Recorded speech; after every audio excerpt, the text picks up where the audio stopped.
Stabilize!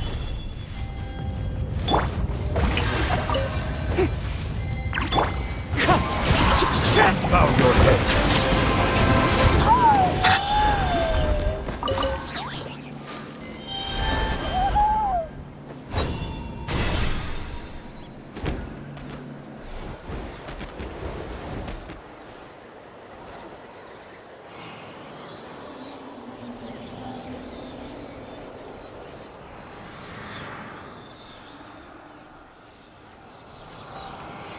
Something's hiding behind that statue! Aw, it's a baby ectomisaur! So cute! Although, why is it staring at us?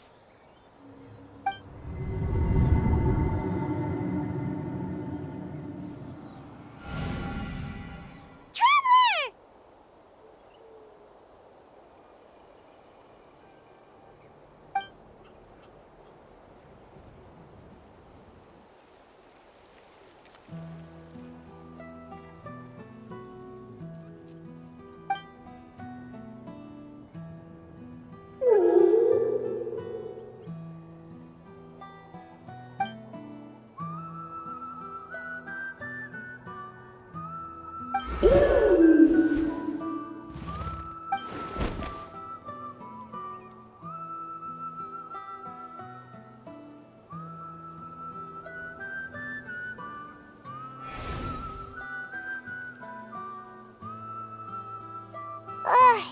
How long was Paimon out?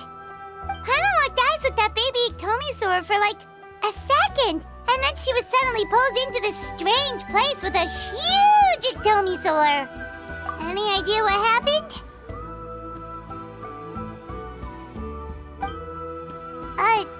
Traveler? Hey, what's wrong?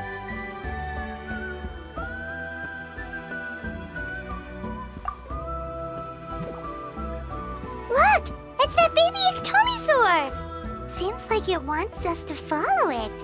Paimon's adventurous side says we have to see where this leads.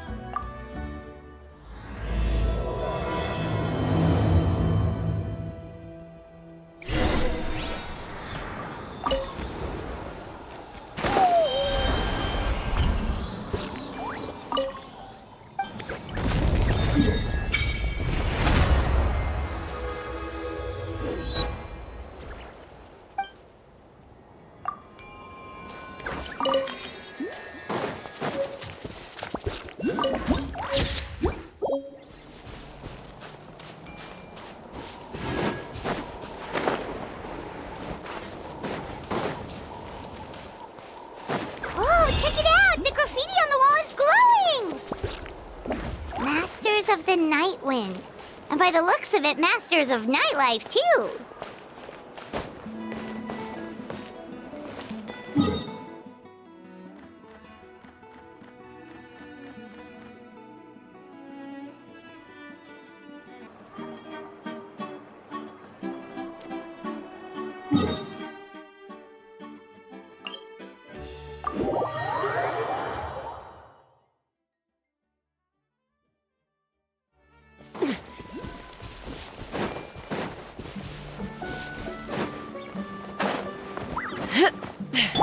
Farewell! Let's burn this breeze.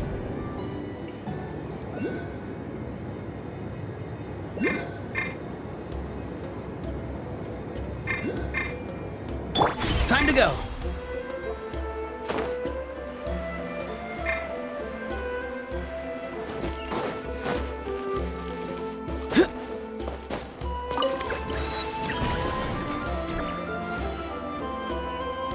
Wonder if we're allowed in here.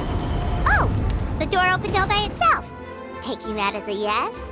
Aw, the ectomisaur from earlier. It's really here. Then let's go introduce ourselves.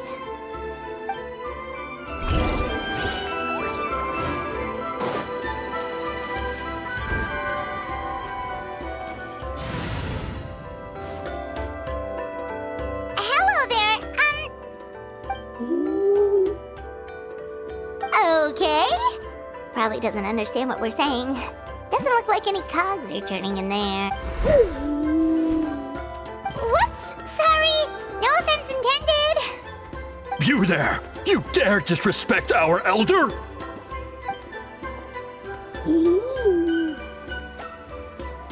Oh, you mean... Oh, I see. Sorry, my mistake. Apparently you are here by invitation, in which case it's my job to make you feel welcome. Some introductions are in order. I am Koholam, one of the priests of our tribe. And this is our Iktomisor elder, the great Tlapokpok-Teets-Tatel, a living totem among the masters of the Nightwind.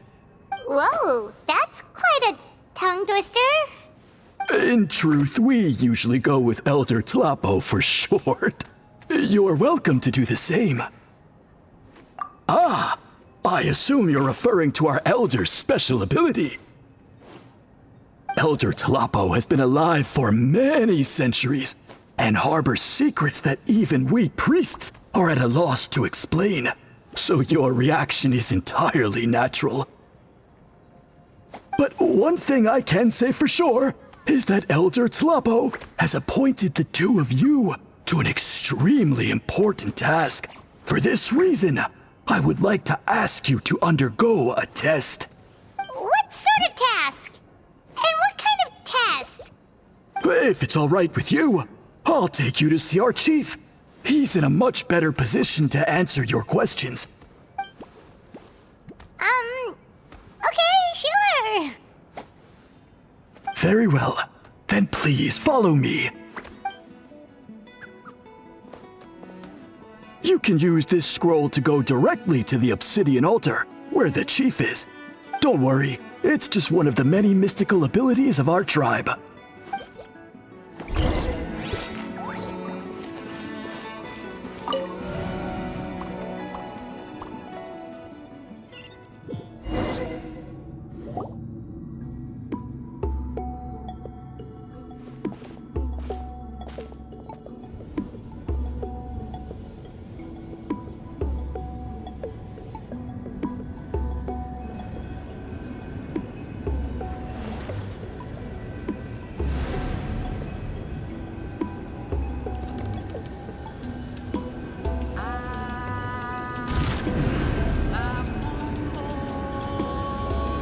Whoa, what was that just now?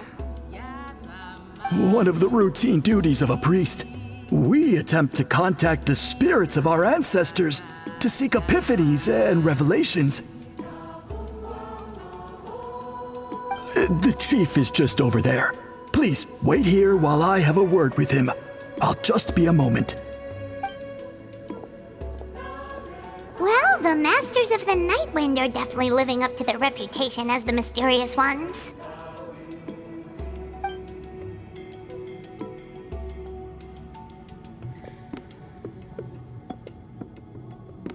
All right, I've told the chief why we're here, and now you may speak with him.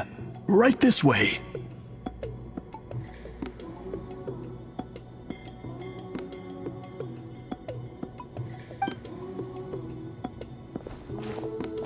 So, you two are the appointed ones. I am Chief Biram. Welcome, and thank you for your patience. So tall. Unusually so. Yes, I am aware, but I assure you, it's no cause for alarm. Oh, no, of course not. Sorry, Paimon just reacted without thinking. Ah, yes. Koholam told me about that. As outsiders to our tribe, this is probably the first you've heard of such appointments. I'm sure the whole thing seems very confusing. Throughout our history, only members of the Masters of the Nightwind have been appointed to undertake these tasks. This is the first time an outsider has ever been chosen. Really? Allow me to explain. Our tribe has an old tradition of recording history in the form of woven scrolls. And not just our own history. We record the legends and heroic feats of all other tribes as well. It is a tradition we have observed for many centuries. We treat it as a solemn duty. However, when a major event occurs that affects all of Natlan, we record it on a different kind of scroll, used for this exact purpose. And these scrolls can only be woven by someone of the Ictomisaur Elder's choosing. When the Ictomisaur Elder senses a major change in the ley lines, it will issue a formal declaration to appoint a creator for this scroll. Whoa, so you mean... Elder Talapo sensed a ley line change quite some time ago, but had not yet designated the scroll weavers until you arrived. Okay, but just so you're aware, we don't know the first thing about weaving scrolls. As a matter of fact, that does not surprise me at all. How come? In the 200 years that Elder Talapo has held this position, none of the appointed ones have ever been experienced scroll weavers. Does that mean 200 years of major historical events have gone unrecorded? No. They all submitted scrolls in time, yet each of them claimed it was not their own work, but a gift from the spirits. Man, this tribe gets more mysterious by the second. Yes, well, that is the part that troubles me. The notion that we have to rely on esoteric things like gifts from the spirits to record historical events of such great importance. It is unsettling. Huh. That's pretty surprising to hear, coming from the chief of this tribe. I can imagine. You probably see the Masters of the Night Wind as a people shrouded in mystery, who pride ourselves on our arcane practices. But I am something of an exception. I may be the chief, but when it comes to our traditions, I'm in fact a proponent of change and reform. I have dedicated my energies to deciphering the many mysteries of our tribe. In doing so, I hope to establish clearer rules that will help sustain our traditions in the future. Wow, that sounds great! So have you figured out the mystery of the gift from the spirits? Sadly not. It is something I've been investigating for a long time, but I have yet to uncover what this gift truly refers to. Only a small handful of events over the years have been recorded on these special scrolls, with decades between each one. And by the time the next scroll weaver is appointed, my time as chief will be long gone. I will not be in a position to investigate as thoroughly. So... While I haven't gotten to the bottom of the matter, I have made some progress. But the only way I can develop my theories further is with the cooperation of the appointed ones. Precisely. It's nothing to be worried about. Simply a means of validating my current hypothesis. It shouldn't take you long, nor will it put you in any danger. I can explain everything in detail when we get to the site of the test. But first, please wait a moment while I change out of the soul-shielding cloak.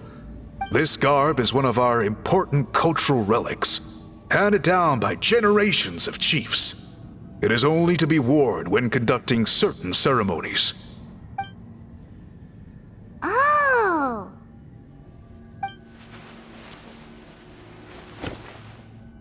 Please, follow me.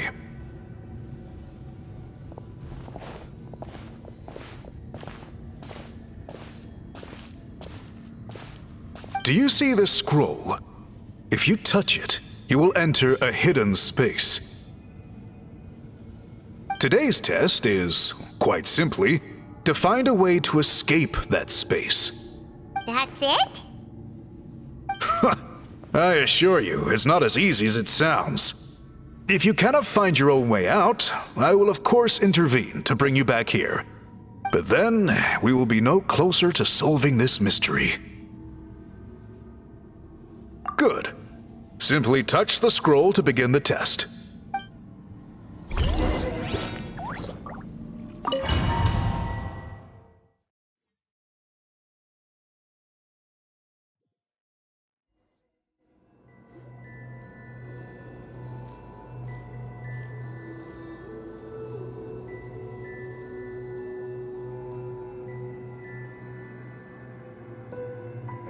We really did get teleported.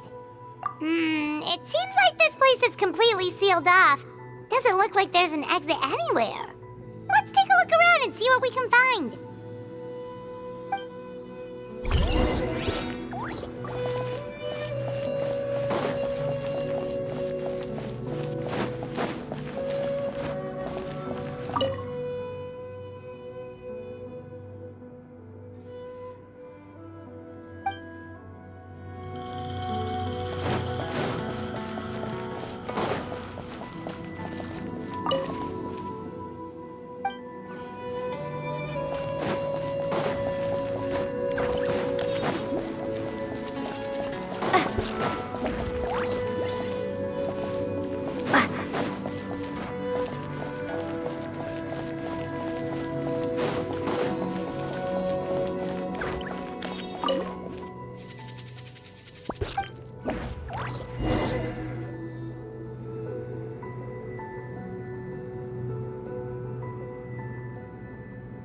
There are so many woven scrolls here. Paimon remembers seeing some of them before in other tribes. They seem to record historical events. This one really stands out from the rest. For starters, it's the biggest of them all. Wonder what story it tells. Yeah, you're right. Over there, something just flashed. Traveler, did you catch that? Oh, right. Paimon's with you.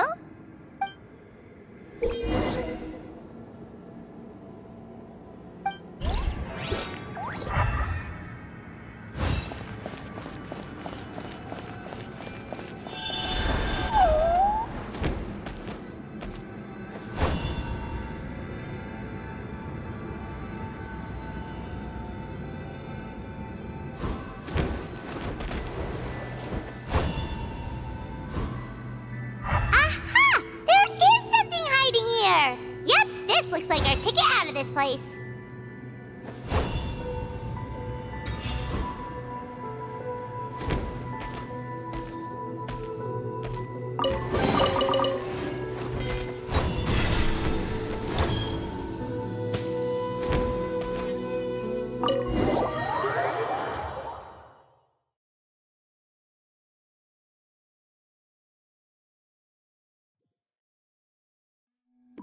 Whew! We finally made it out! It is just as I thought. You are indeed capable of undertaking this mission. Yes. You saw many distinctive-looking scrolls there, didn't you? Sure did.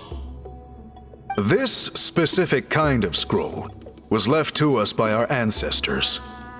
Upon investigation, I discovered what sets it apart is the use of a color not featured in ordinary scrolls.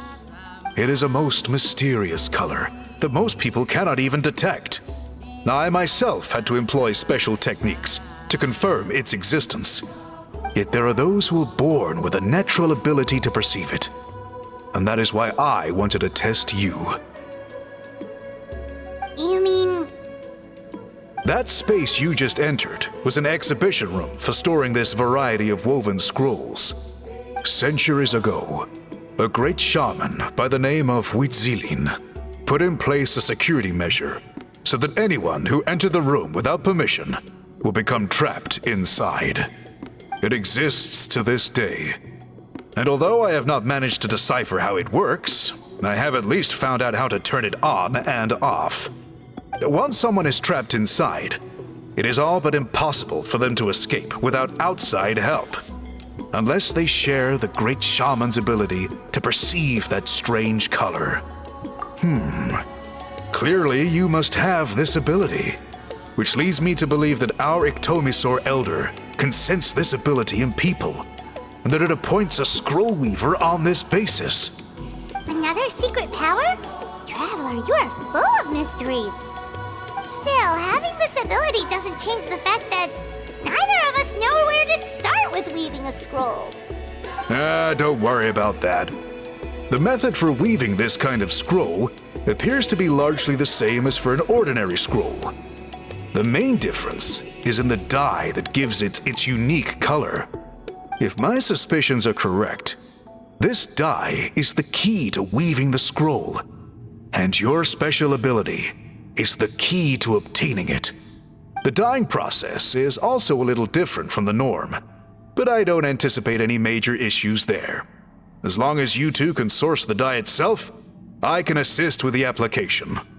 Cool! We'll follow your lead! Great! Then please use your abilities to source the necessary ingredients. And in the meantime, I will have someone prepare some fabric for test dyeing. We'll make a few sample pieces to test out my hypothesis. And if that goes well, we can begin the scroll in earnest. If you agree to help, you can expect to be handsomely rewarded once this is all over. So, what are your thoughts? Agreed! Especially if there's a reward in it. What is the reward, by the way? Is it food? Paimon hopes it's food. Given the stakes involved for our tribe, I was thinking a substantial sum of mora would be appropriate. Surely that would be preferable to just a free meal. Mora works too! Anyway, how do we go about finding these ingredients? Are we supposed to just keep walking around Natlan until we stumble across them? Thankfully not. I've already identified a location where I suspect they may be found. And I've arranged for someone to guide you there. Your guide is waiting just outside.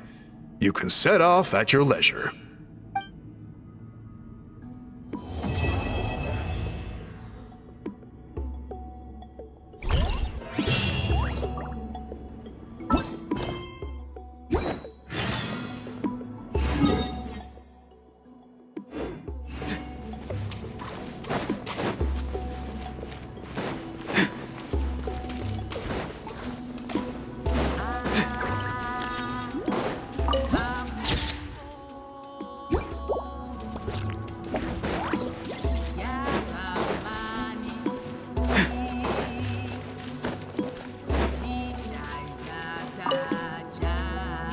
I take it you're the ones appointed by Elder Talapo?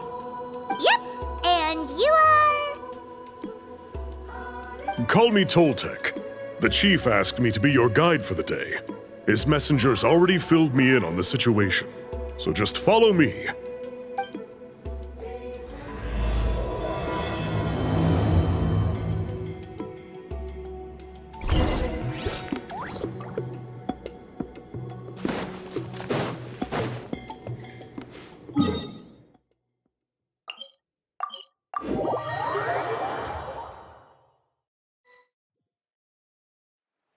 So the dye is somewhere in this cave, huh? This is as far as I can take you. Only the appointed ones may proceed from here. Why's that? Kind of a long story. Apparently, there's a certain fruit that grows in this cave, the juice of which can be processed to make an excellent dye. Many years ago, our ancestors set out to make a series of ambitious works of graffiti art. They selected this cave to make them in, presumably due to the availability of the dye. However, they didn't want anyone to see their work before it was completed, and so they sealed off the entrance to control access. To bypass the seal, you have to have mastered the art of color perception, or something like that. Oh, right. The strange thing is, our ancestors never removed the seal, even after they finished the graffiti art. Since it was sealed off, the only person who's been inside is the great shaman, Huitzilin, and that was 300 years ago. According to her, the artwork tells the story of a hero by the name of Kuntur. But I digress. Sorry, I'm a big fan of graffiti artwork. Once I get talking, I can go on for hours. So you're sure you don't want to come with us? I'll pass. I tried to get in once, but the seal blocked my way. I tried getting my Iktomi to clear it with its powers, but even that didn't work. I guess it's supposed to be a test left there by our ancestors. If you don't pass the test, you're not worthy of viewing their works of art. Aww. Don't worry about me, though. I wouldn't be joining you this time even if I was able to get in. Unlike our chief, I don't have the guts to challenge our traditions. This task is specifically appointed to someone by the Iktomisor Elder. Who knows what bad things might happen if I got involved? Fair enough. All right, we'll try not to take too long.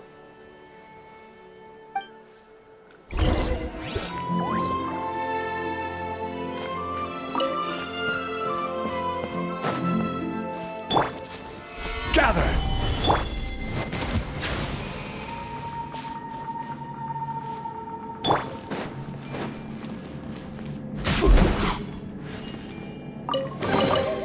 One man's stone is another man's gem. Looks like there's no way past. Maybe try the same thing as before?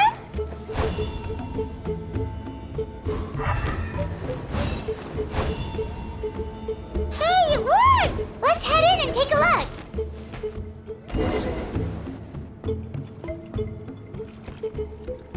This should be the place. That fruit Toltec mentioned should be the one on the wall, right? Now the only question is, which ones do we pick?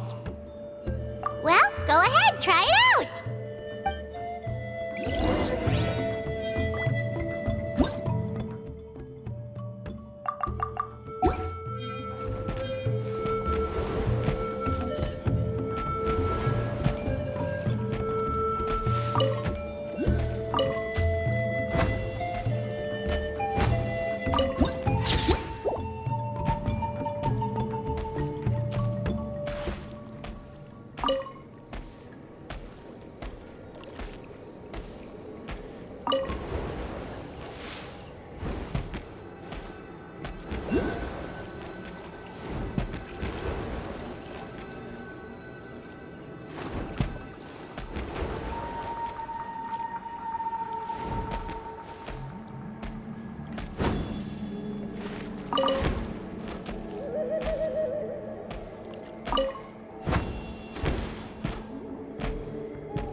You saw something, right?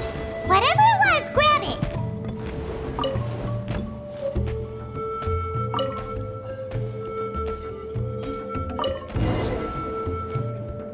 These guys' ancestors made some real works of art here. But based on what we've seen so far, it seems like there should be more to the story. maybe there's more artwork further inside. Seems kinda strange. Oh, no need. Paimon was just thinking aloud. Toltek's waiting for us, and we have a job to do. So maybe it's best if we head out now. Let's head back and meet up with Toltek.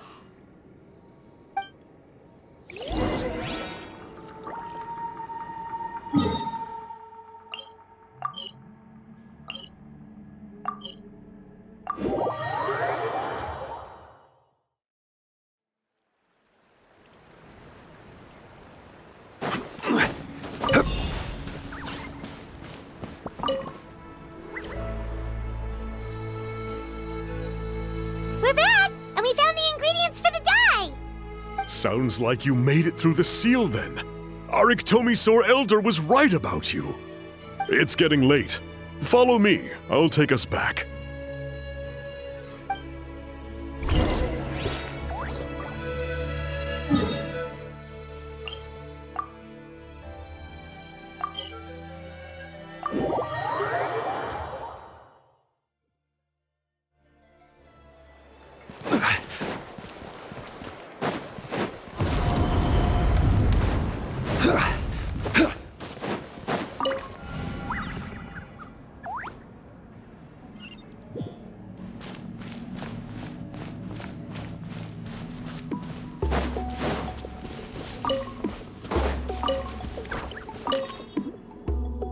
Toltek has updated me on your progress.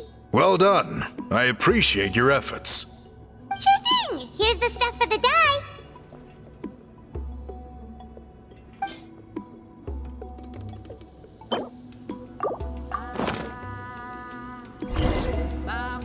I see. Yes. This is certainly a very different substance from typical dyes. Okay, now let's try our hand at making some samples. The fabric is ready for testing. Got it. Please come with me.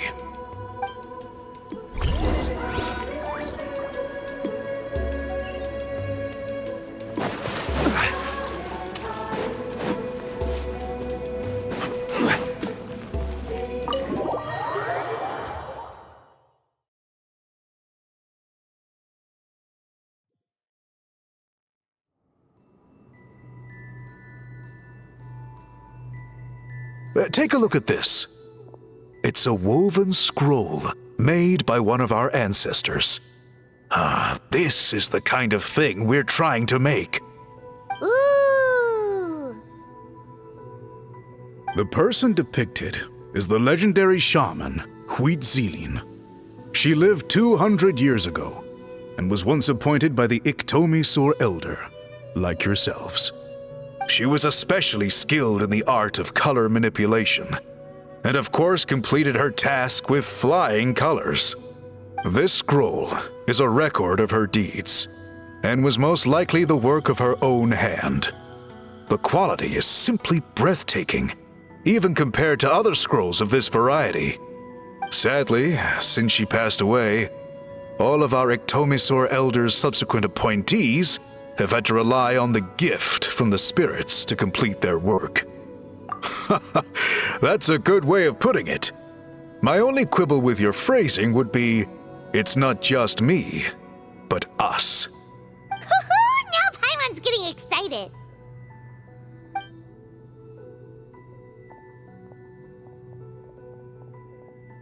Bring out the samples.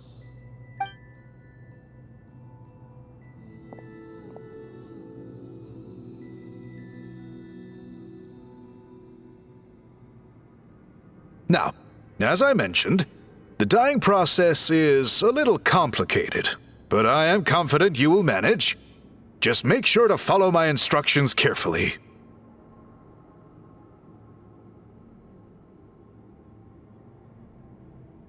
The pattern has already been sketched out on the sample, so you just need to dye each block with the correct color.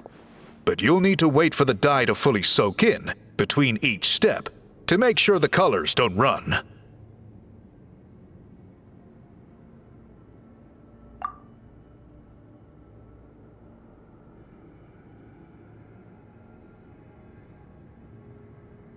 Ha ha ha! Good! The dye has taken to the fabric, and the pattern is crisp and clear. Next, apply all the remaining dye, and we should see that elusive signature color emerge. Okay, final step.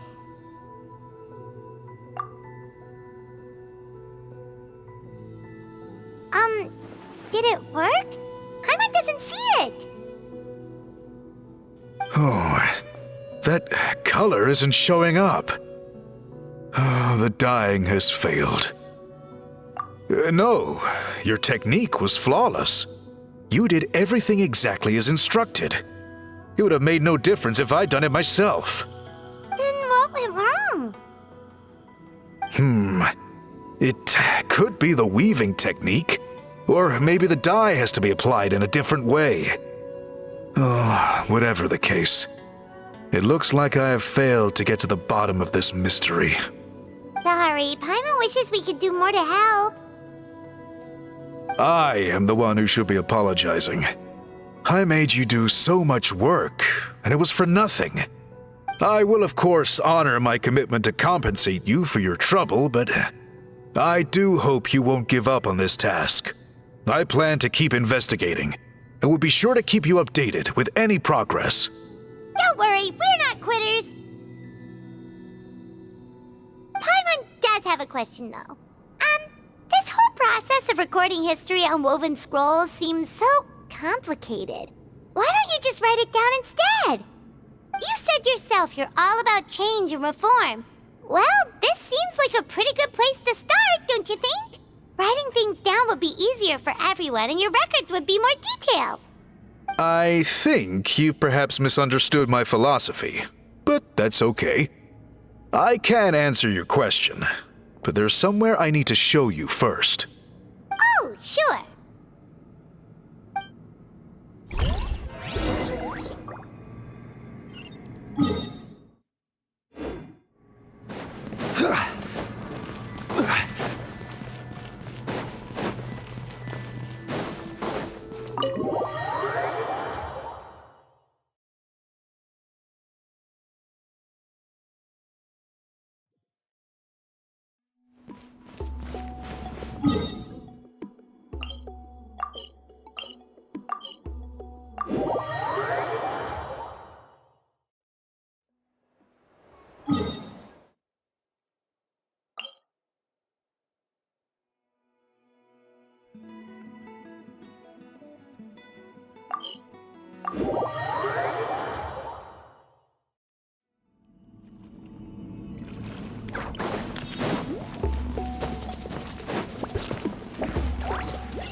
Look at this view. What do you think? It's gorgeous! Now, try looking a little further. Whoa, that graffiti! In all the years since the founding of our tribe, those colors have been with us every step of the way. It is true that I seek to bring new life to this ancient tribe through change and reform. But I also understand there are certain foundational things that we cannot afford to throw away. The foremost of these is the way we record our history. Oh, that makes sense. Since the very beginnings, our tribe has always sought to bring color to history.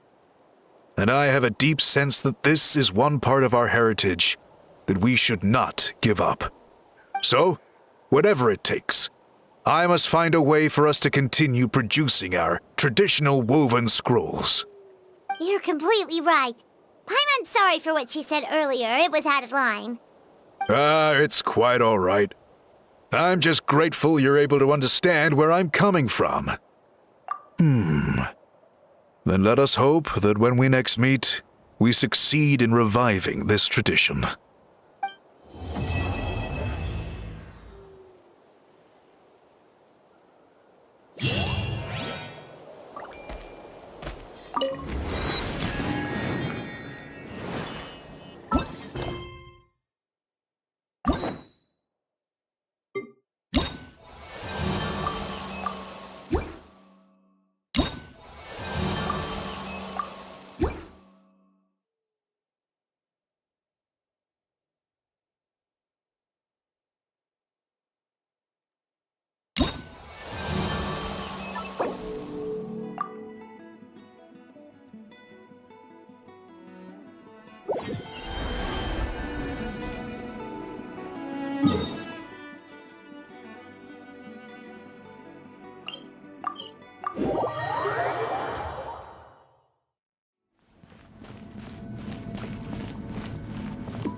Huh?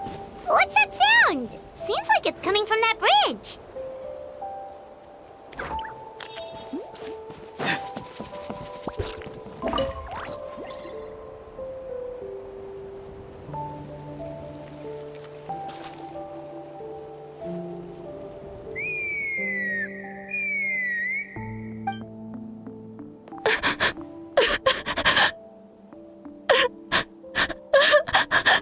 Oh no! Why is she crying? Should we go check on her? You know, just in case she's thinking of doing something stupid. I'd leave her be. The warriors of the Flower Feather clan are a proud bunch who never show their vulnerability in public, even if they've gone wingless. Oh, Chaska? Good to see you again, Traveler and Paimon. Before we carry on, let's get a little further away before Koyer notices us.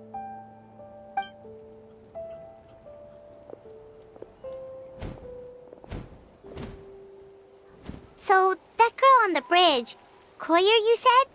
Should she really be on her own right now? With the mental state she's in, it just seems risky. Don't worry. That's exactly why I'm here. Elder Alpa sent me to keep an eye on her. If she does attempt the unthinkable, I'll swoop in and catch her. I doubt it'll come to that, though. She's a fighter. A warrior, in fact. One who aimed for the sky. However despondent she might feel now, I'm confident she'll get through it.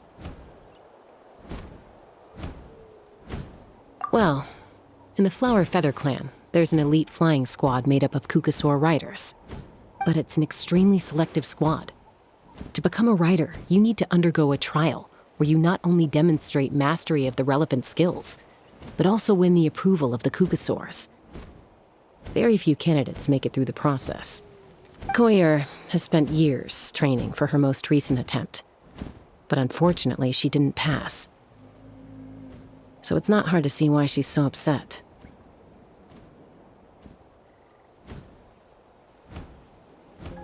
Sometimes, after multiple failed attempts to pass the flying test and win the Kukasaur's approval, people get so disheartened that they give up on their dream to soar the skies. They resolve to quit trying for good. We call those people the wingless. Do they get expelled from the tribe? What? No, of course not. They're still prized warriors. We have a saying. Just as the Kukasaur treasures every feather on its body, so the tribe treasures each one of its children. This hits even harder in the wake of the war. All of our young warriors carry the future of our tribe on their shoulders. Besides, every Kukasaur falls from its nest before it learns to fly. It's practically a rite of passage. Likewise for the wingless, we always hold out hope that one day, when they're ready, they'll rekindle their dreams and keep trying. Until then, all we can do is quietly watch over them from a distance. Just like I'm doing now. Ah, okay. Paimon hopes she'll get back on her feet soon. Well, from the sound of her whistling, her confidence has been seriously shaken. No Kukasaur is going to respond to a call that sounds like that. Yeah, people from my tribe call to their saurian companions by whistling or blowing a horn. So it sounds like Koyer was trying to summon a Kukasaur to practice her flying. But the Kukasaurs are an even prouder bunch than our warriors. They would never respond to a lackluster whistle like that. First she failed the trial, and now she's struggling to even summon a Kukasaur. That's only going to hurt her confidence further. And getting trapped in that vicious circle is the kind of thing that'll make people go wingless. Surely there must be something we can do to help. That's very kind of you. Koyer's flying skills are up to par, but mentally she's stuck in a rut. If she wants to return to the sky, she has to overcome that for herself. I'm going to lay low nearby, just in case she takes a turn for the worse. Let me give you a tour around the tribe once this is all over.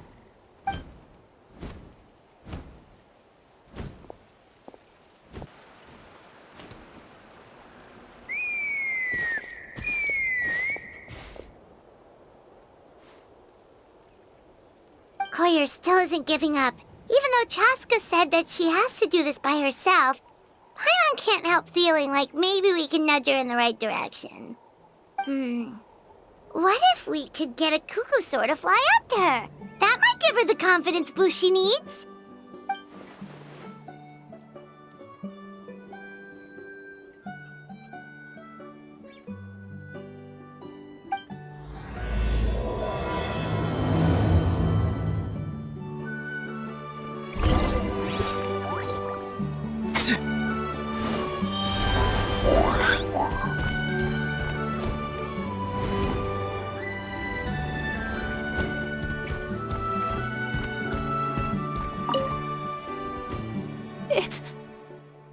It's a Kukasaur!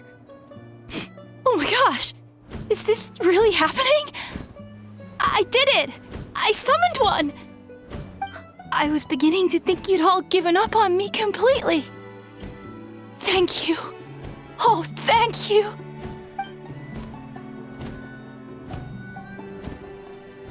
Excuse me? Would you mind if we did some flying practice together? Right now? I think I know where I went wrong in the test now. I need to maintain a higher speed on my turns. So I just gotta practice my bell tail slides and split S maneuvers.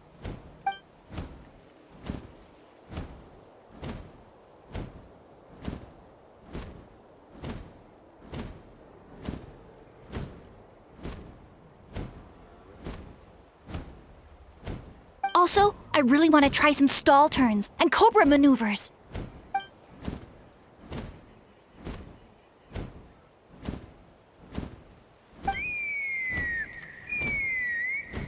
Huh? That sounded like a whistle. Is someone else trying to summon a Kukasaur?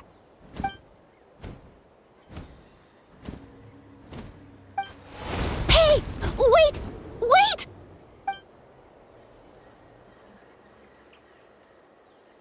Do you think Koyer's feeling better now? Let's go back to that bridge and check.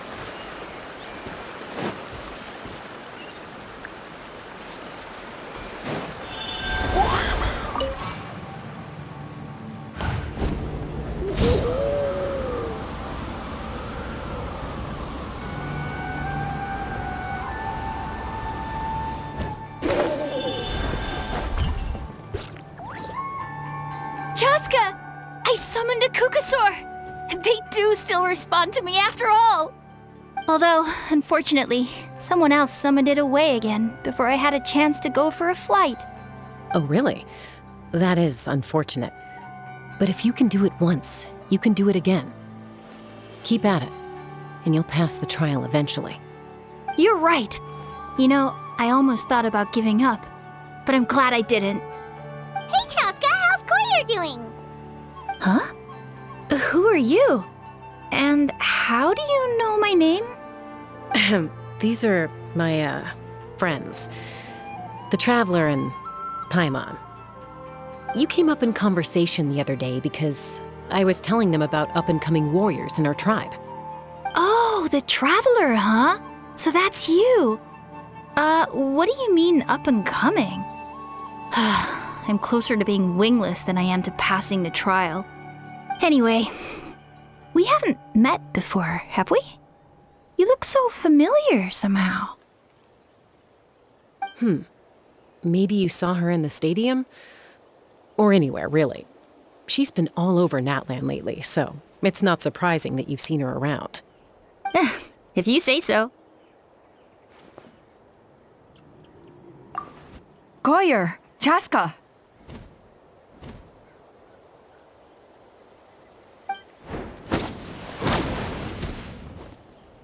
Here you are. I've been looking everywhere for you two. Oh, Elder Alpa! What's the matter? I thought I should tell you myself. We're going to redo the flying trials. Redo them? How come? This is so unexpected. And I can't believe you came out here just to tell us that in person. It's embarrassing to admit, but due to time constraints, we didn't do a proper inspection of the arena before the last round of trials began. Then we started to notice many candidates performing worse than expected. So we redid the inspection afterwards and found a number of issues which likely impacted candidate performance. This was entirely our mistake, and I apologize unreservedly. I know it doesn't make up for it, but I thought bringing you this message in person was the least I could do. Oh, okay. Chaska, these people you're with, are they the Traveler and Paimon? Huh? You've heard of us? I have indeed.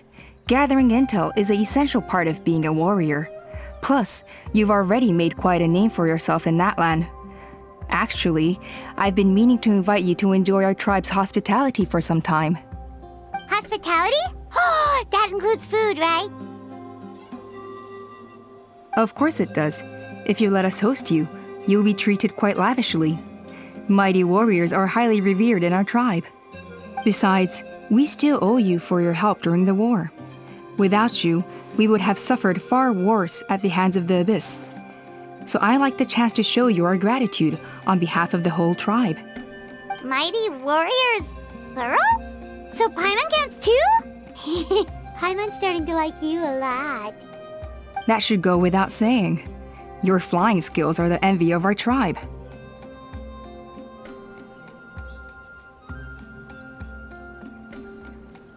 The Flower Feather clan seems like a really nice bunch of people. We definitely need to take her up on this offer. Well, I'd love to stay, but I'm afraid I still have to inform the other candidates about the retrials. With our younger generation's future on the line, there's no time to lose. Wait, Elder Alpa! Let me help! The sooner everyone gets the news, the better! Very well. In that case, Chaska, could I leave you to entertain our guests? Sure thing. Okay. Let's meet by the Obsidian Totem Pole later. Koyer, let's get going. Okay.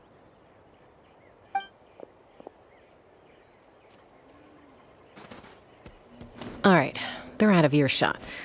I'm just gonna come out and ask. That Kukasaur who responded to Koyer's call, that was your doing, wasn't it? I grew up with these creatures. I could tell something was off the second I saw it. Her whole demeanor seemed less like a Kukasaur and more like, well, you. So I figure you must have been pulling the strings somehow. She looked very flustered when Koyer asked for a ride, so I whistled to give her a chance to escape.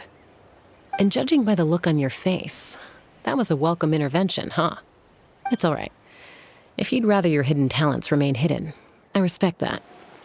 I won't press you for answers, and I'll keep my speculations to myself.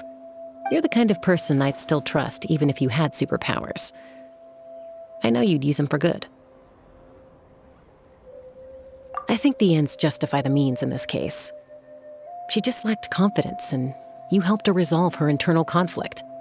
If you hadn't intervened, I likely would have gotten my mom to help out instead. Although, having said that, there's a small chance she might have recognized her and seen through the whole thing. That would have done more harm than good. Yeah. Anyway, if you're free now, how about I give you that tour I promised?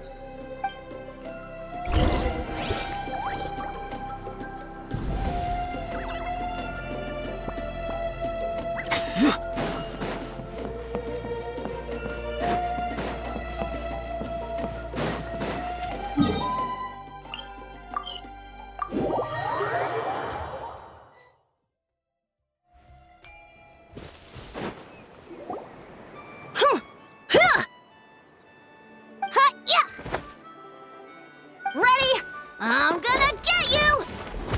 Uh-oh. Are they fighting? Should we try and break them up? They're fine. Just doing their daily combat training. Combat training? A little young for that, aren't they? Not to us. We're a tribe of warriors. In ancient times, we were the most elite troops in the nation, responsible for patrolling and defending all of Natlan.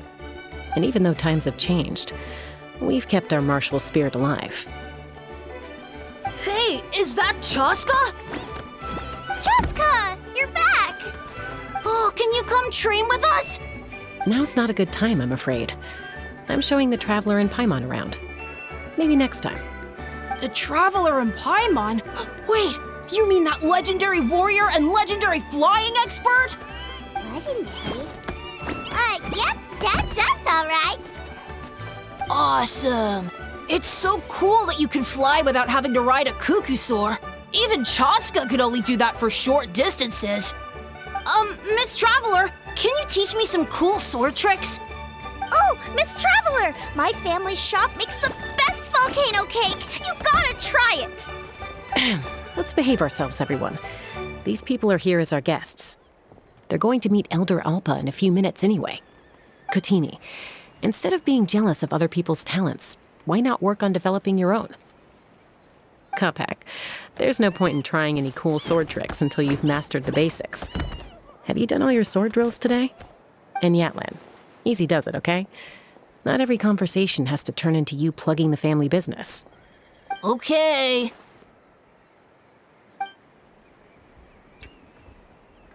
Sorry about those kids. They just got overexcited when they heard your name. Hope it didn't bother you too much. This is a volcano cake that Yatlan forced into my hands. She said to think of it as an apology gift. Whoa, it smells amazing! Traveler, you want some? That's good. Yatlan will be thrilled. By the way, Chaska, those kids really adore you. You're way better with them than Paimon expected. Paimon figured you'd be more... aloof, maybe? Aloof, huh? Well, to be fair, there was a period when I was like that. Around the time when I first joined the tribe. But it's a terrible attitude to have as a peacemaker. It tends to turn situations that could have had a peaceful resolution into a stalemate that can only be resolved by force. Yep, exactly. As long as other options are available, I try to avoid that at all costs. Someone once told me that peace imposed by force will crumble in a matter of days. But peace achieved through genuine dialogue actually benefits both sides, even if sometimes the parties are only willing to negotiate because they're both armed to the teeth. That's true. Hey, Chaska! Uncle Cusco knows you're back, and he's coming to get you. Oh, thanks. Traveler, Paimon, gotta dash. I'll meet you at the totem pole up ahead. You can't miss it. It sticks out like a sore thumb. Wait, are you running away? First rule of conflict resolution? Grab the fan and run before the you-know-what hits. Trust Chaska to make even running away sound cool. Sorry about this. Just stall him for me, okay? I'll explain everything later.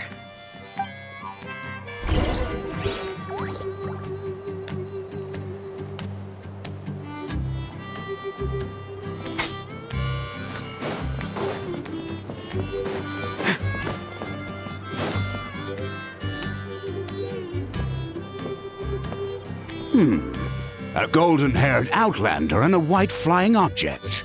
You must be the traveler in Paimon. I heard Chaska was with you, but I suppose she's run away again, has she? Sorry, who are you? Who am I? Only her father. She's supposed to go for a checkup every 3 months to see how her abyss condition is doing. We both agreed on it. But she's already missed 3 checkups this year. That's 3 out of 4. Yes. She got exposed to abyssal energy as a young child. Then her birth parents abandoned her. It's lucky those wild cuckoosaurs found her when they did, or she wouldn't have made it.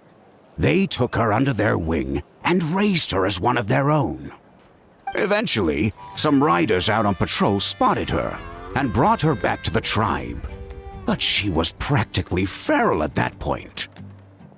The moment you took your eyes off her, she'd be getting herself into a fight, or she'd run away to be with the Saurians. She seemed to prefer them to her own kind. She might as well have been a Saurian in human form. That must be the aloof period she mentioned, right?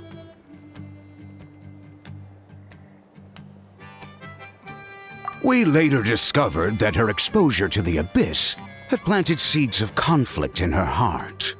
So, we started trying to bring it under control. But ultimately, she's the only one who can control it. Anyway, she's much more human these days. Yeah, don't worry about her. She seems pretty stable to Paimon. She's probably only avoiding the checkups because she thinks it'll stop you guys from worrying about her. Yes, I'm well aware of that. She knows she needs to be careful. If her condition ever took a turn for the worse, she wouldn't be brushing it aside like this. It's just, every checkup she's been to, they find new cuts and bruises. Nothing to do with the abyss, of course. Oh no, that's all fine. The problem with her is, she's her own worst enemy. She's been living dangerously again. I'm sure of it. That's why she's avoiding the checkups. She wants to hide it from us. Yeah, Paimon can see her doing that. Oh. In the past, she always had Koichi to keep an eye on her. Now Koichi's gone, and I don't want to lose another daughter. Chaska's been increasingly reckless since Koichi passed. It's like she's trying to make up for it somehow. Next time you see her, please tell her to be careful for me. Even if she doesn't want to hear it. If she doesn't want to do these checkups anymore, that's fine. I just want her to stop putting herself in harm's way.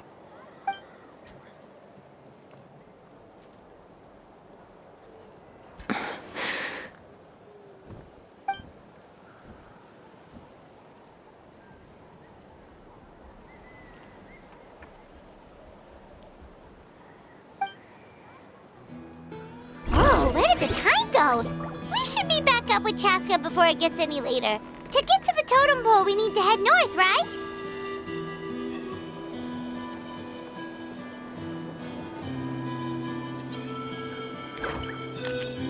Sometimes the shrouded path is not meant to be walked. Move forward with blind ambition, and the smoke might suffocate you.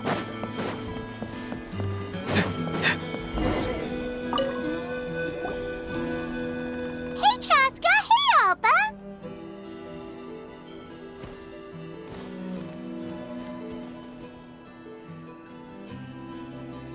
It's all right. I bet my dad talked your heads off, huh? What did he say?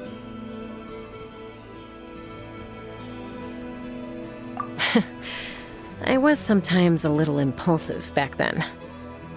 That's putting it mildly. The memories. It feels like it was only yesterday when we brought you back and had Cusco and his family take you in. Back then, no one imagined this feral child would grow up to be the strongest warrior of the Flower Feather clan. Huh? You were the one that brought Chaska back to the tribe? That's right. Elder Alpa was already a veteran rider by then. She spotted me while patrolling from the skies and tracked down my Kukasaur mom. Mom agreed it was time I tried to re-enter human society. But I didn't know the first thing about being civilized. I clashed with everyone who had to deal with me. And look at you now, renowned throughout the land as a peacemaker. How time flies. When the day comes that I can't fly anymore, it will be up to you to look after our tribe and our flying squad. You know me, though. I'm not a natural commander. I'm better off as a lone wolf on the front line. So stick it out at least a few more years, okay? Give Koyer and the others time to come into their own. Oh, stop. Wait, so isn't the leader just the strongest warrior in the tribe? At least Paimon figured that's how your tribe would work. Strength is certainly a core tenet in the Flower Feather clan. But strength means far more than martial prowess alone. If it all came down to individual strength, I'd struggle to call myself a warrior, let alone a member of the flying squad. Any fighter in the tribe could take me down. Well, sorry to disappoint you. It was something I aspired to at one point. So much so that I went adventuring in the Cinder City, Natlan, to try and prove myself. But it was foolish of me. I wasn't ready. I came back empty-handed and seriously injured. The fact that I survived was something, I suppose. But after that, I never seriously considered myself a strong fighter. And yet, you still managed to become the leader of the flying squad, thanks to your experience and determination. All while battling those old injuries. Don't you think that's a display of strength in its own right? Let's shelve this discussion for now. Traveler, Paimon, there are some simple refreshments on the table. Please help yourselves. Yes! Paimon was waiting for that part! They were for the snack stomach. The refreshment stomach still has plenty of space.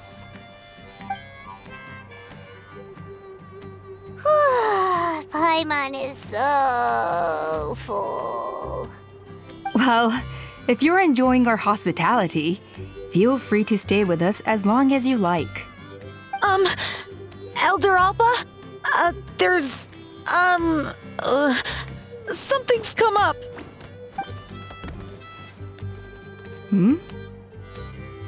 What happened? Is it serious? Shall I deal with it? It's... Some merchants showed up, not from our tribe. They said they're here to discuss some potential collaboration with us. Why now? This is terrible timing. There are a few winglets that we haven't managed to reach yet, and we still haven't inspected the retrial arena. Let me handle the other errands while you meet with the merchants. You shouldn't be trying to do everything at your age. You should help too. Seems only fair after all that food we ate.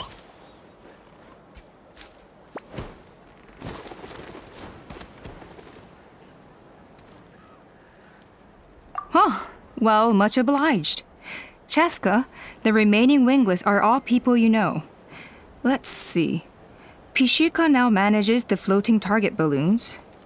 Waska's probably still addicted to eyes on the feathered prize, and Junon spends her days up on the flying platform, staring at the Cinder City. I'll leave you to tell them the news.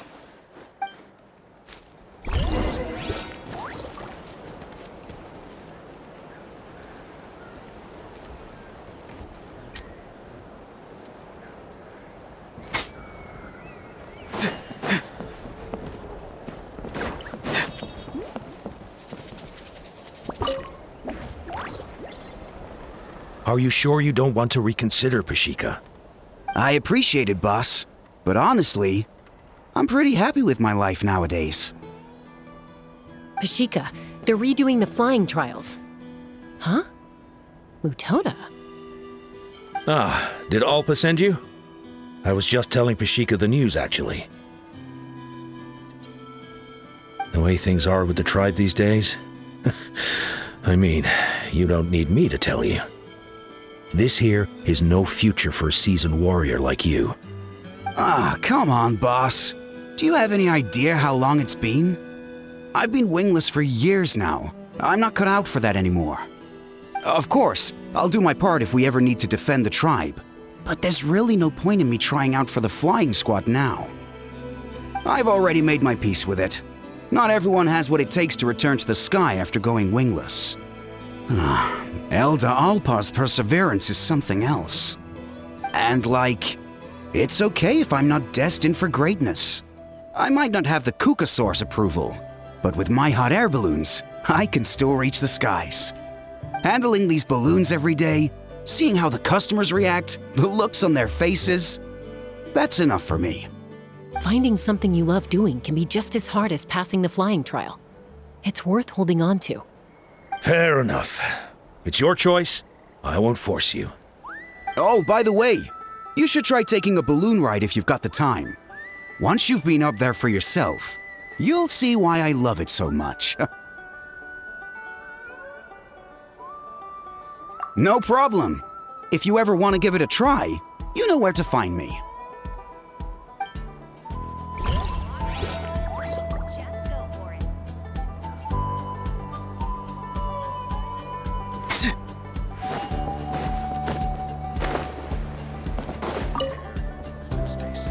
A retrial? What's the point? I pretty much treat life like it's a game. No Kukasaur's ever going to approve of that, no matter how many times I try. Waskar, I can assure you, Kukasaurus wouldn't judge you for something like that. Well, they must be judging me for something. Maybe I lack fighting spirit, or just don't have the talent. Not everyone's a natural like you. Don't waste your time on me. You'll have better luck with the ones who still have their heads in the clouds. In the meantime, I think I'm going to treat myself to a few more games of Eyes on the Feathered Prize. Yeesh, there's wingless, then there's being a total lost cause. You used to be a fierce warrior, actually. But fighting spirit alone won't win you the Kukasaur's approval. Are all Kukasaurs so strict? The ones in floating target balloons and Eyes on the Feathered Prize seem pretty chilled out. It's one thing to hang out and have fun, but quite another to take to the skies with a human life on your back. Giving a ride to someone who's unqualified endangers not only the rider, but also the Kukasaur themselves. If the rider makes a mistake, they both suffer the consequences. So we have a mutual understanding with the Kukasaurs. If someone isn't up to standard, we have to reject them. Even if it means breaking their hearts.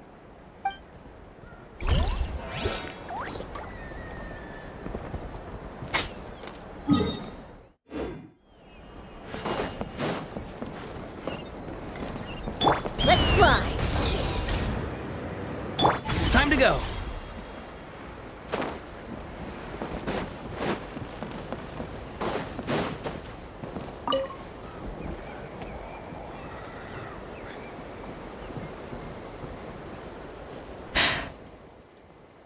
Hey, Junan. Gazing out at Natlan again, huh? Chaska? What are you doing here? Is something up? The flying squad is hosting retrials again soon. Want to give it another try? Maybe you're forgetting the definition of wingless. I've failed so many times already that I've decided to call it quits for good. I'm done. Elder Alpa always goes out of her way to come and tell me when a new trial is coming up, and it's nice of her to think of me. But nothing's gonna change. I'm not going to suddenly pass just because they're holding another trial. They're making some big changes to the arena this time, so the flying experience should be smoother than before. Koyer's gonna try again. No, forget it. If I was genuinely good enough to make the squad, the location shouldn't affect my chances. A true rider can fly confidently whatever the conditions, like you and Elder Alpa. Junan! They're redoing the... Huh? Chaska and the Traveler. You're already here. I guess they told you already then. Come on, let's go train together.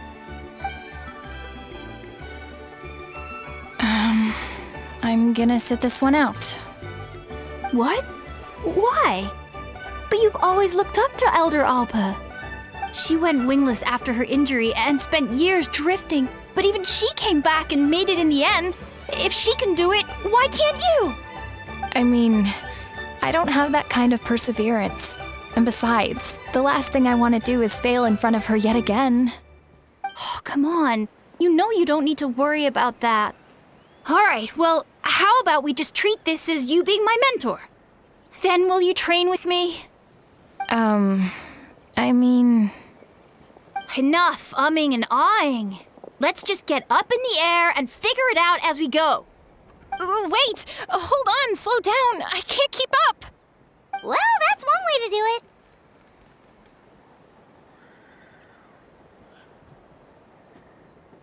it. They've been best friends since they were kids. If anyone knows how to get Junan out of a rut, it's Koyer. You helped Koyer deal with her internal conflict, and now she's done the same for someone else. You know, people often talk about how one conflict leads to another and so on. But sometimes in life, things spiral in a good direction instead.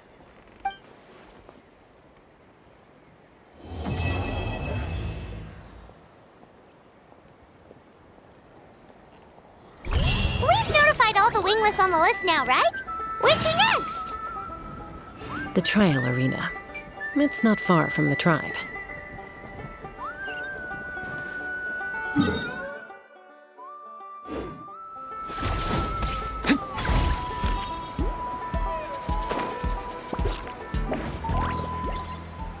Let's burn this breeze.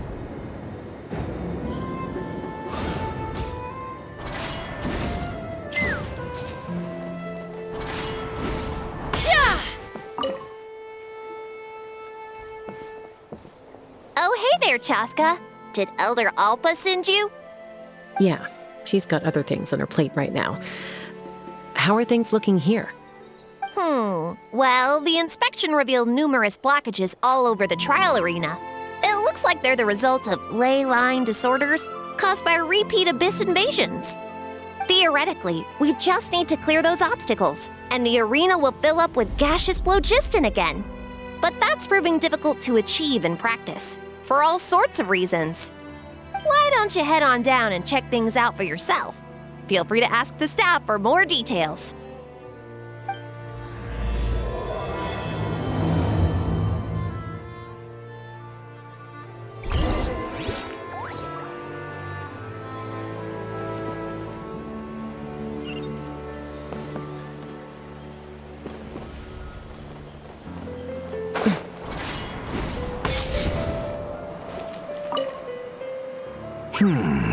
I think it should be possible to clear this spout with just a few hard hits. But there are signs of strange life in here. Meddling with it might be dangerous.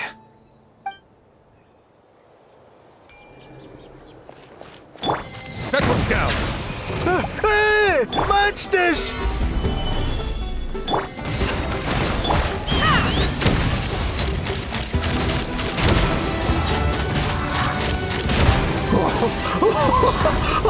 I thought I was done for. Oh, this spout should be good now. Thank you very much.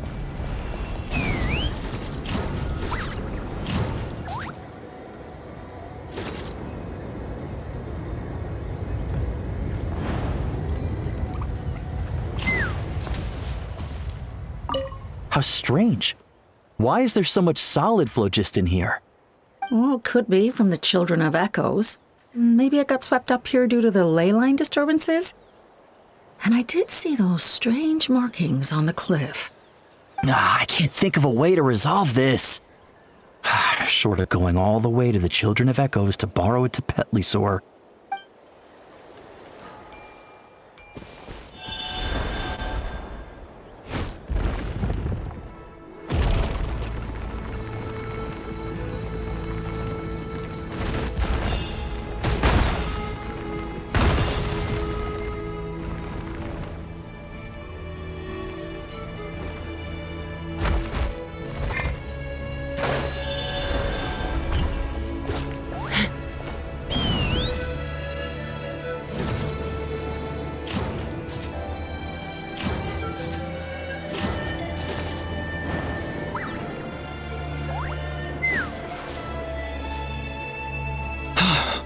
Oh, are you here to help? Thank goodness. There's no way I could do all this by myself.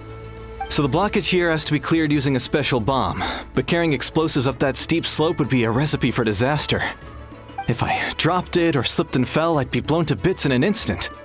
So, my plan was to transport the bomb to the other side, then send it over in a hot air balloon.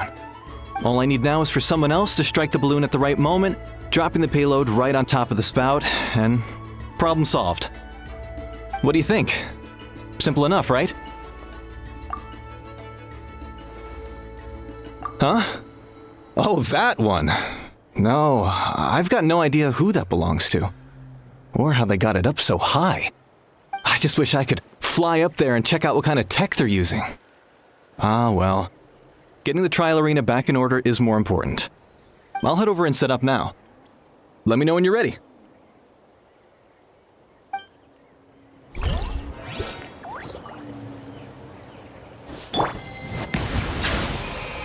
All right!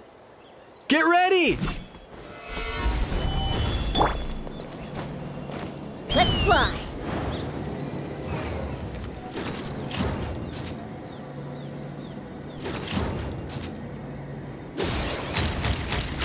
Bullseye!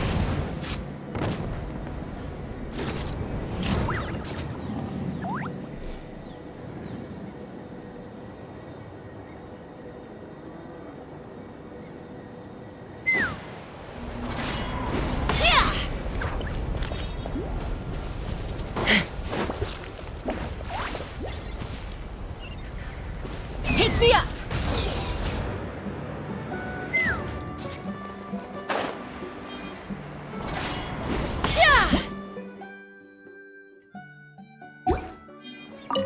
This is crazy.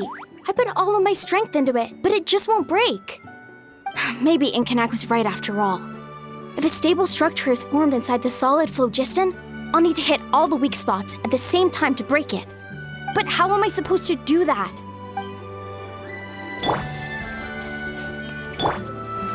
Stable up! Gaseous phlogiston is being replenished. Looks like all the spouts have been unblocked. Let's head back up.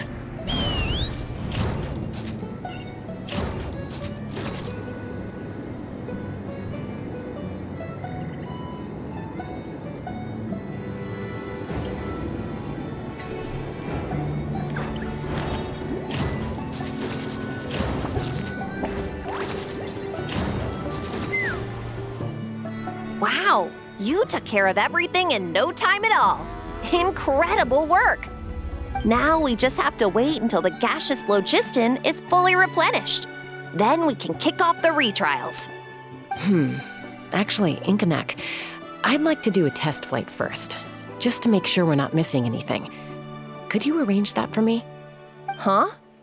But you only just finished getting the arena ready. There could still be other hazards we're unaware of. All the more reason to have me test it out. Think of it as another inspection. I guess you're right. With your flying skills, you won't be in any serious danger, even if there are hazards we overlooked. The conditions in this area seem a little unstable, but a test flight is the only way to catch any lingering issues. All right, I'll get things set up for you. Just let me know when you're ready.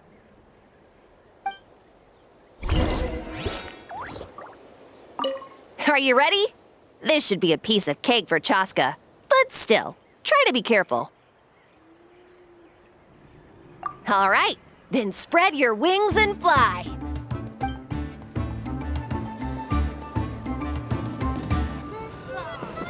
Let's fly. Giddy up.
That was amazing. Paimon couldn't take her eyes off you.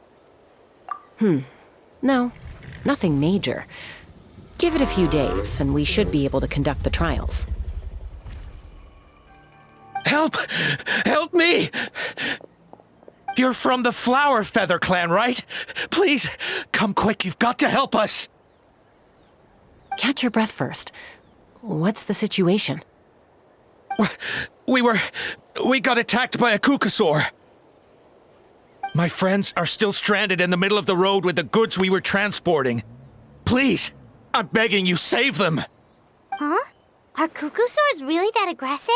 Do they usually attack groups of people unprovoked? Not in my experience, but there are exceptions to every rule. Let's go check it out.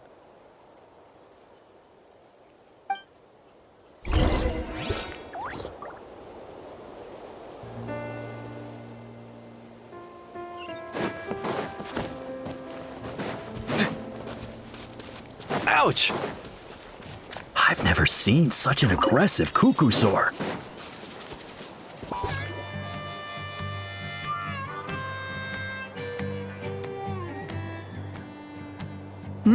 Chaska? Traveler? This is a surprise.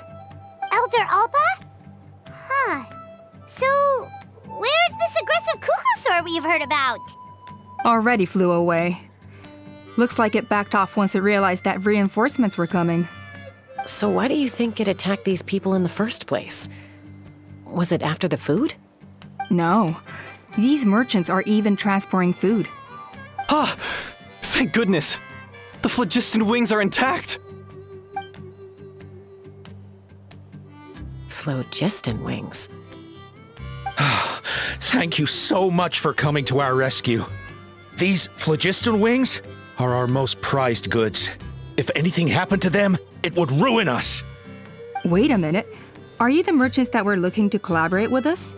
Wormy told me about you. Yeah, that's us. So I take it you're Elder Ulpa? I am. You must be exhausted from your journey, not to mention shaking up from the attack. Let me bring you back to our tribe to rest. We can talk business after you've recovered. But Elder Alpa, what about the Kukusaur attack? Well, our guests here weren't seriously injured, and their goods are intact. Perhaps that Kukusaur was just having a bad day.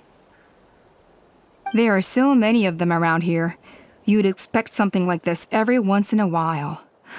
I don't think we need to pursue it any further. More importantly, how are the preparations for the flying trials going? Is everything in order over at the arena? Huh? Did you say flying trials? What a coincidence! Sounds like a perfect use case for our phlogiston wings. You'll be pleasantly surprised by what they can do. Oh, really? Now I'm intrigued. Well then, let's forget all about this Kukusaur attack for now. We have some serious business to discuss.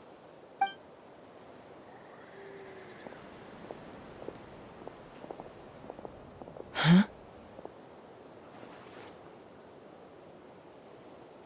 So that's it? That all went smoother than expected. Well, guess we'd better get going. Huh? Chaska?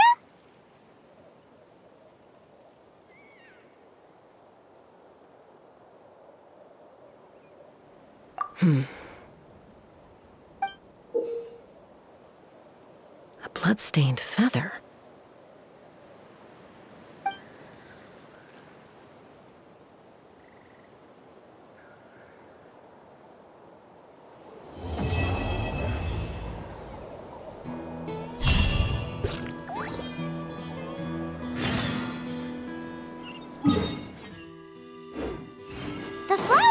Clan should be about ready to hold the new flying trials by now. Let's go check it out!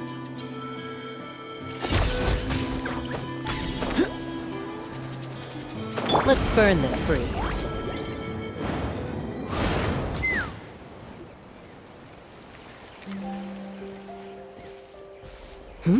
Ah, Traveler and Paimon. You came. Yep, and it looks like we made it just in time! Although, can't say the same for the cuckoosaurs. Bit of a low turnout, huh? Yeah, you'll see why soon enough. All right, get ready. 3, 2, 1, fly! Whoa! We're really flying! I feel light as a feather. I'm flying without a cuckoosaur. These phlogiston wings are awesome! What's going on? Paimon can barely believe her eyes. How did they fly all on their own? The merchants we ran into that day were selling a product called phlogiston wings. It's a flying machine worn on the back. To operate it, you just use a handheld trackball that controls the flow of gaseous phlogiston. That's incredible. Yeah, if Natlan mass adopted this technology, it would revolutionize our mobility and responsiveness in times of crisis. Just think of the countless tragedies that could be averted. I feel like I'm dreaming. Did I really just fly on my own without the help of a cuckoosaur? You'd better believe it! Plus, you just passed the flying trial! Right, Elder Alpa? Elder Alpa? Should this really count as a pass? If we did the trial using phlogiston wings? Why not? The scoring rubric is about flying performance. It doesn't specifically say you have to ride a cuckoosaur, does it? Yeah, maybe, but... I mean, even Chaska had to ride a cuckoosaur in her trial, right? And the whole point of the trial is to test both your flying technique and your ability to work with a saurian companion. Well, if we can fly by ourselves, maybe we don't need to test the ladder anymore. Chaska, Traveler, what are your thoughts on this new invention? You see? Even the Traveler agrees. I agree that they have strategic value, but I don't think it makes any sense to evaluate candidates by the current testing standards if they're using phlogiston wings. Why? Shunan finally mustered the courage to go through with this, and now you're saying it doesn't count? We don't have any experience using these wings in battle, nor is it immediately obvious how to incorporate them into the existing systems in our tribe.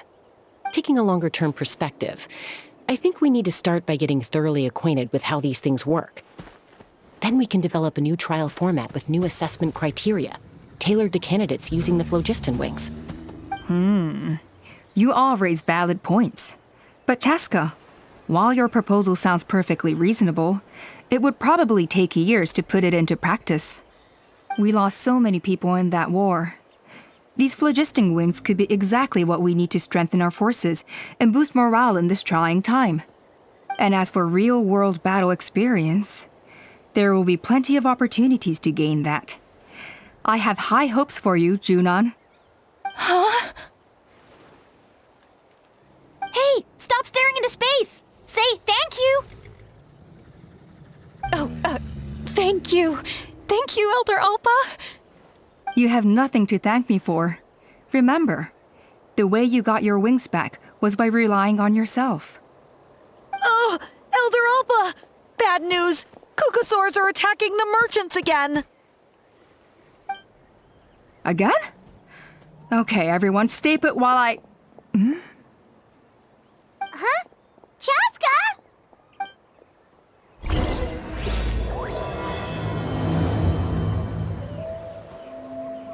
Why did Chaska rush off like that? And then Elder Alpa and the others too? Anyway, let's go see what this is all about.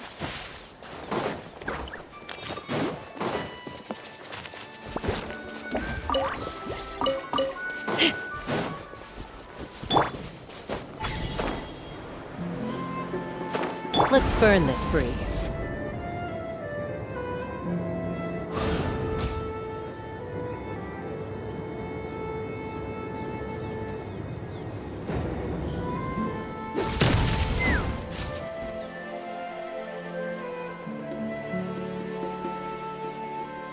Oh, it's back! It found us again! Run! Get out of here! Curses! She's really riled up this time. Hey! Stop running! We'll never outrun a creature with wings! Get back here and let's fight!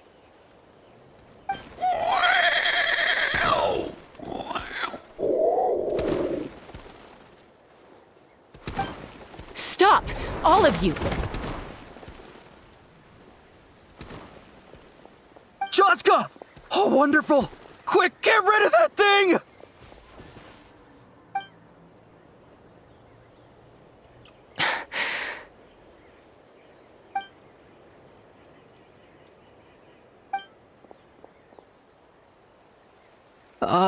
What's going on? Why isn't she doing anything?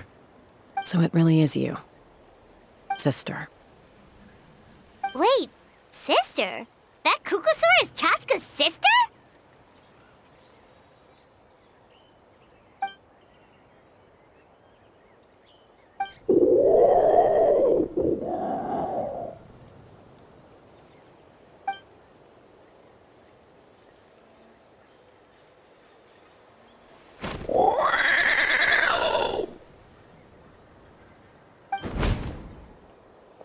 Koya, wait!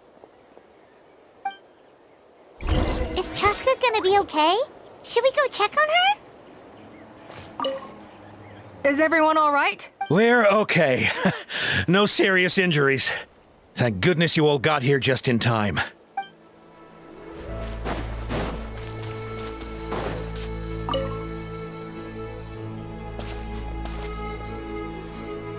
Chaska, are you okay?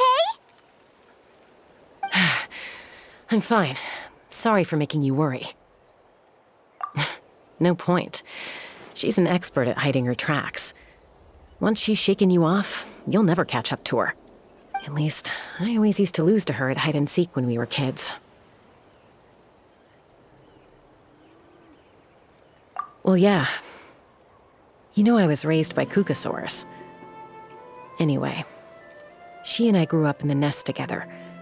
Her name's Koya, and she's my big sister. We played together all the time, chasing each other through treetops or mountaintops. It felt like it would go on that way forever. Until the day I was sent back to live with the humans. Not all Kukusaurs are friendly towards people. Koya, for instance, she's fine with me because we grew up around each other, but she's not fond of other humans. When Mom decided to send me away, Koya strongly protested, and after I left, she became more and more reluctant to interact with humans. Maybe she thinks that humans stole you away from her. It's a possibility, but in any case, we still stayed best friends at first. I had a hard time adjusting to life in the tribe, so whenever something went wrong, I'd run off into the wild and vent to Koya. Ah, so that's what Uncle Cusco was talking about.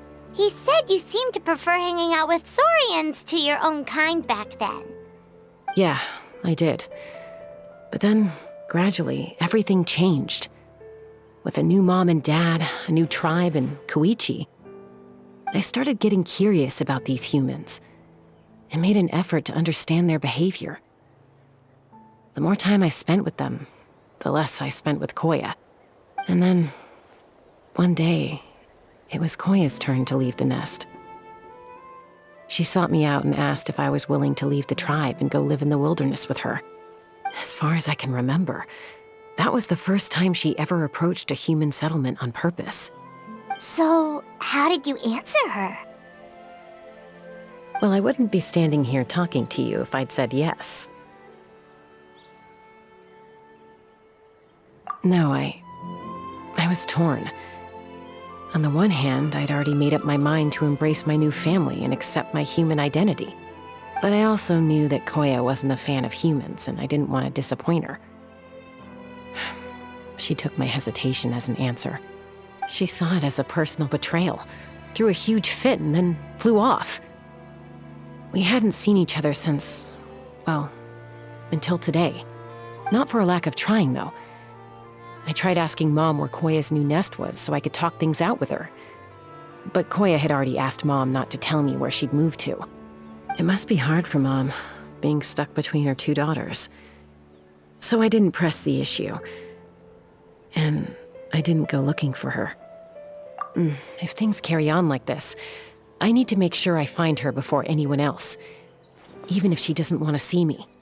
For now, let's bring the wounded back to the tribe, and see what Mutota and Elder Alba have in mind.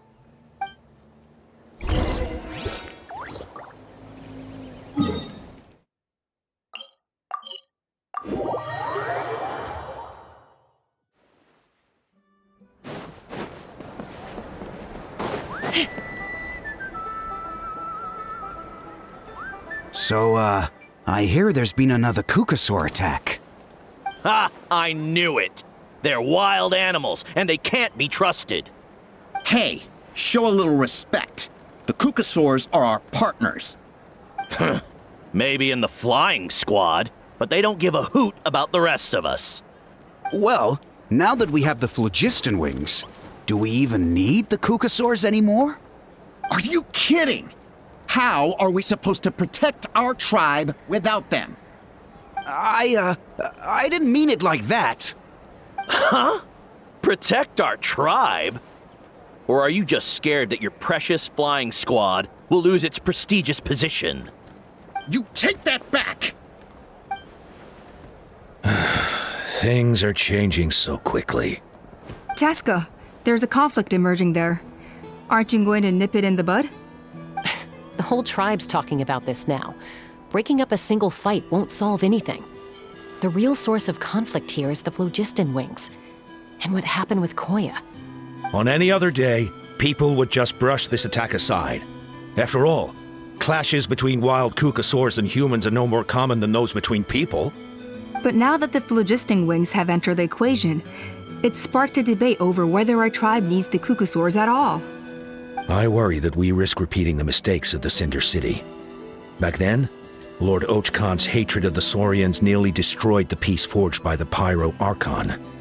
Chaska, to prevent things from deteriorating further, I'd like to task you with restoring peace to the tribe. I will. Traveler, you've already done so much for Natlan, and the Flower Feather clan has no right to ask more of you. But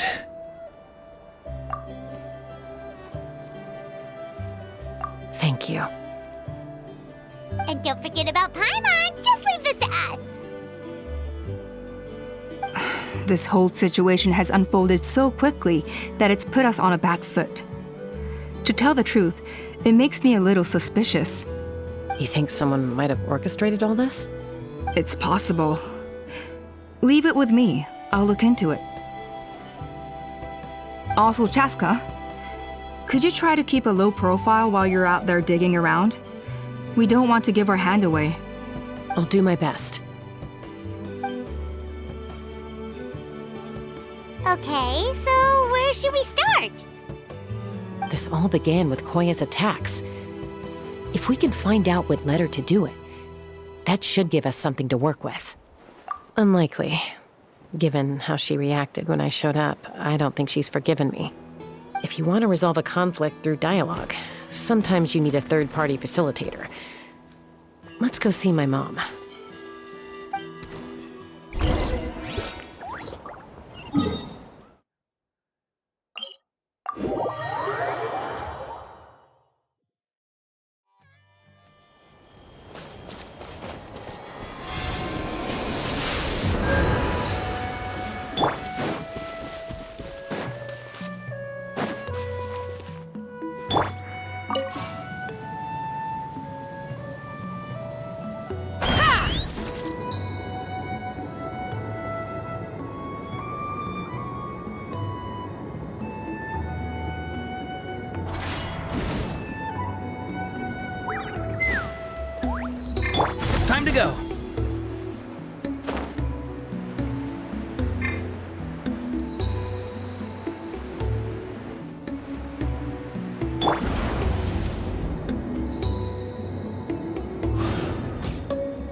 Wow, so this is where you used to live as a child? Mm-hmm. When I was little, we used to do this thing where I'd jump from the top of this tree, and Koya would fly over from the platform and catch me in midair. Or sometimes we'd both fly from the treetop together, and then after some aerial maneuvering, she'd throw me up onto that platform. After we got a bit older, we went to the nearby shores looking for even greater heights. Ah! Stop! You're gonna give Paimon a heart attack! Oh, really? I just thought it made a fun story.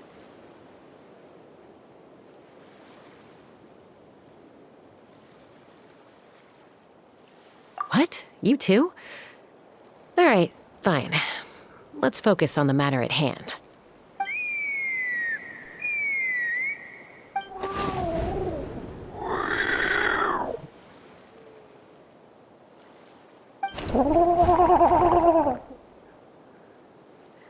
Hey, Mama Bird. I'm back. My last visit was only a week ago, wasn't it? See? I visit you more than I visit Papa Cusco. I brought a couple of friends with me. These are the Traveler and Paimon. Traveler, Paimon, this is my mom. Her name is Chimpu. In the human tongue, anyway.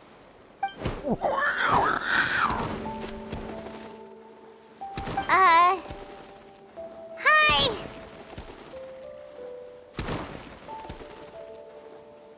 No, not really. I don't speak it as such, but I can sort of get the gist. Although only with Mom and Koya, since I spent my formative years with them.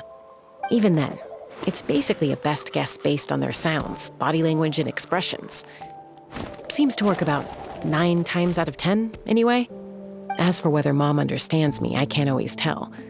But somehow we still manage to communicate. Call it the family bond, I guess.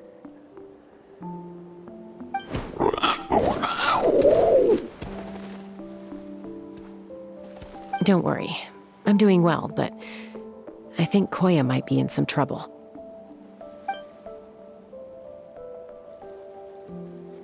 I know she's never been a fan of humans, but she's never deliberately attacked them before either. What's behind this sudden change? Does, Auntie Chimpu know anything? Doesn't look like it. Koya hasn't visited her in a long time.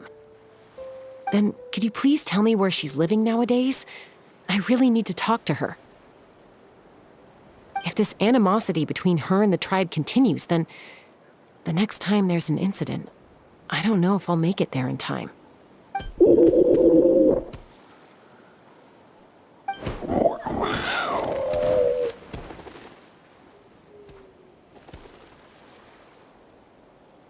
She said she'll take us there. Thank you, Mom.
this is a really remote location.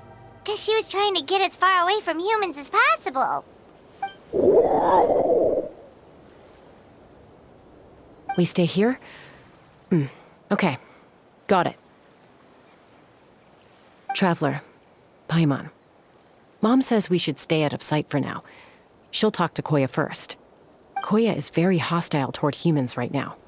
So if we show up unannounced, it might just make things worse.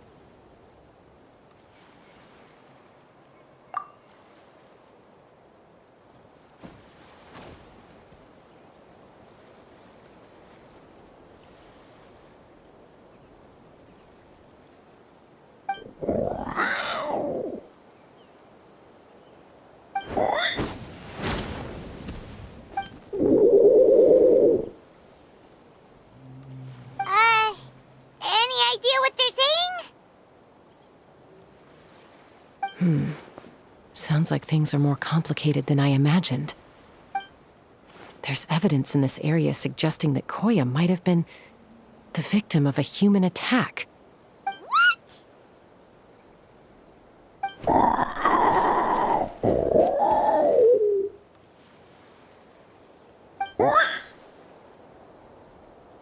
No! It's Chime, Koya's child. The attackers kidnapped her. They came over the sea, under the cover of night, and they took Chime. What the heck? Who would do such a thing? I searched day and night, and finally found them.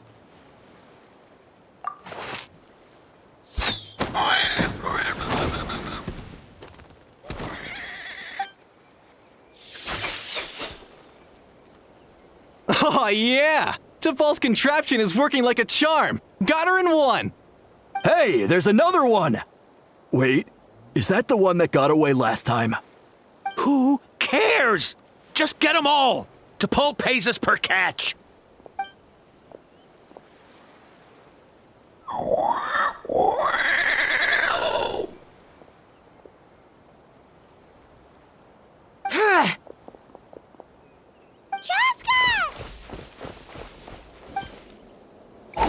Chaska? How do you get here? Quick, stop her! Don't you even think about running away!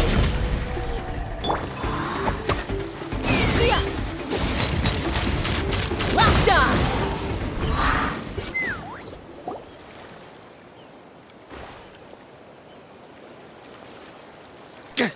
on! Don't come any closer, or I'll...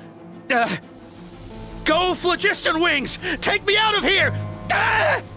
Uh-oh, looks like it malfunctioned. This is bad. Mom and Koya are already injured. And if that thing explodes right next to them... Help!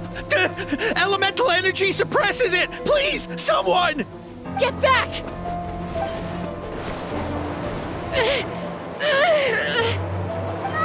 It's still going, and it's getting worse.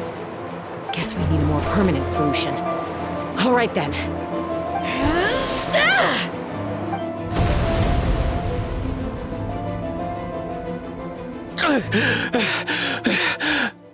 That was too close. I thought I was gonna die.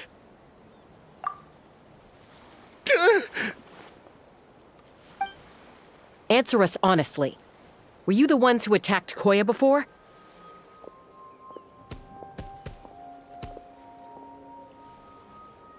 I am... No, it was...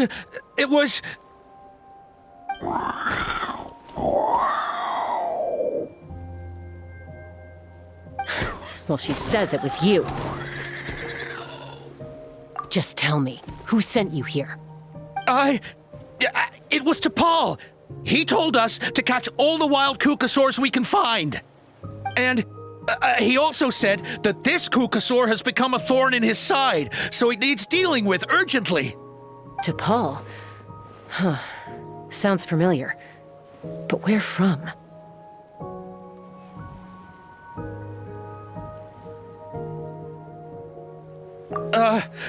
Well, he tends to send his orders in writing. He pretty much never communicates with us in person. When he does, he wears a mask to hide his face. And whenever we trade Kukasaurs for phlogiston wings, we deal with his henchmen. So you didn't even make those wings? All we did was slap some labels on them and transport them over here, to make them look like they're imported. To make it harder to trace their origins. I don't know, honest! Well, that's mighty convenient, huh? What about if I held a gun to your head? Would that change your answer? No need. I'm sorry. I'll tell you everything I know. T'Pol doesn't tell us much, but he always stresses that he wants them alive. So that gives us some clues. This is just a best guess, of course, but we suspect that the gaseous phlogiston stored in the trackballs is drawn directly from the Kukasaurs. What?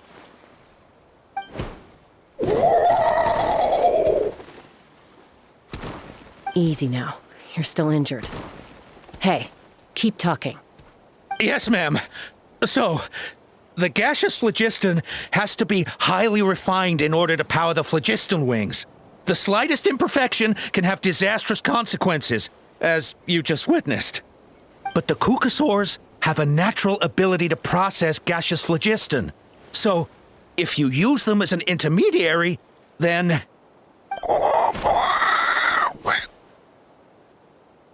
That's enough. So the Kukasaurs you took, where are they now? T'Pol should have them. But no one knows where he's based, apart from him and his henchmen. We've tried looking for it ourselves, even followed them a few times. But we always end up losing track of them. Random thought. Maybe they're hiding up in the sky?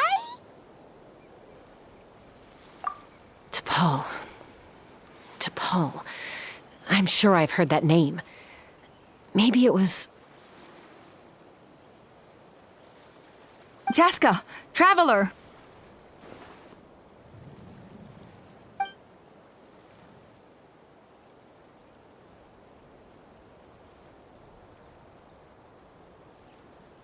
That voice!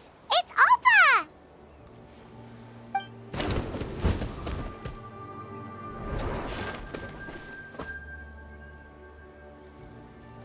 Elder Alba?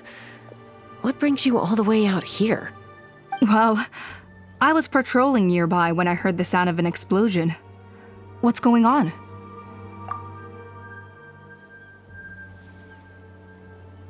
I don't believe it. Elder Alba, does the name T'Pol ring a bell to you? I feel like I've seen it written down before. Maybe in a list of candidates for the flying trials? Huh? So he's a member of your tribe then? No. If he was a member of the Flower Feather clan, I'd definitely know him.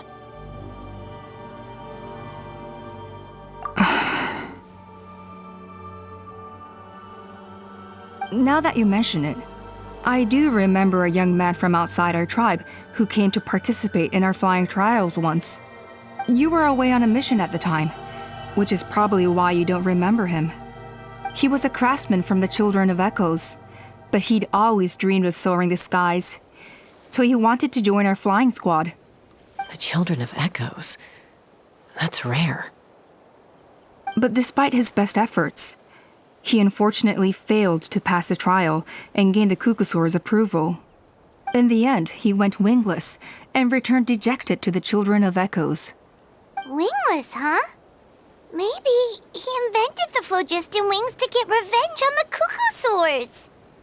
Perhaps.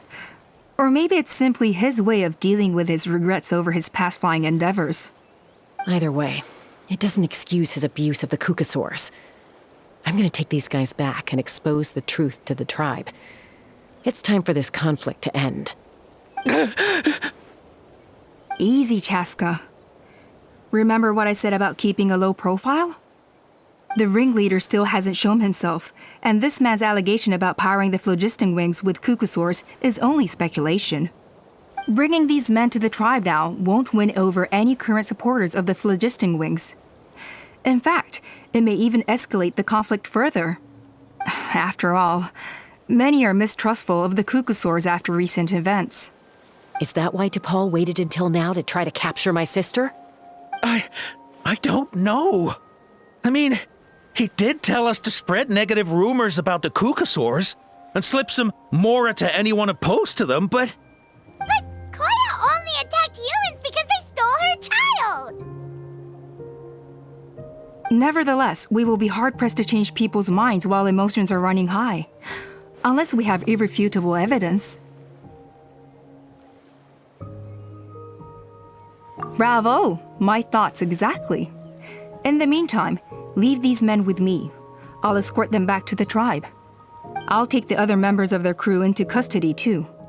They won't get another chance to stir up trouble. Fair enough. I guess finding T'Pol is going to be the key to resolving this conflict. Let's hope the Children of Echoes have some info on him.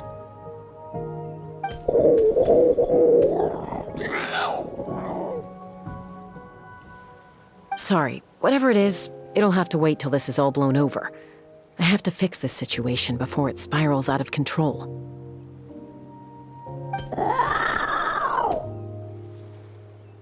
Mom, Sis, rest up and get well soon. I gotta fly.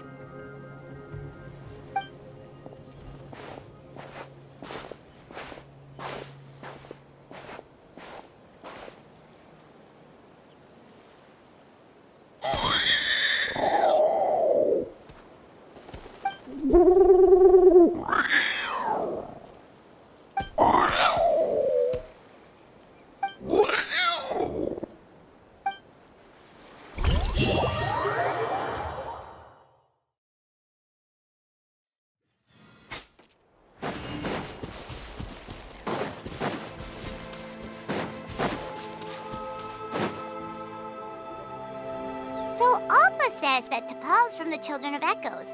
But how do we track him down? Just ask around until we find him? Let's start by talking to someone we know. It'll be faster that way. At this time and place, I'll bet the easiest person to find is... Wakey, wakey, Shilonen! Oh, it's you. Okay, give me a second. I'll come down.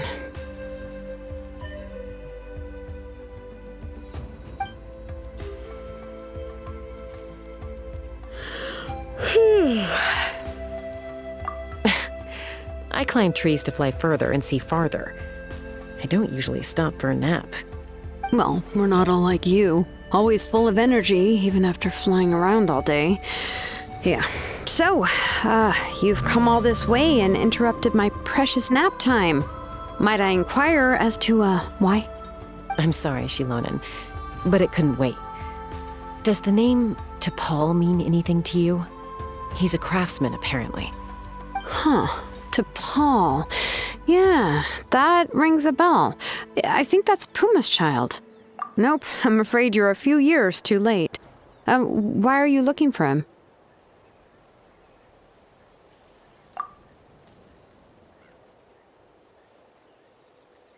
Huh, phlogiston wings. Wow, okay.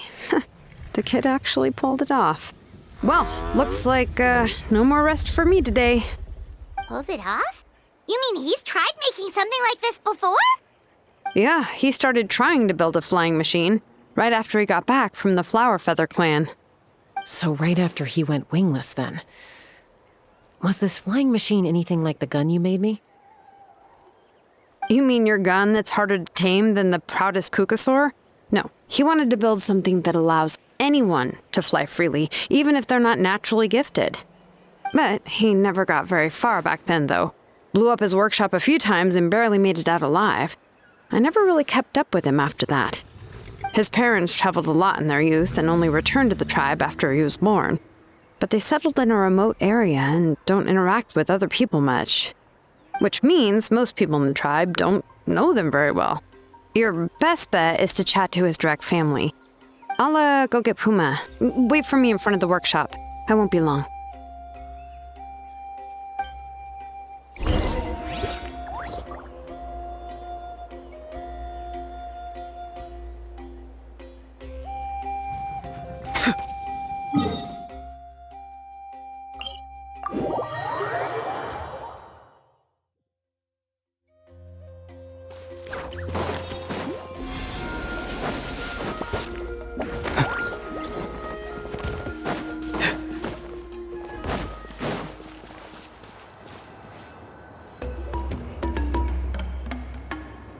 I'm back. Allow me to introduce T'Pol's mother, Puma. Hello, we're... Oh, save the pleasantries. I don't want to spend any longer talking about that boy than I have to. Huh? I disowned him long ago. He is no child of mine. All he cared about was his pipe dream of reaching the sky. Oh, we tried to talk sense into him, but he was obsessed. And then when he left us, he spouted some nonsense about building a workshop in the sky to avoid the constant criticism of us ground dwellers. He left his notebook behind. Whatever questions you have, you can look for them in there. I am done talking about him. He's no son of mine. He never called me Mom anyhow.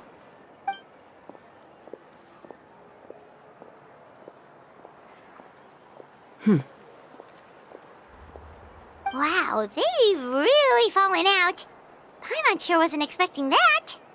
Her husband, T'Pol's father, he passed away recently, and T'Pol didn't even bother to show his face at the funeral. If you ask me, that was probably the final straw for Puma. I'll go keep her company. If there's anything else you need, just come and find me. Thank you. Okay, so this notebook is the only lead we got now, right? What's in there?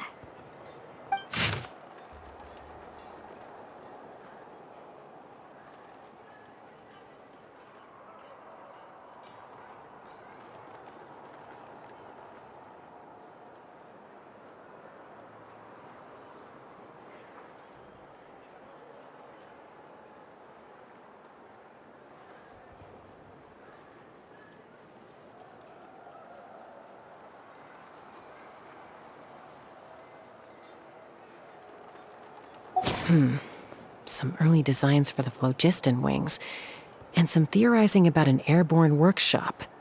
Natlan, the Cinder City. Looks like that's where he got his technological inspiration from. So, was he serious about the workshop in the sky? But that's such a big project for one person. Do we think he actually pulled it off? Oh, yes. The one from the trial arena that was super high up.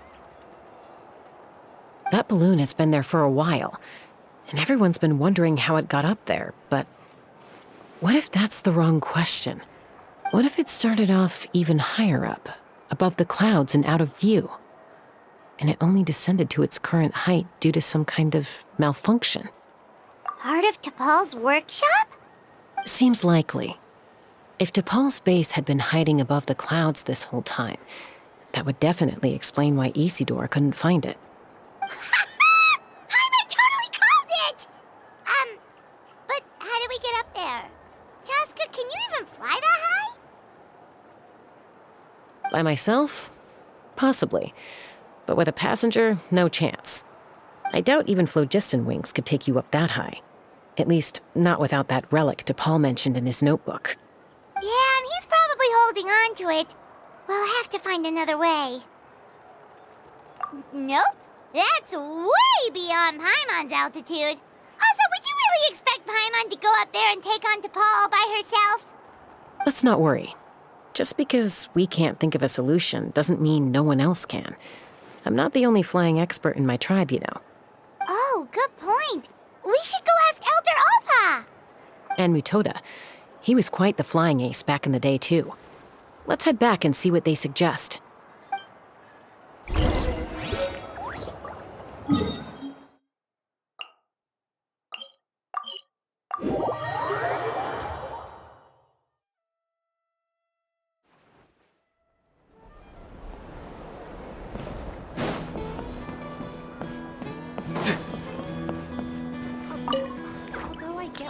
Chaska, you're finally back. Things are getting really tense in the tribe. Have you made any headway with your investigation? Some people even think we arrested the merchants just to support the flying squad and crack down on the phlogiston wings. We found some promising leads, but there's a major obstacle standing between us and the irrefutable evidence we need. A relic from the Cinder City? So Ochkon's still managing to sow discord, even after all these years. An airborne workshop and a hot air balloon above the trial arena. And that's where you're trying to get to now? Neither phlogiston wings nor a Kukusaur can take you that high up. Do you really think that's where T'Pol is hiding? You know what? There might just be a way. Really? Do you still remember those spouts in the arena? When they were all blocked, the gaseous phlogiston was trapped and unable to flow. But now, it's flowing freely. If we were to block them up again... You mean all of them except the one at the very top of the arena? To build up the pressure there? Precisely. With all the gaseous phlogiston flowing through one spout, it would create a high-pressure wind current. And then we just ride it up into the sky! Yes, it has its risks, but with Chaska's abilities, I think she could manage it. It's an extremely risky approach, but I agree that it's feasible. If you want to give it a try, check with Inkanak at the trial grounds. She can explain how to block the spouts. Chaska, if anyone has a hope of seizing this evidence from the high heavens, it is you.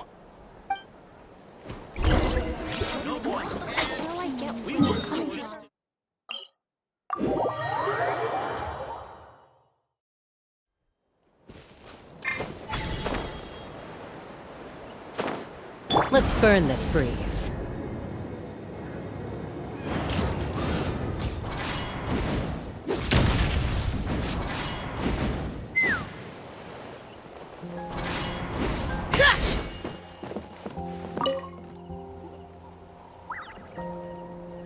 Goodness me, that is a very bold idea. Maybe so, but we have to act fast. What's the quickest way for us to block off the spouts? From a technical perspective, I'd have to advise taking some measurements and carefully planning this out first. But I'm guessing that's not what you want to hear. Then we'll have to take the rough and ready approach. See the solid phlogiston over there? Our prior inspections revealed that some kind of stable structure has formed inside, making it highly damage resistant. It's not without its weak points, but unless they're all struck at the same time, the structural integrity won't be threatened. So, what happens if we do strike them all at once? It'll collapse. Okay, I see where you're going with this. Yeah, you got it. As long as you hit all the weak spots at once from the right angle, the solid phlogiston will fall right on top of the spout and block it up. You're right about rough and ready. Sounds like my kind of plan.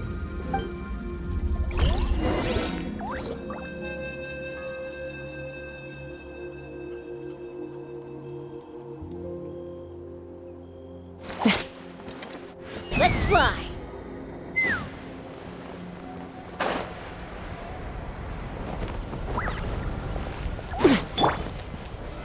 Solidify!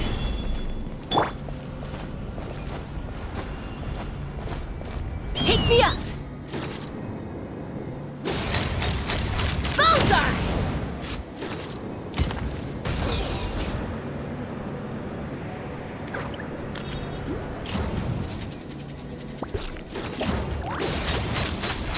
Bullseye! Bullseye!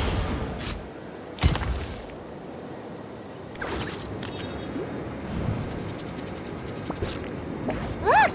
There's a chunk of solid phlogiston right over that spout!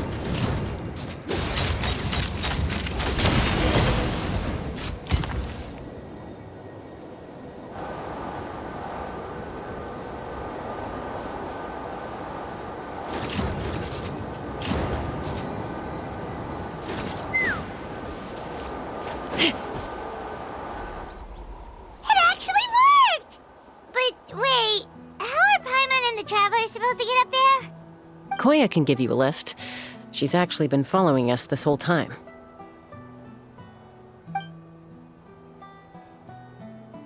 Wow, Paimon didn't notice at all.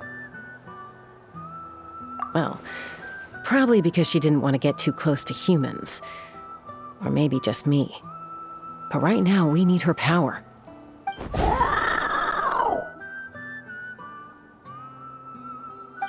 cool! You didn't even have to summon her! Yes, up there. That's probably where Chime is. All right, let's go have a little talk with this T'Pol.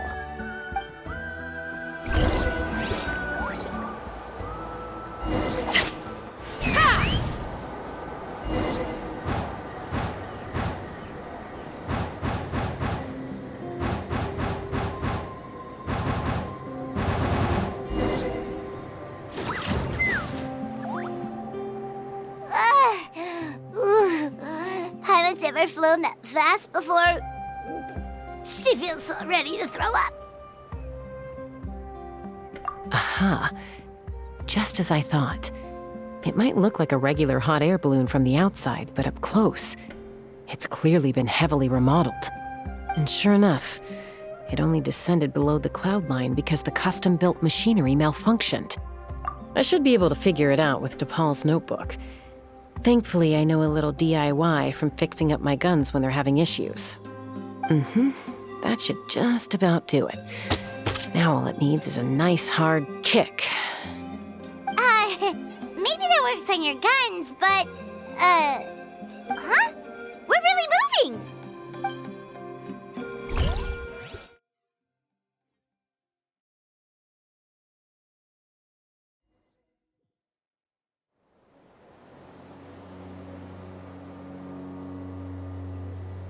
Here it is! The workshop in the sky! Oh, you gotta see it to believe it. Makes you wonder why T'Pol even bothers with phlogiston wings when he has tech like this. Well, according to the notebook, the platform beneath us runs on components from the Cinder City. Those can't be mass-produced. Also, I have some doubts about its mobility after seeing how it moved just now. For someone like T'Pol who dreams of flying freely, this definitely doesn't cut it. But if he's got that relic, he should be able to make a set of prototype wings for himself, right? Why bother making a whole flying workshop so he can mass-produce them? But this doesn't add up. If he's already achieved the power of flight, then he must have bigger dreams we don't know about. But what? With any luck, we'll find the answers in his workshop.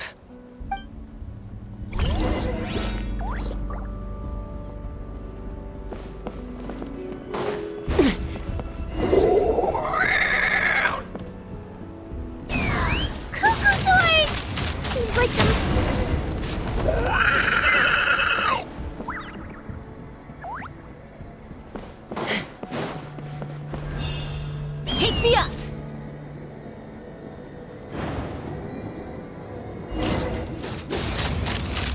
Locked on! Why won't it fly away like the others? Is it... She's still breathing, but barely. By the looks of it, T'Pol was using these cages to extract phlogiston from the Kukasaurs. Once a Kukasaur is drained of phlogiston, it becomes too weak to move. We'll have to come back for these ones after dealing with T'Pol.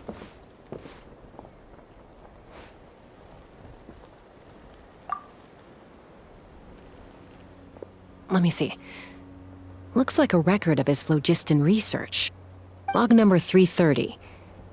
With the support of... I was finally able to launch the airborne workshop. Even though it relies on the relic for 80% of its power supply, I've at least taken the first step. Log number 348. Research on the relic is progressing well. I should be able to replicate the technology and scale up production very soon. Has proposed a name for this groundbreaking invention: the phlogiston wings. I think I'm getting close.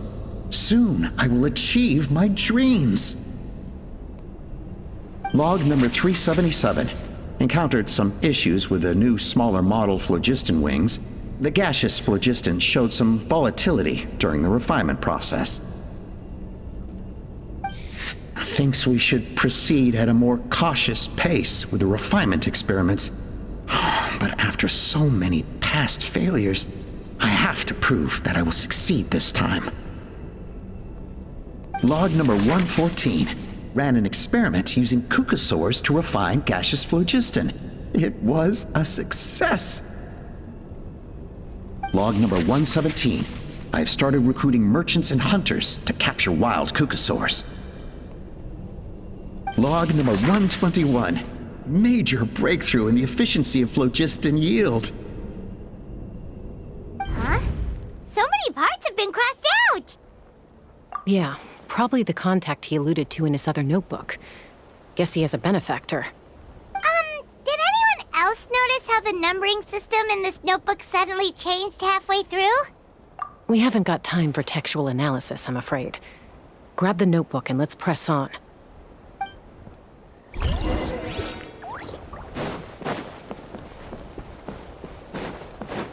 Huh. Never seen one of these before. Looks like this was built with the Cinder City components, too. You're not thinking of giving it a nice hard kick, are you?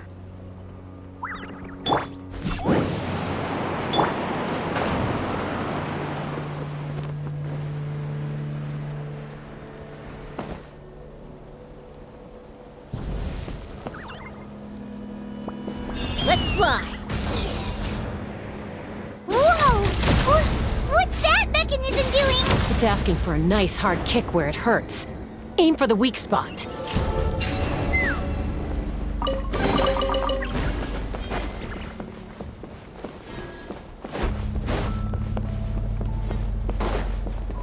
What are they doing here? It's T'Pol's henchman. He must have brought them here using the relic in his prototype wings. Watch out! Locked on!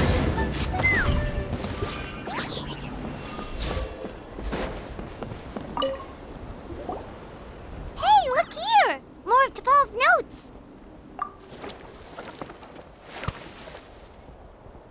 Log number 403. Introduce me to some new comrades who fully support my ideas. I told them that some saurians are blessed with wings, and some people with natural gifts, while the less fortunate among us can only look on longingly as they seize the skies. But I also told them that progress can erase individual differences. Think of the tools humanity has made to fight back against wild beasts. The law we have put in place to even the playing field between the strong and the weak. I promised them that our research will be the new frontier of human progress. With our phlogiston wings, the power of flight will no longer be for a select few to enjoy. Imagine a world where the skies are for all to share. I only hope that when we finally achieve this goal, we'll be proud of me. Imagine a world where the skies are for all to share. Yes, what a wonderful world that would be. If only it were possible. We could respond faster, and so many tragedies could be prevented. But T'Pol, what about the saurians you're draining dry of phlogiston? You're not sharing the sky, you're stealing it! Bad move. I won't let you get away with it.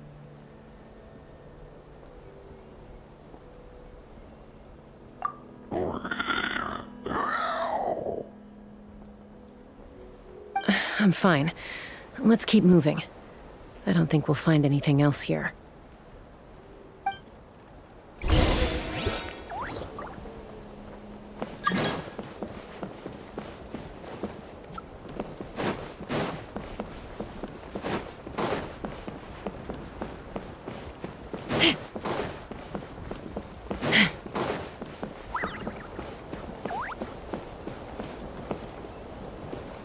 Let's fly!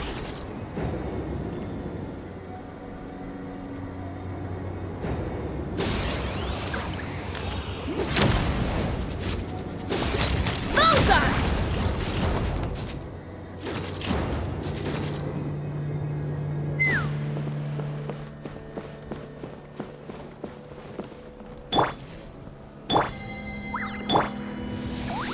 Yeah!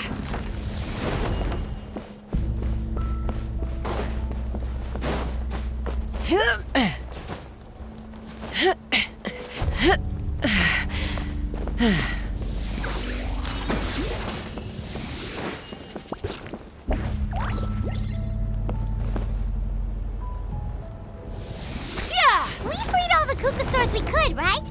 Oh, that's a huge win already! Go us!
Looks like we've reached the center of the workshop. And still no sign of Koya's baby.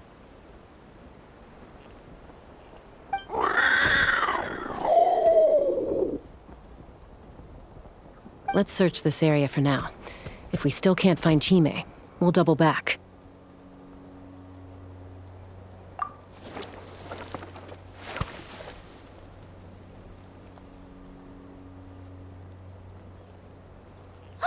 Chaska, Traveler, come quick! What is it? Did you find Chime? Not yet, but look! It's another one of T'Pol's notebooks! All right.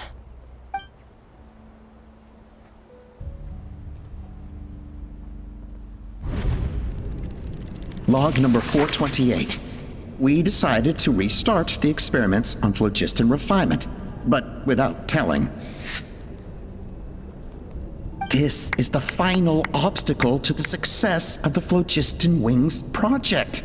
We cannot fall at the last hurdle. Log number 436. Earlier today, suggested using cucosaurs as an intermediary to extract refined phlogiston. It's certainly feasible, but... Anyway, as long as our secret experiment succeeds, I'm sure won't bring it up again. Log number 443. We will conduct the experiment tomorrow. But birthday is coming up, so hopefully we'll have a birthday surprise for her.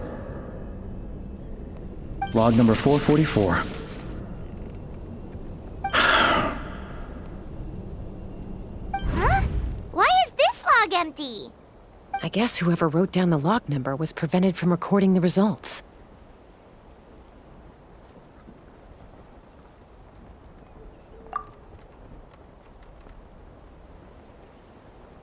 Log number 0. We lost many comrades in the accident. Among them are friends, lovers, and children. But we cannot stop now. We will keep their legacy alive and carry their dreams forward. As of today, we are scrapping the artificial refinement method.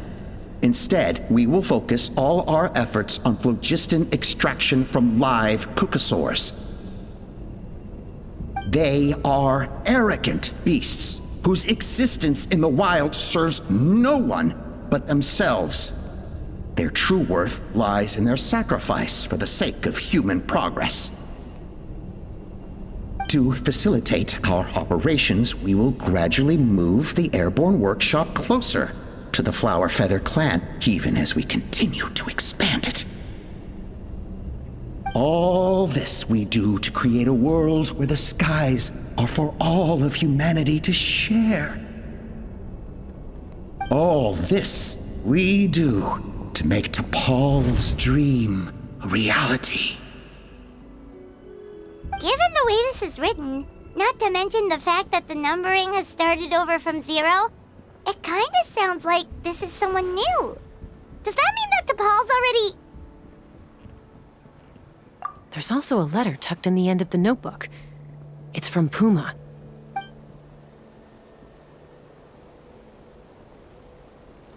T'Pol, I don't know where you are right now, so I don't know how to reach you.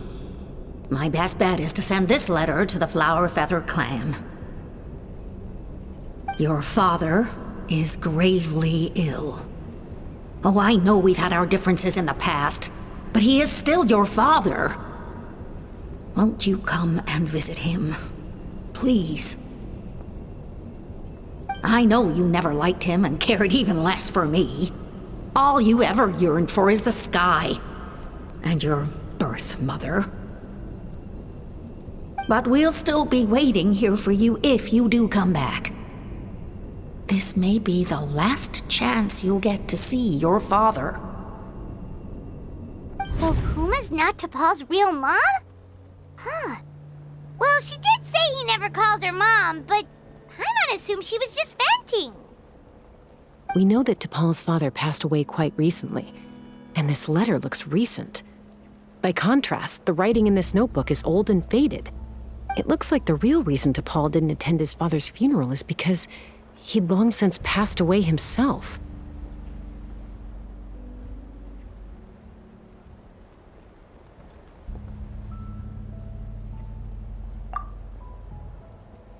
If we ask ourselves why this letter was sent to the Flower Feather clan, why T'Pol always yearned for the sky, and how he got his hands on a relic from the Cinder City, it all points to one answer.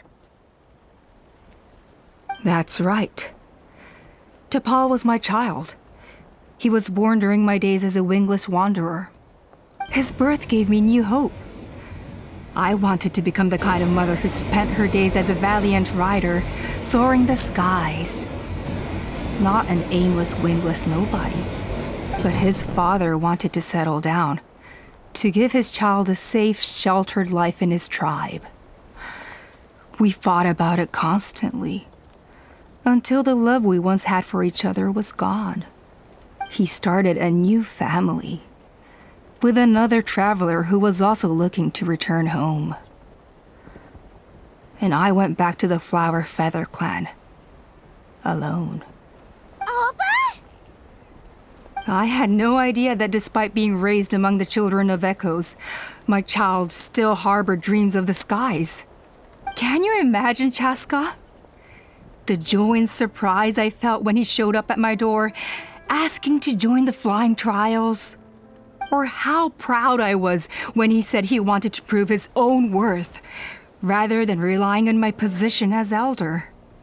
And then the anguish that overcame me when he was rejected by the Kukusaurs and became wingless, just as I had after my injury. You've got a lot of nerve showing your face here. Don't take this the wrong way, Chaska. I'm not here for a fight. I just want to talk. Isn't that your preferred way to resolve things? I trust you've learned of T'Pol's wish on your way here. A world where the skies are for all of humanity to share. If only his dream can be realized, no one will ever have to lose their wings again. Our aerial prowess will be greater than ever before. War will never again come at such a great cost. The loss of Koichi is a tragedy that need never be repeated. So tell me, Chaska, do you really wish to see the phlogiston wings forever grounded and gathering dust? Nothing you've said excuses all the conflict you've caused. You mean the argument back at the tribe? It was a necessary measure. Sometimes this is the only way to accelerate the pace of progress.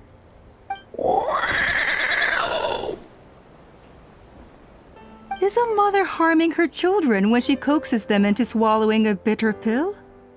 Of course not. It is a brief moment of suffering for the greater good, and the child would come to understand this in due course. The phlogiston wings are that bitter pill. We will never progress as a tribe if we cling to the scraps the Kukusaurs offer us. Once the people have embraced the phlogiston wings, they will never look back, even if they learn how the refined phlogiston is sourced. They will convince themselves that the sacrifice of a few cuckoosaurs is a small price to pay for our dominion over the skies. But this I had not anticipated. I barely had the chance to introduce the phlogiston wings to the tribe before you found this place. Your plan was hardly foolproof. Yet, it can still be salvaged. Chaska, traveler, you are the hope of humanity. I'm sure you have your doubts about my methods, but know that my love for humanity and for Natlan is genuine. You know me, Chaska. And you know that I've always treated everyone in the Flower Feather clan as my own children, as fellow humans. Surely you can understand my perspective. Alpa, Natlan doesn't belong to humans alone. And truthfully, neither do I.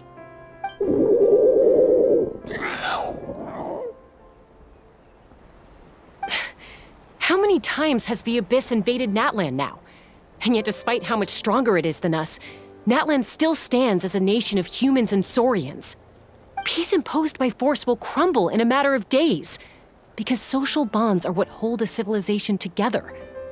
Weren't you the one that taught me that? And yet you would break the bond we share with our saurian companions to take more power for ourselves? That's as stupid as hacking your own arm off to use it as a club. They are wild beasts, driven purely by instinct. How could they possibly understand human social bonds? How did someone like her ever become a writer?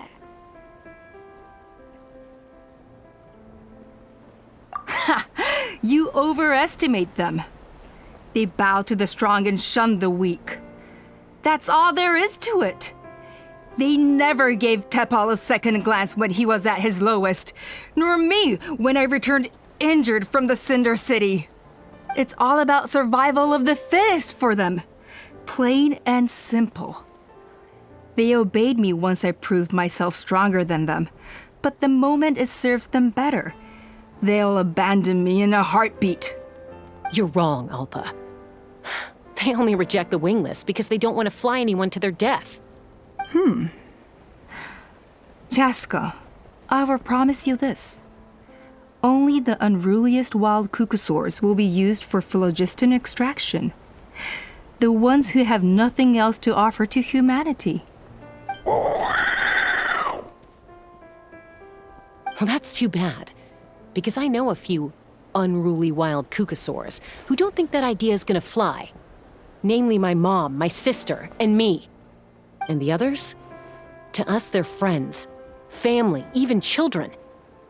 So if you want to put any of them in one of your cages, you're gonna have to go through us. Is that right? I knew you might be difficult to convince. Maybe this will change your mind.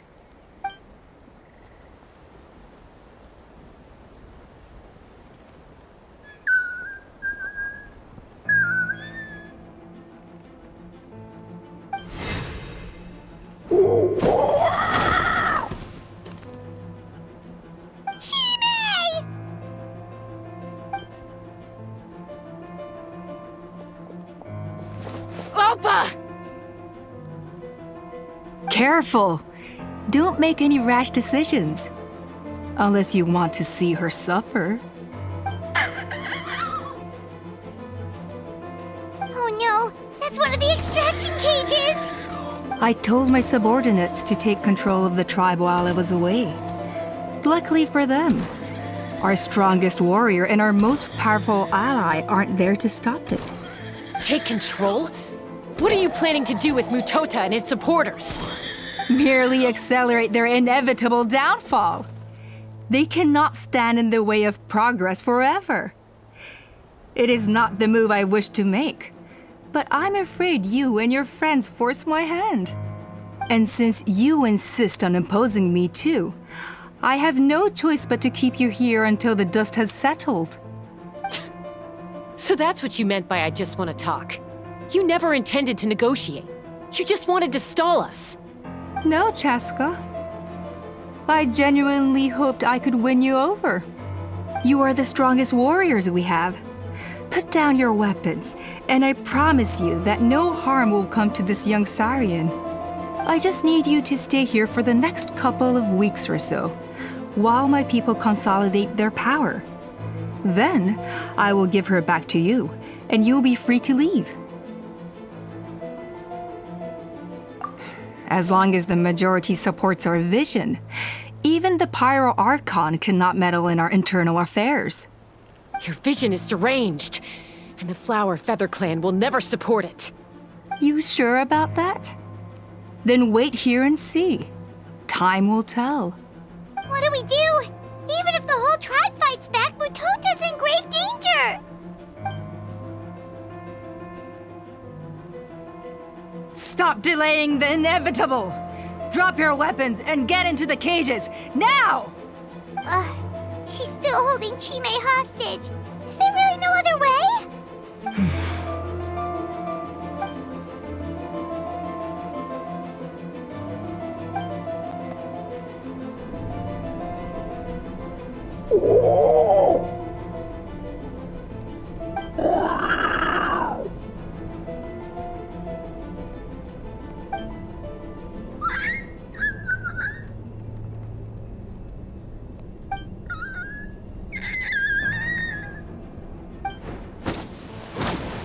Koya? Huh? What are you yapping about? Stand down. Drop your weapons, now! This instant! Ah! Ah! No! The relic!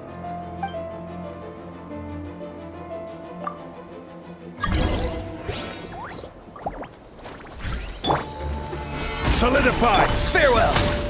Bow your head.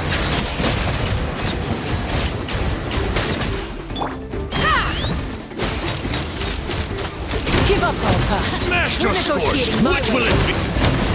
Hey, something's up with this relic!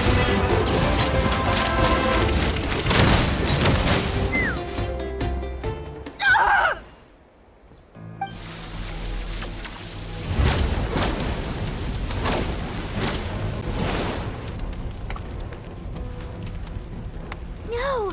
What is she doing? She'll bring us all down with her! But why? We stabilized the relic!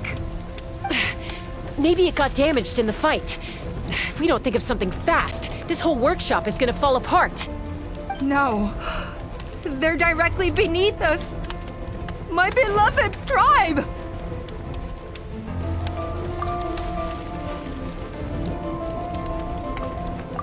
Okay, it's too powerful. This ain't a toy like last time. I don't think I can just throw it aside.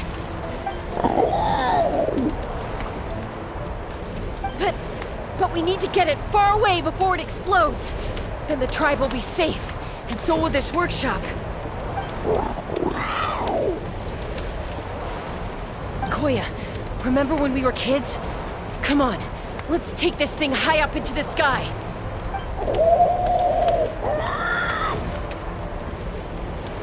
Don't worry, I know I can get rid of it before it explodes. We're talking some surface wounds at most. All I need is for you to catch me at the end, just like old times.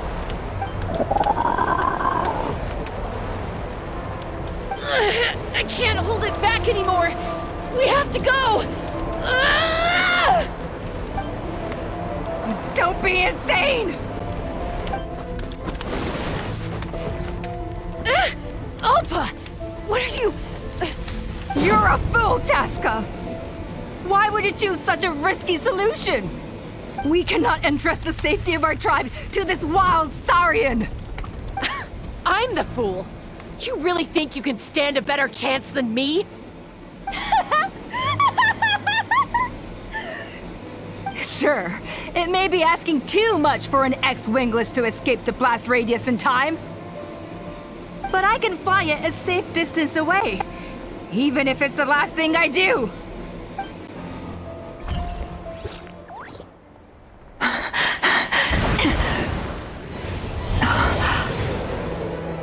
Here, this should be high enough to save the clan.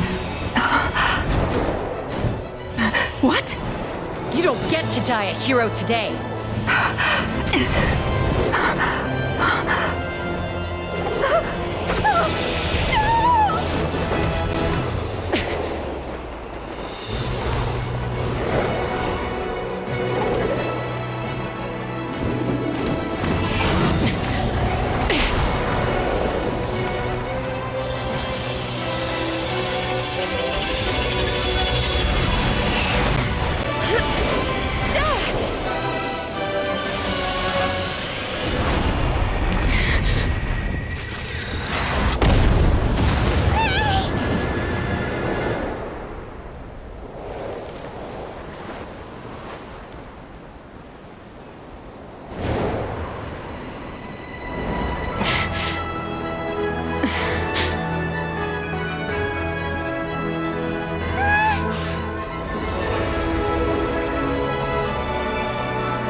Koya, are you hurt? Let me take a look at you. What do you mean, I'm fine? Didn't I tell you to catch me on your back? Why did you try to shield me from the blast?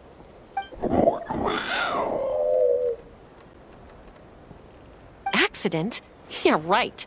Seriously, you're as stubborn as ever. Chaska! Koya! How are things looking here?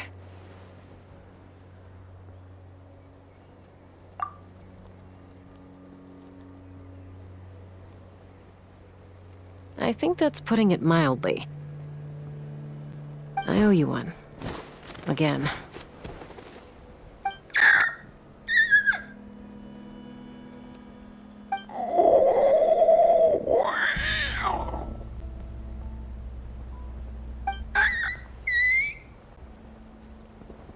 Oh, but be honest. Do you still think Kukasaurs can't form bonds? Mom, I'll figure out the refinement problem. I'll find a way. You don't need to worry about it. I just need some more time. That's all I ask. Please just trust me. Just this once.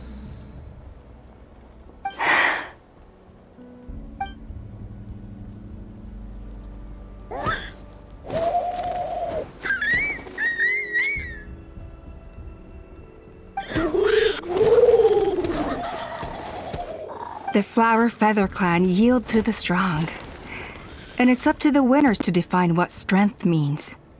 So it looks like it's my turn to yield.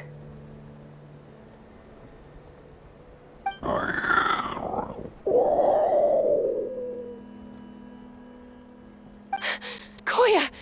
Koya!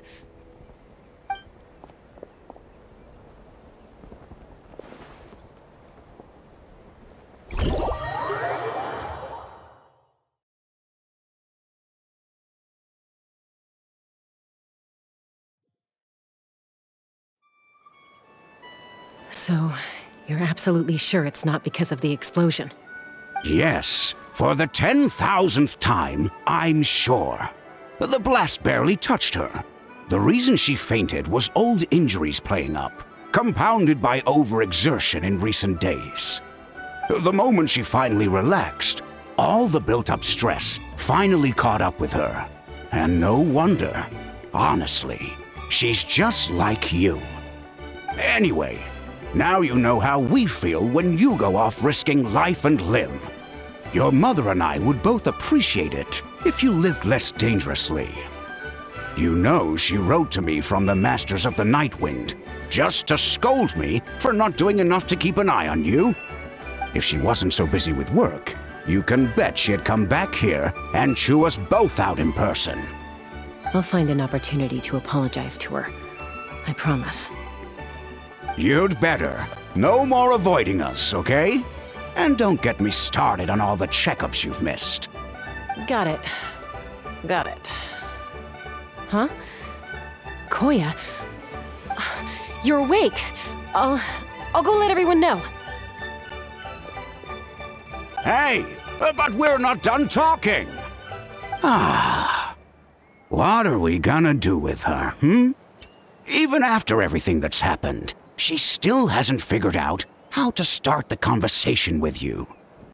She keeps saying, I don't think Koya has forgiven me yet. But if you ask me, she's the one who's scared to open up and have an honest conversation. For all her confidence, she's a very sensitive soul underneath. You'd think as a peacemaker, she of all people would know how to reconcile with her family after a falling out. She must have been a handful growing up. Thank you for being there for her. And of course, thank you for keeping her safe when you were up there in the sky. Koya, Uncle Cusco, we're here! Ha! I was just telling her that she's not to go chasing danger with Chaska ever again. Cusco, I understand how you must feel. But it's all thanks to Koya and Chaska's efforts that the airborne workshop didn't come crashing down on our heads. Oh, Paimon almost forgot to ask. They didn't hurt you while we were gone, did they? Thankfully, when her co-conspirators tried to arrest me, I was out coaching Koyer and Junan. The two of them were a huge help. They took care of things while I went around rallying the resistance.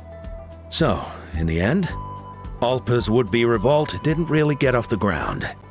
And as it turns out, not all of the wingless want to see our dear Saurian friends replaced with phlogiston-powered gizmos. I'm so sorry you got mixed up in this, by the way. We should have caught on to Alpa's scheme sooner. We could have saved so many Kukasaurs from getting hurt.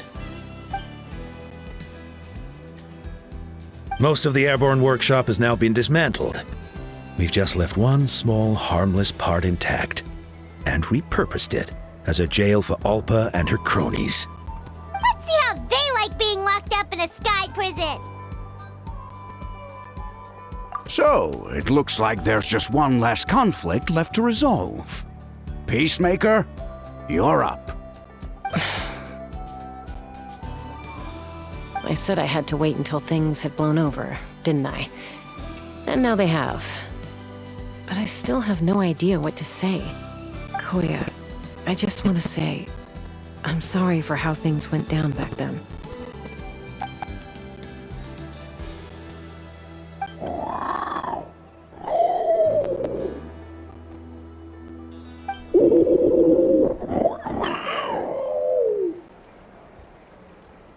Huh? Does this mean you're not mad at me anymore? There's that family likeness coming through again. But that day, when we ran into each other.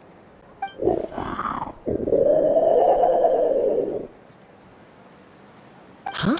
So then, when did you finally make your peace with it?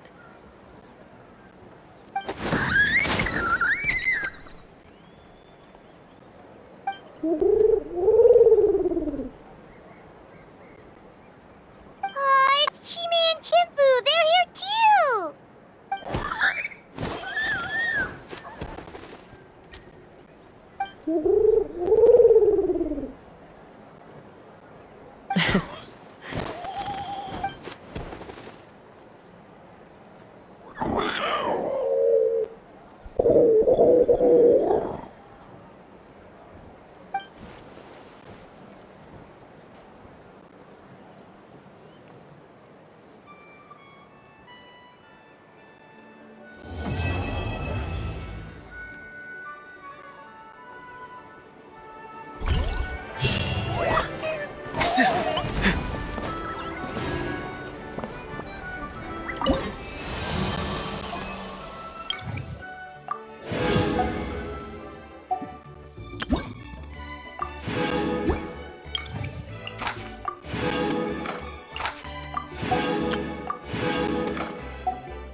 Let's burn this breeze.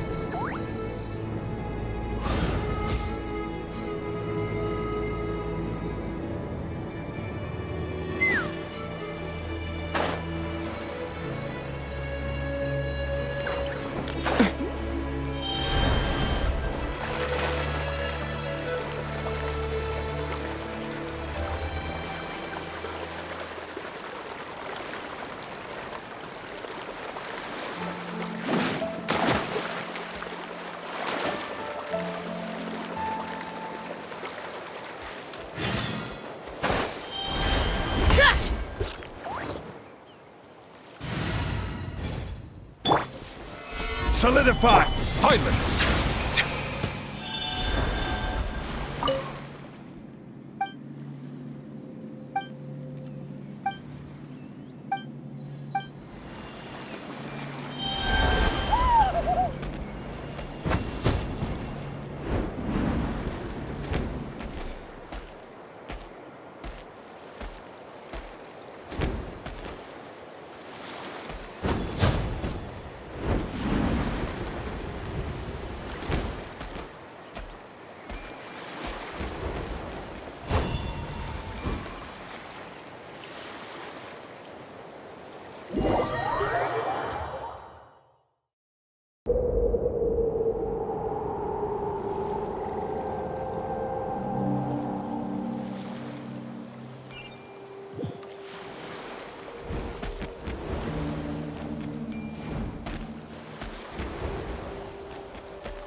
Come on! Show me your courage! Let the record show that I verbally consent to relinquishing these items into your possession.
Come on! Show me your courage! I will. Yes, you are. Qualified after all.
you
Stabilize!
wait for it a little.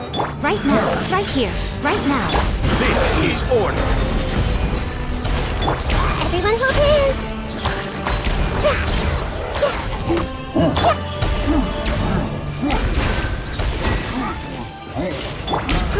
Grow.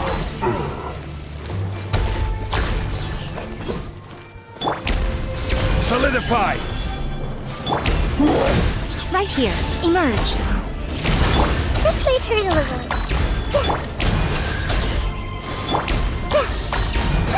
Grow.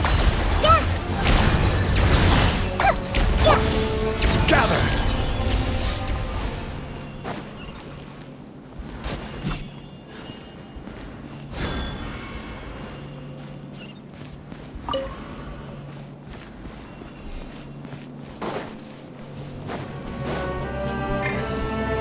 Stabilize. Right now. Commit it to memory. I see everything. Right here, emerge. Order guide you.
Solidify! Right now. Emerge. Right now.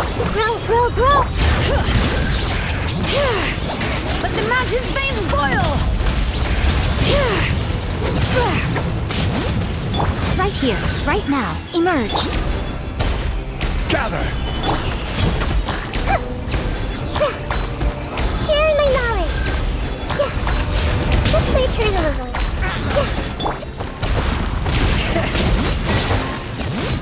Right now. A sight to behold.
Bow your head.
Silence!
Stabilize! Settle down!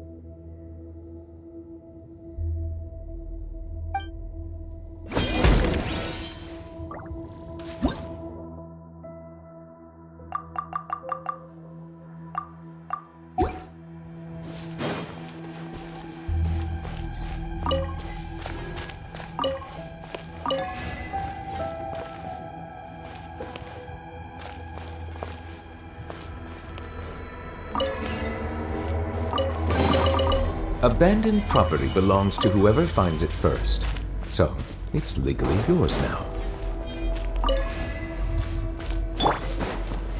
Gather!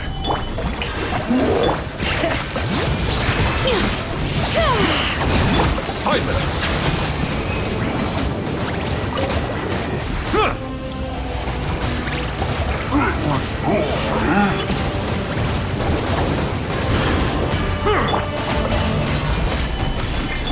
Strike a pose! Bring it!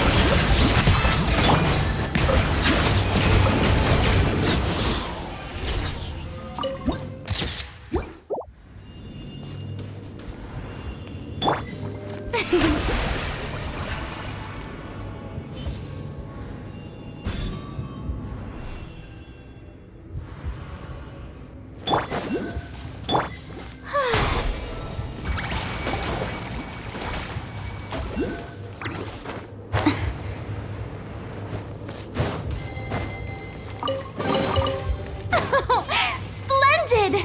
More interesting trinkets for me.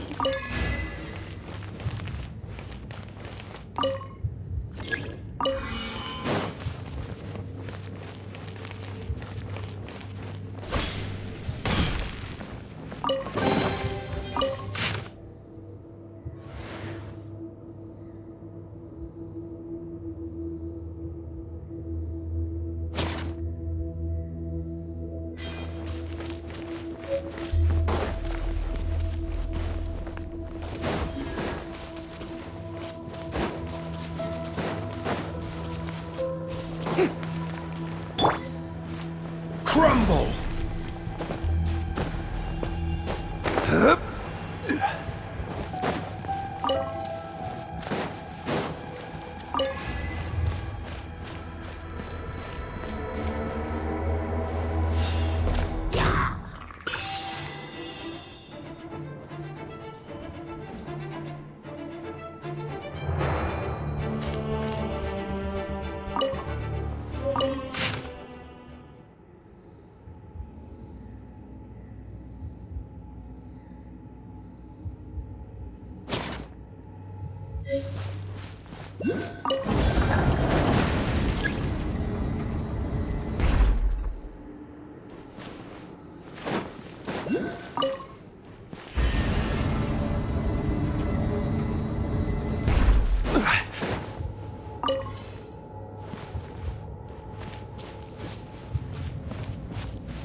Rise!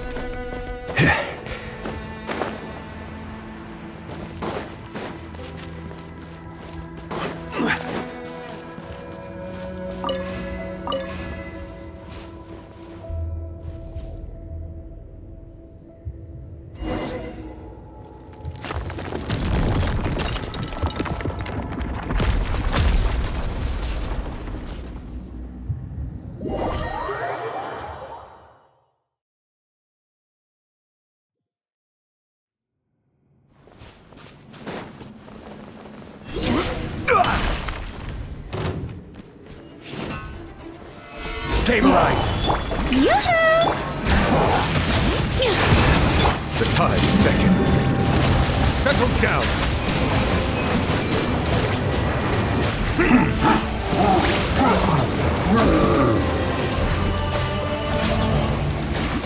All right. Hear the echoes of the valley.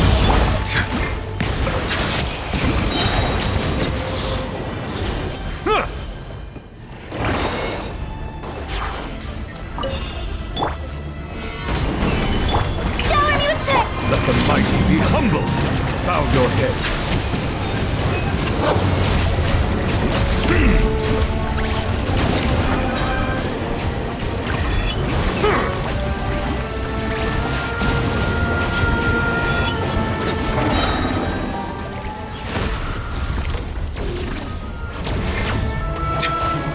Order guide you. Gather. Be sanctified. Settle down.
Let the record show that I verbally consent to relinquishing these items into your possession.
Solidify!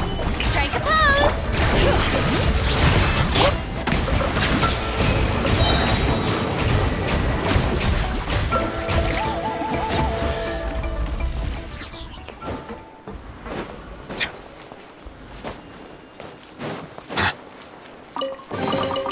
Is it what you wish to find? Hopefully the excitement...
Awake!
Stabilize! I will have order!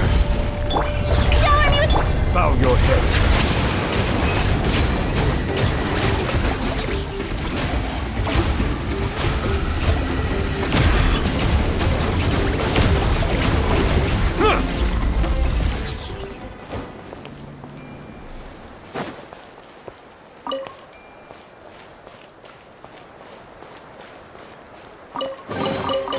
Let the record show that I verbally consent to relinquishing.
Let my name echo in song! Let the mountain's veins boil! Let the mighty be humbled!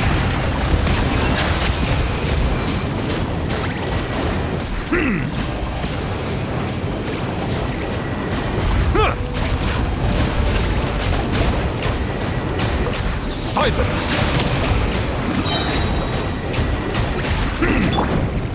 Gather! Yoo-hoo!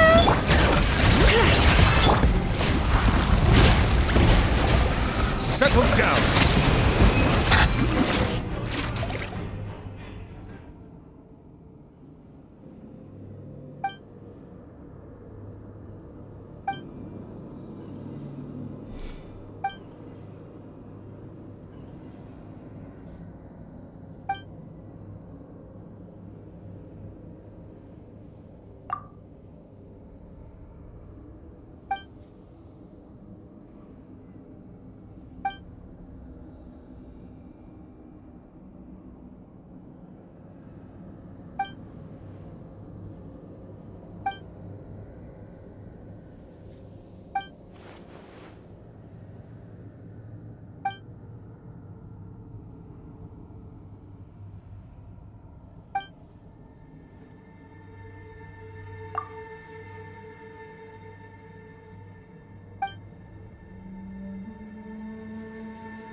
Is it what you wish to find?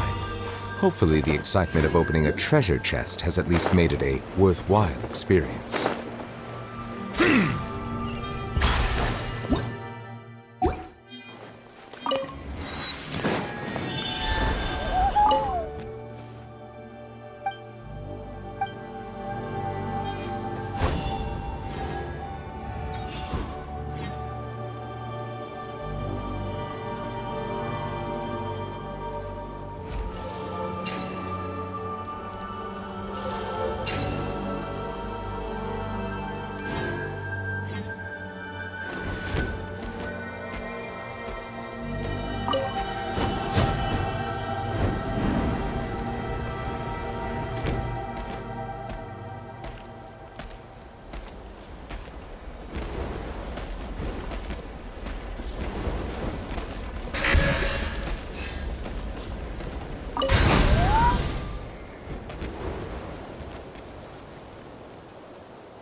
time's beckon. Silence!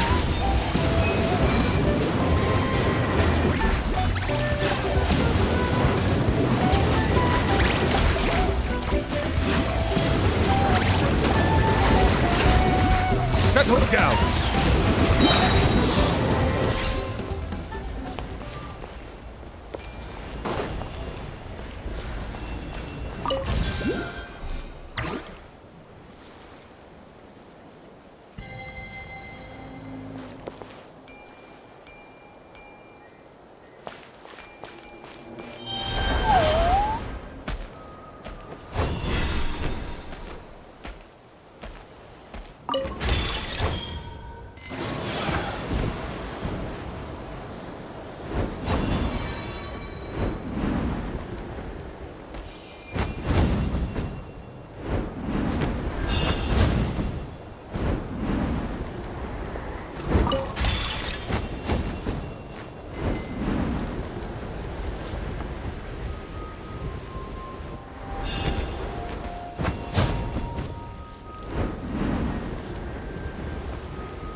Order guide you. Stabilize. Yoo-hoo! Letting Prave's names echo! Bring it!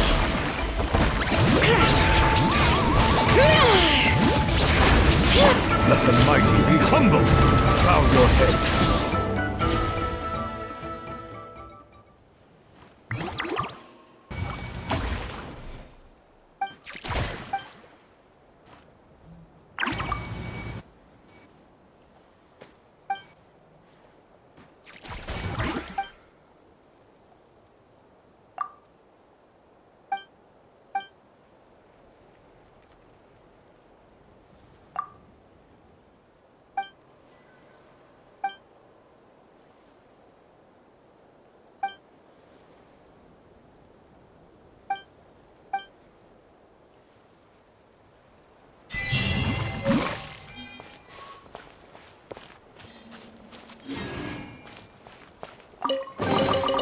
Let the record show that I verbally consent to relinquishing these items into your possession.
Gather! Silence! Be sanctified!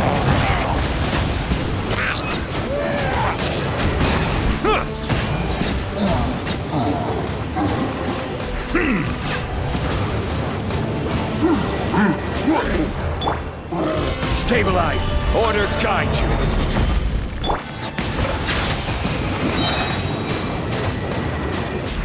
The tides beckon.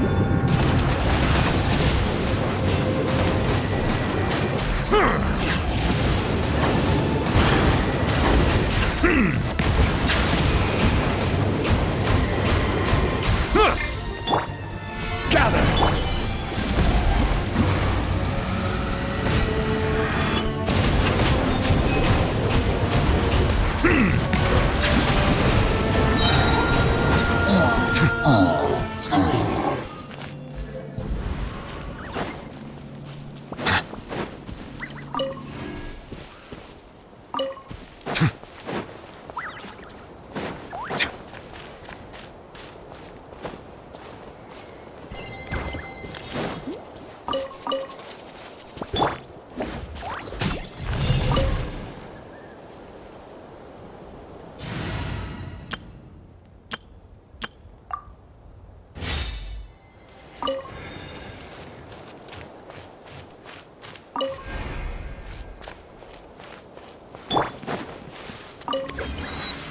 Solidify!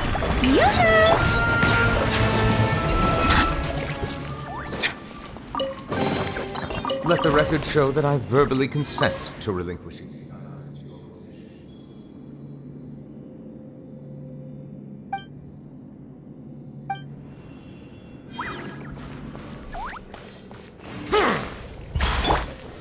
Gather!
Time to begin work?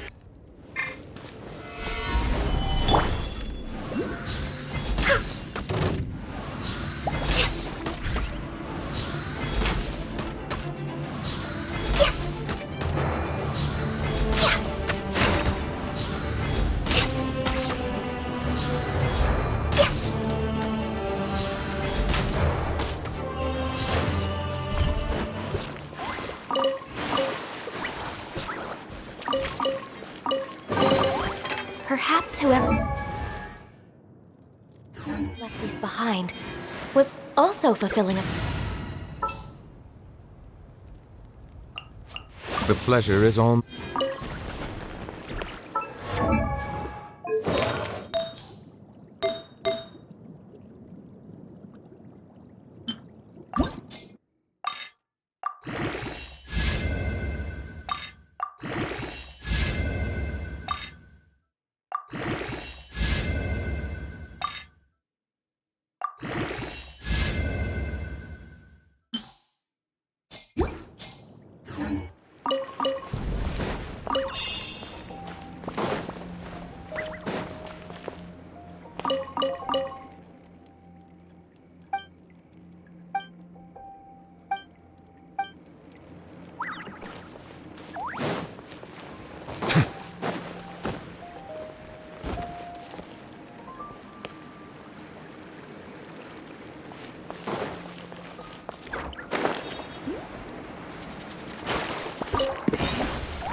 I will have order. Settle down.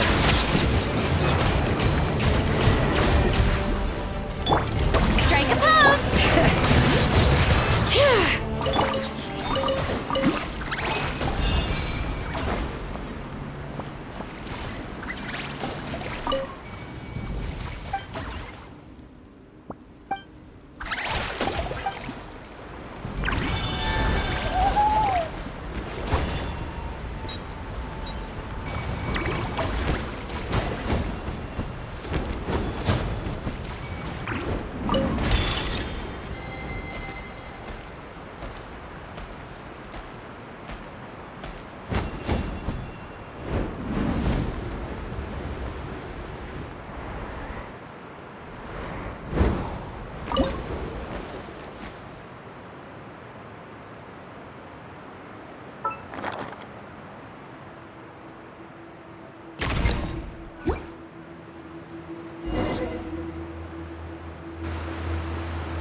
Fight!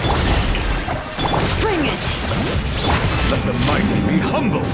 Bow your head.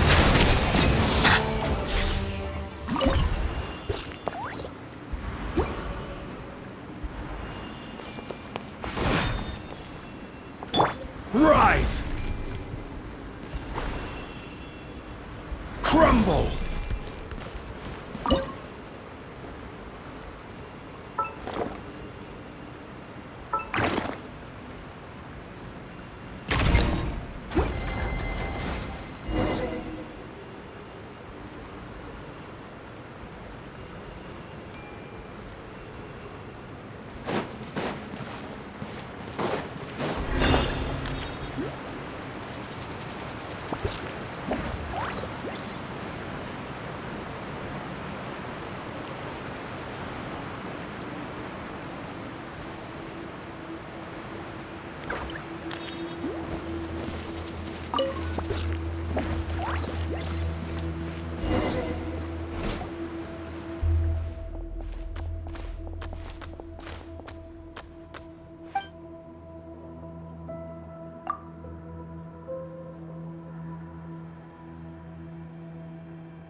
unsolicited, and all the more valuable.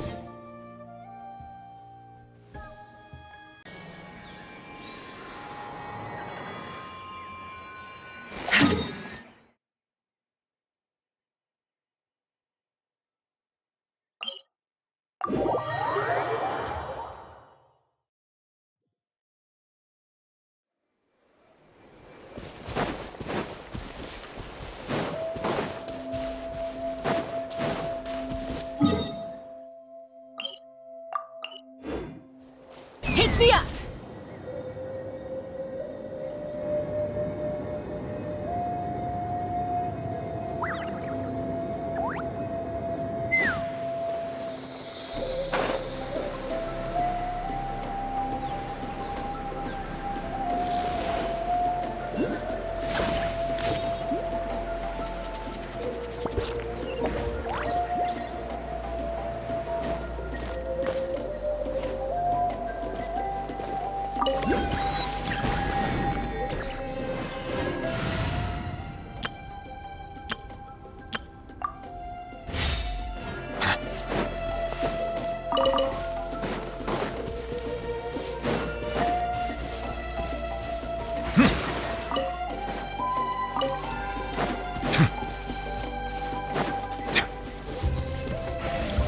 Settle down!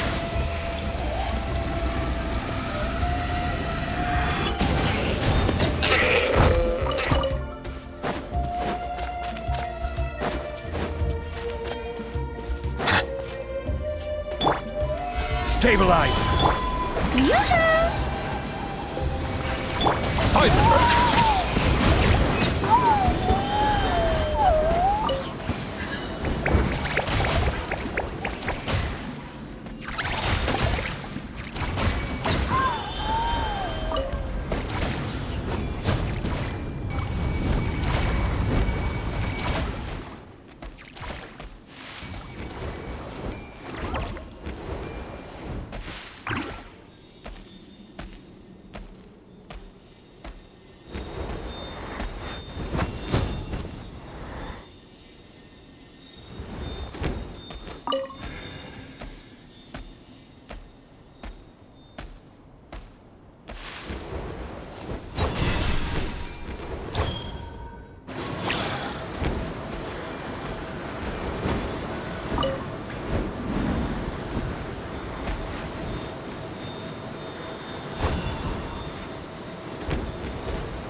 Solidify!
Osmanthus.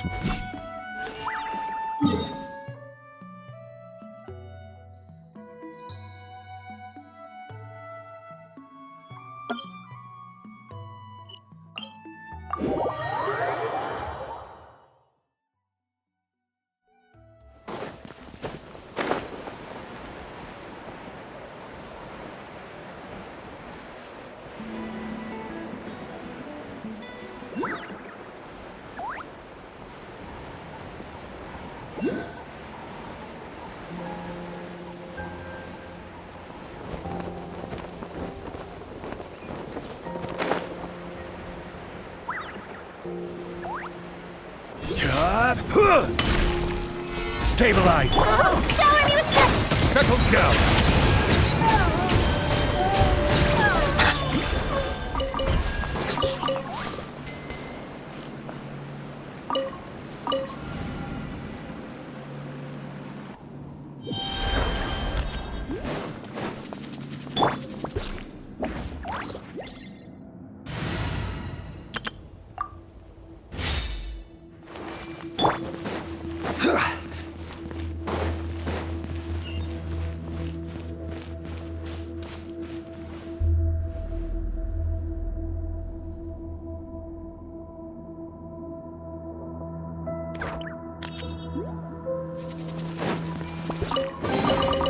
One man's stone is another man's gem.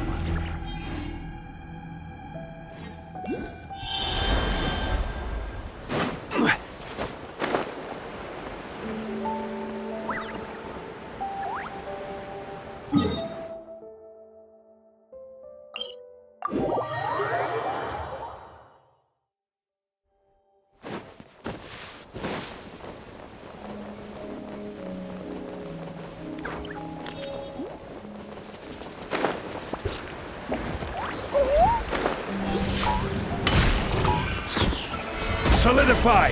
Right now. Emerge. Right now. Here comes the... Emerge. Right here. Don't tell me that's everything.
Right now, emerge. Right here.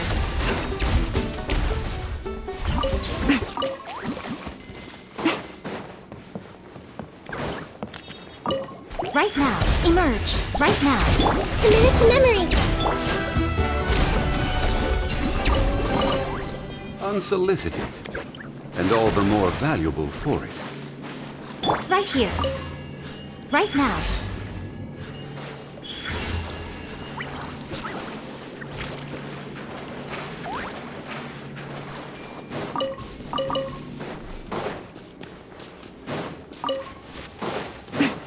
Right here. Right now. Emerge.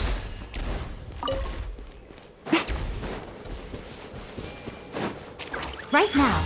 Right here. Gather!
Alright, let's finish this fast.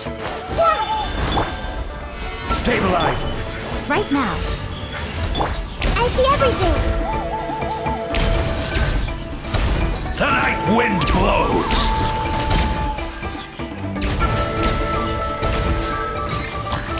A little frost!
I wonder who this gift could be from. Solidify! Right here. Emerge. Right here.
Find anything you like?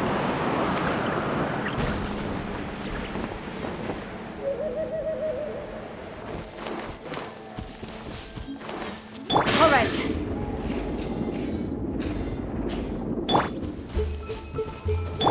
Hey! Right now. Emerge. Right now. Stabilize!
Solidify!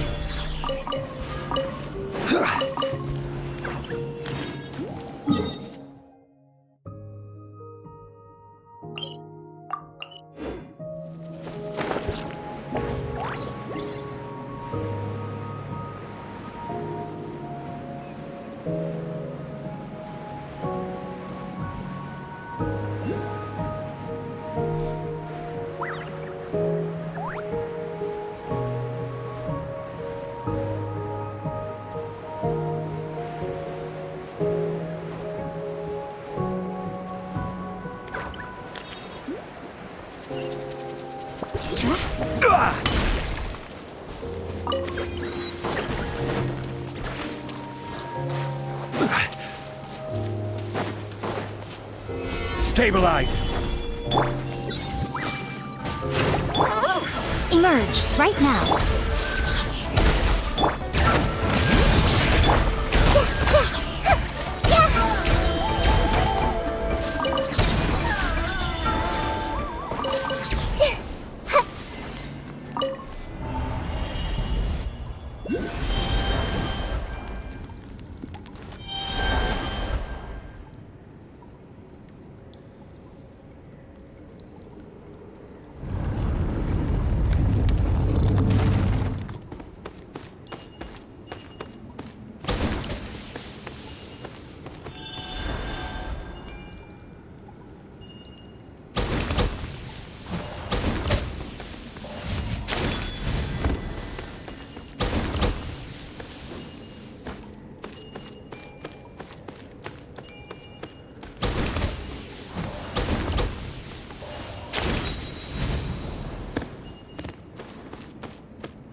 Everyone hold hands! Emerge. Come on out.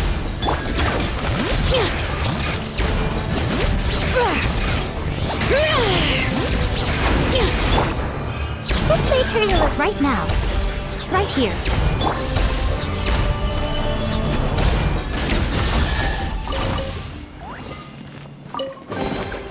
Certainly worth the extra mile.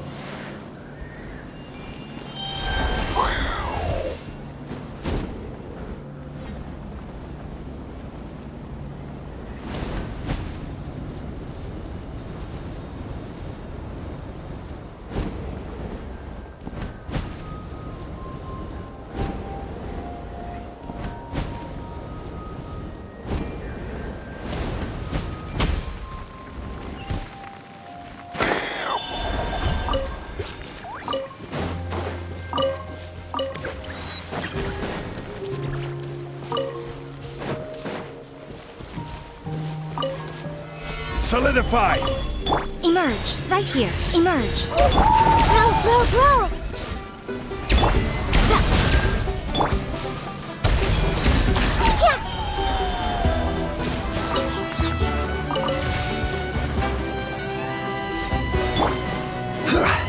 Gather!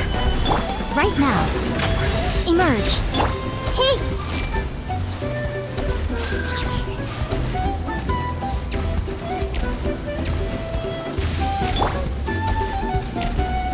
Stabilize! Right here.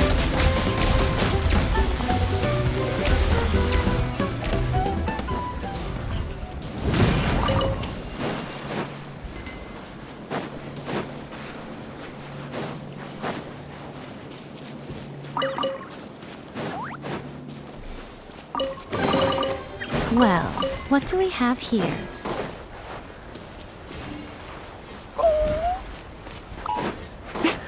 Emerge. Right here. Emerge.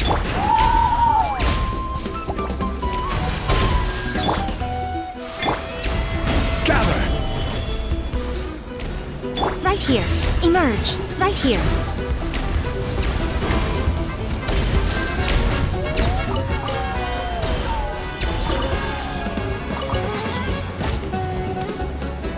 Everyone hold hands!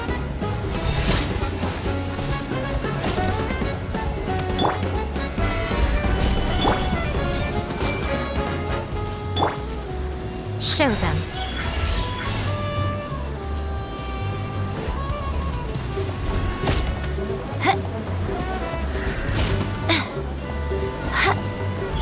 Right now.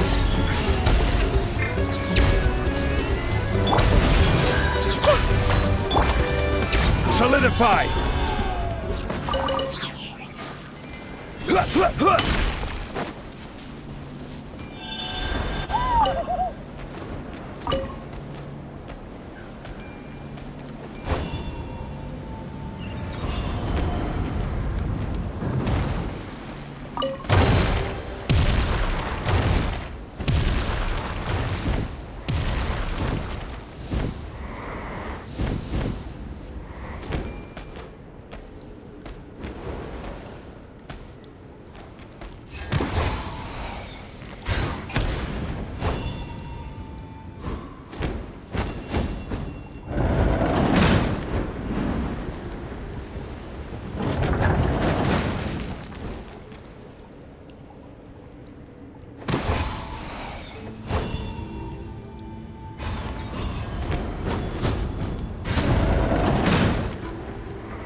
right here. Right now. This way through the little.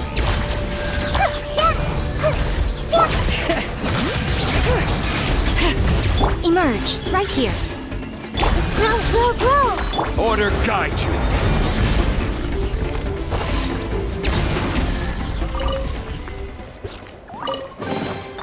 Unsolicited, and all the more valuable for it.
Stabilize! Emerge, right now. Letting brave names echo!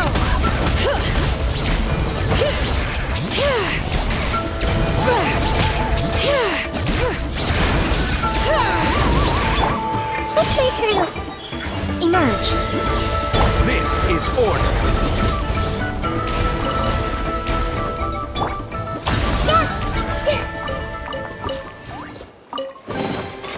Curiosity deserves a reward.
Come on out, right now, right here. Bring it!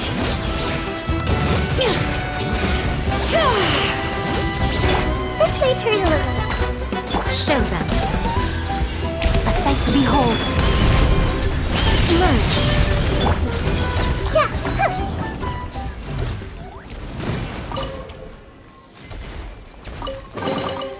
I wonder who this gift could be from.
Right here.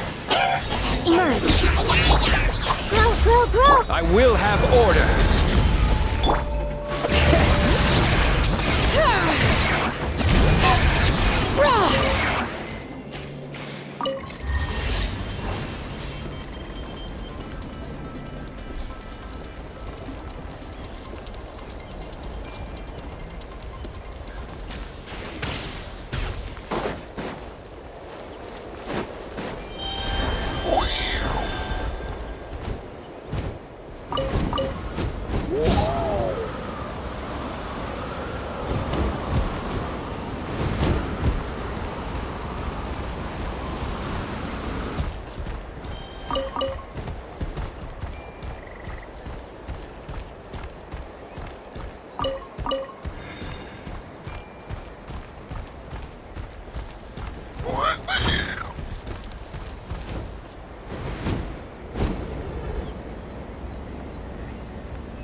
watching. Right now.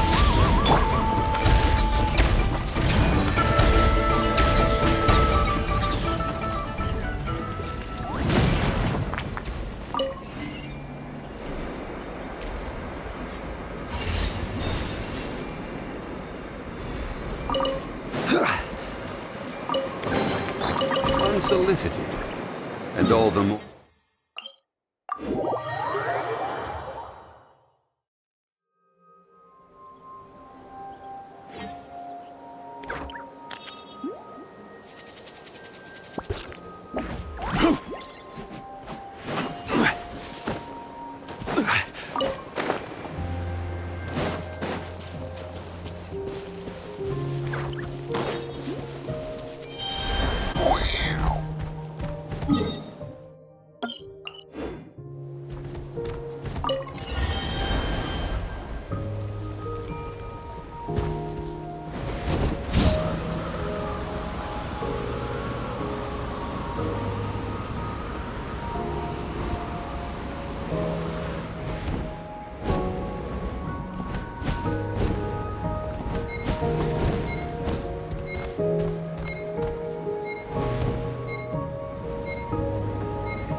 Abandoned property belongs to whoever finds it first.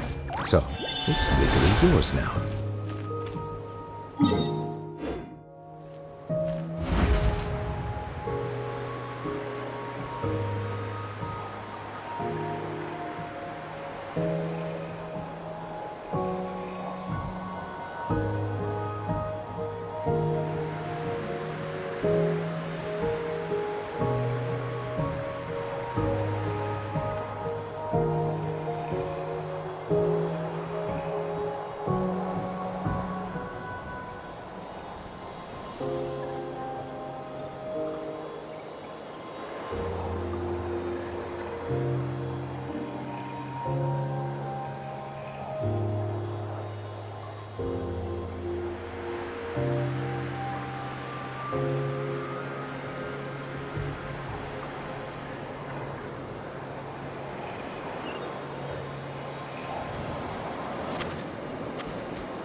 Abandoned property belongs...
Order guide you. Solidify. Bow your head.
Stabilize!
Let's take a deep breath and grit your teeth.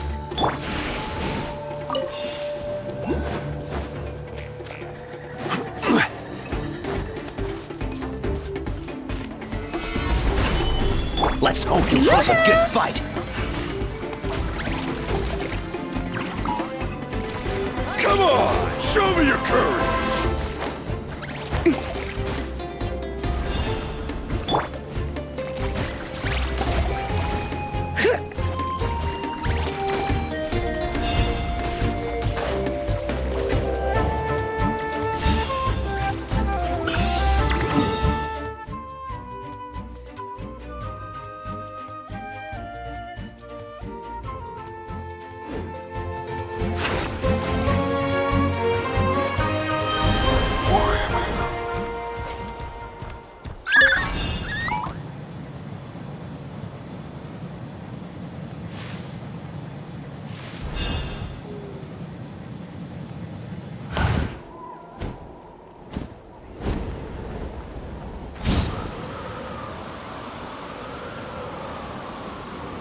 All right. Let's do this then.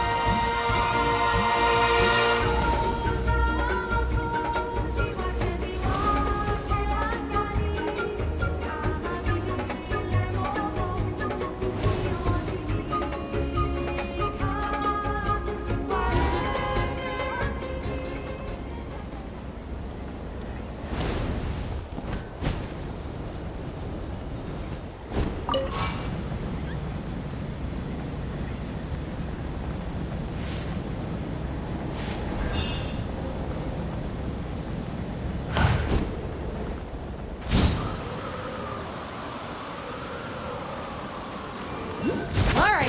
Let's finish Let's this. do this then. Ugh.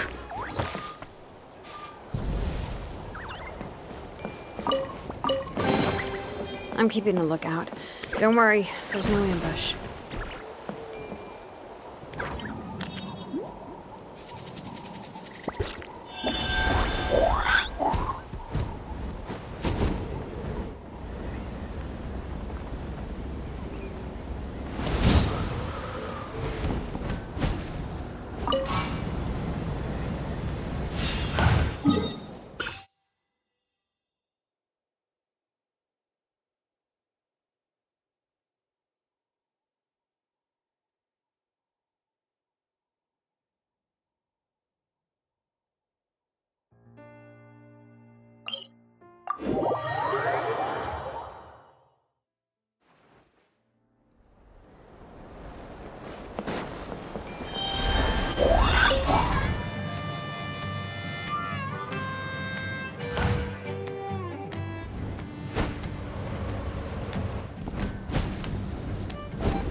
Watch out, or you'll get singed.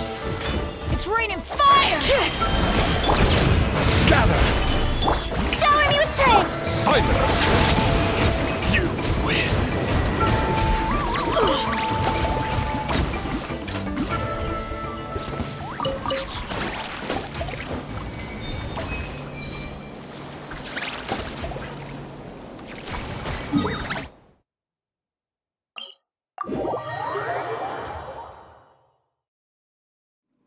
Quake!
All right, let's finish this fast. Stabilize!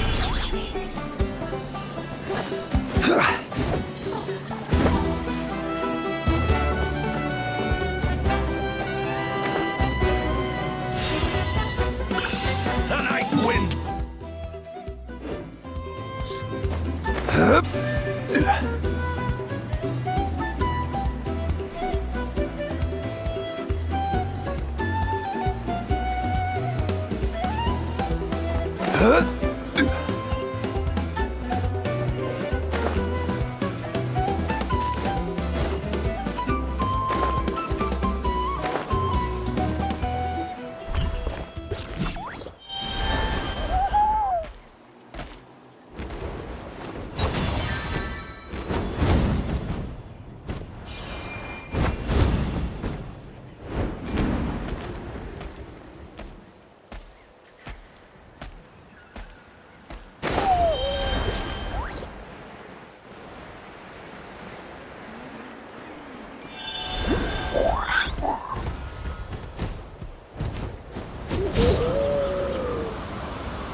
settle down.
Bring it!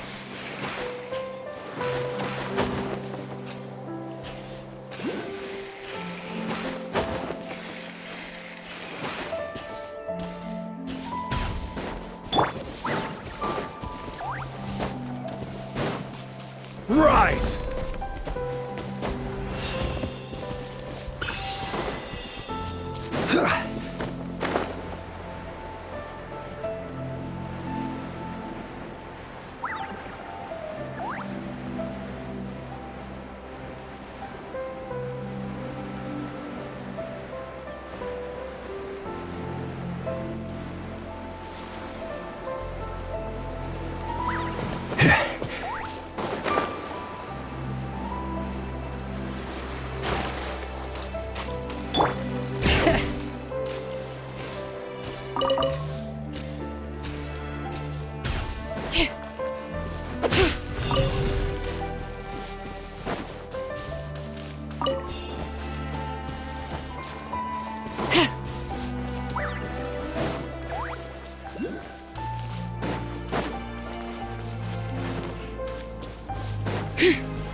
Bring it!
Crumble!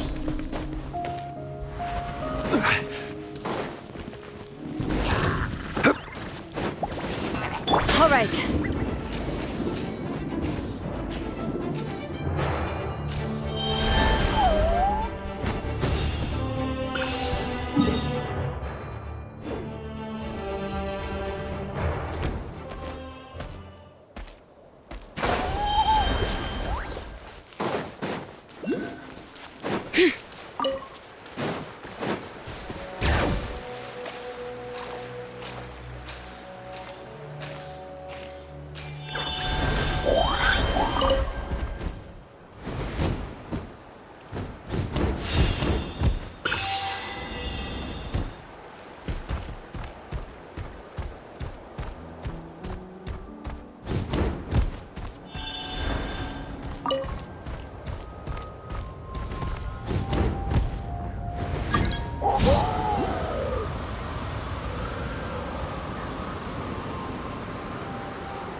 Bring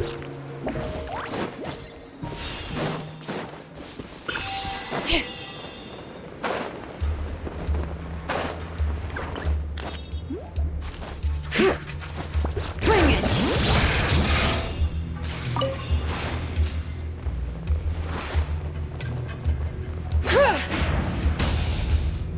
Yep. I'm keeping a lookout.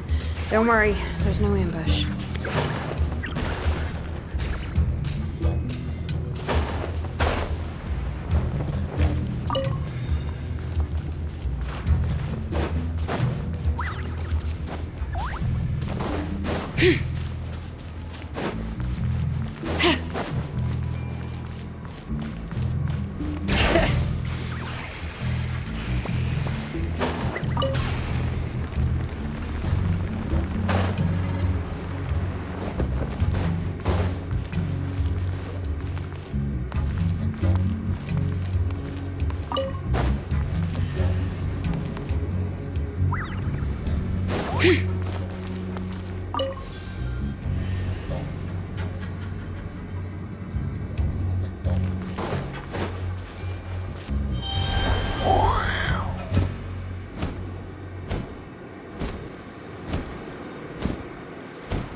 Shower me with praise! Bow your head.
Solidify!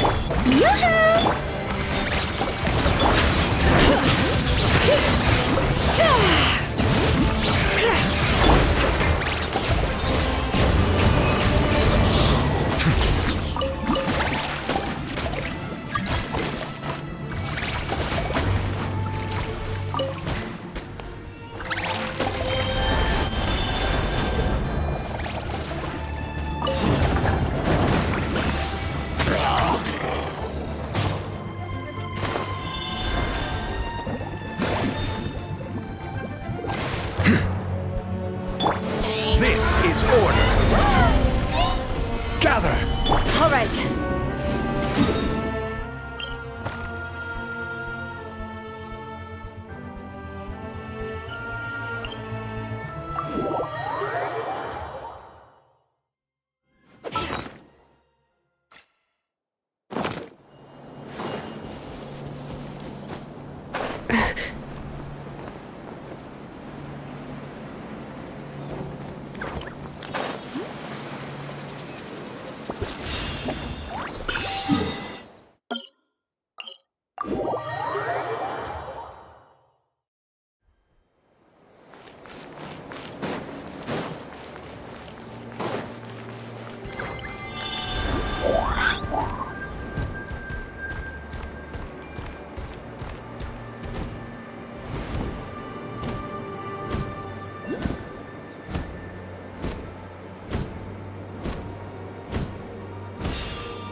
Take me up!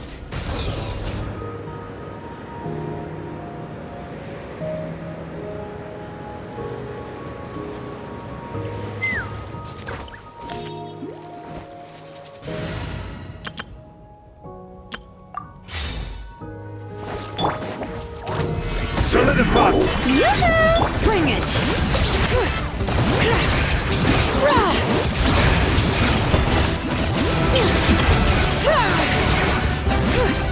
Be sanctified.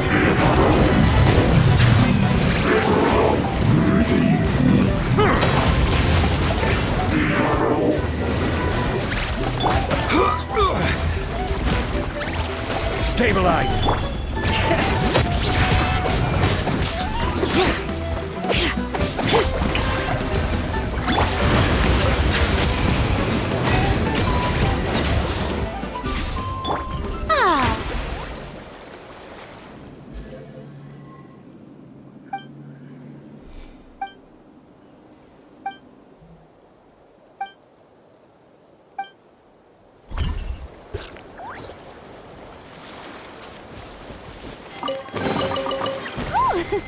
What a pleasant surprise! Truly.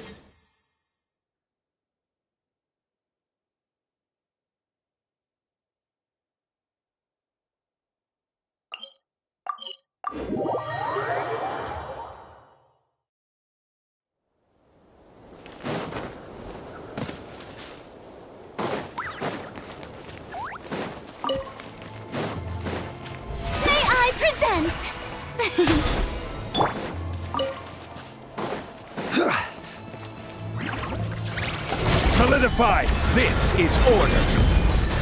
Letting brave names echo!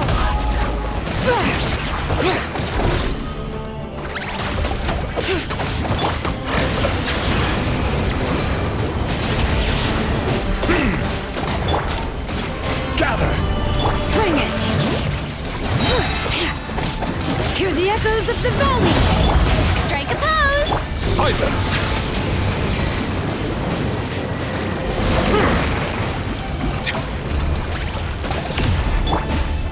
Solidify! Bow your head.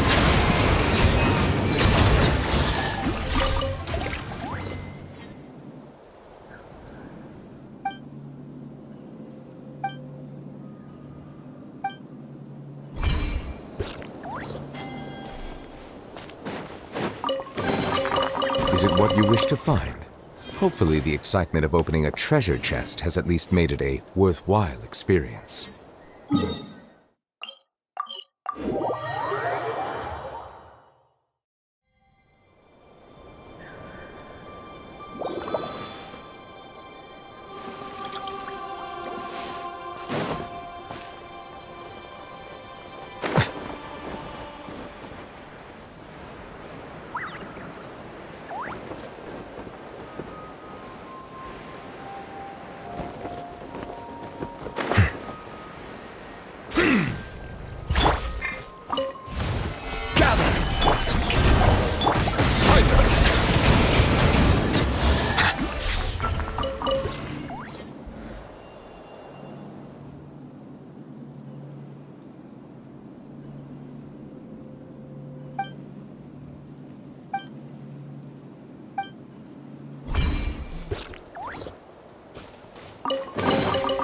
Let the record show that I verbally consent to relinquishing these items into your possession.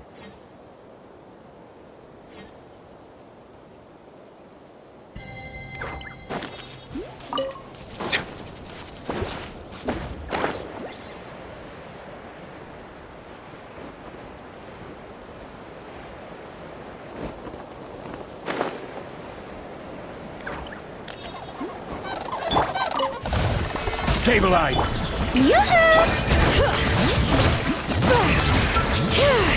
Bow your head.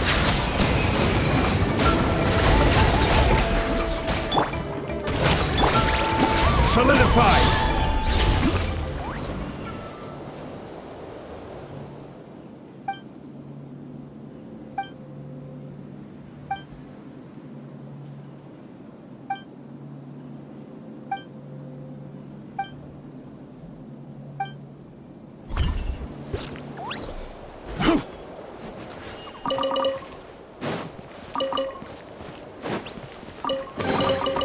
One man's stone is another man's gem.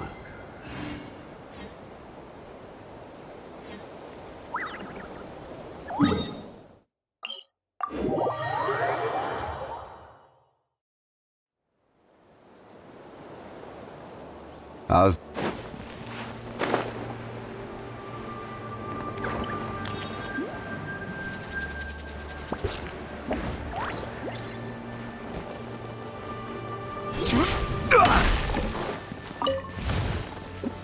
Stabilize! Strike a pose! Settle down!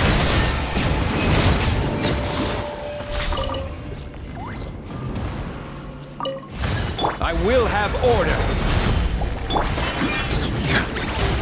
Bow your head.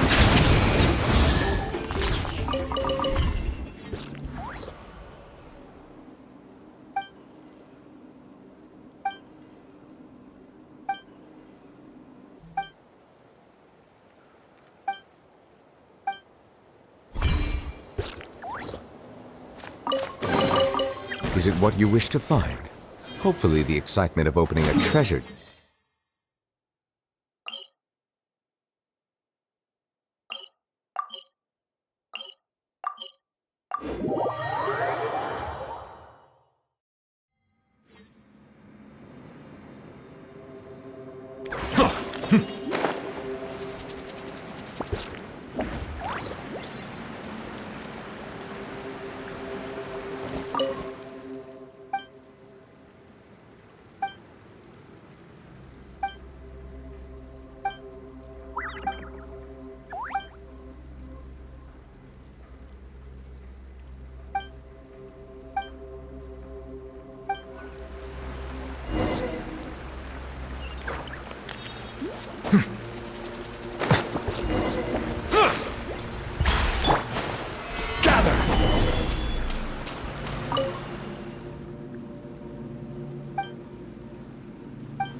Silence!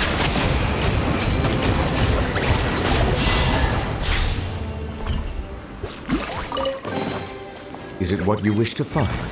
Hopefully the excitement of opening a treasure chest has at least made it a worthwhile experience.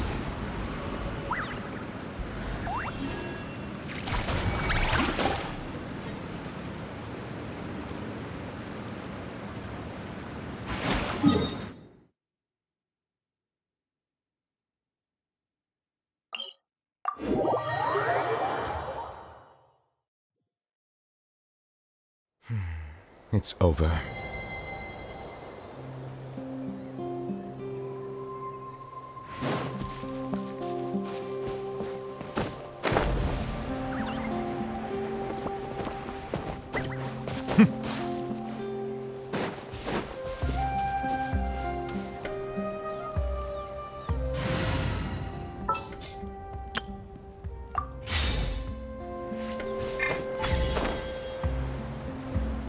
Let's burn this breeze.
Let's fly!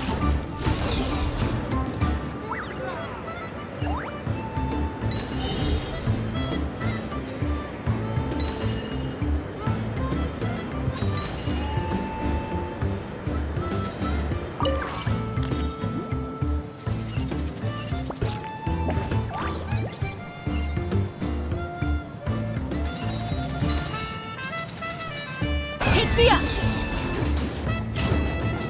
Yeah!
Ooh, shiny. It's so pretty.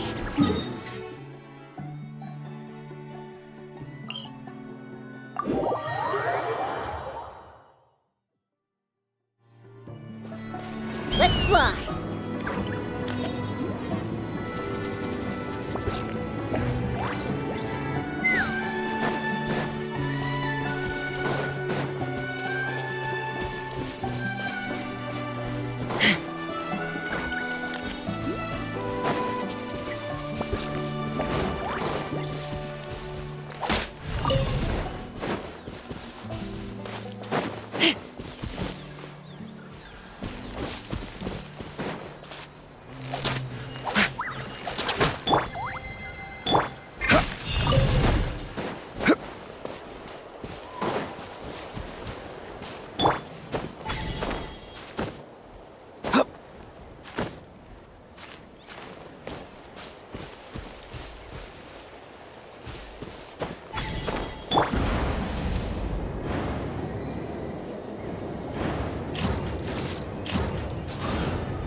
Dividing the loot is often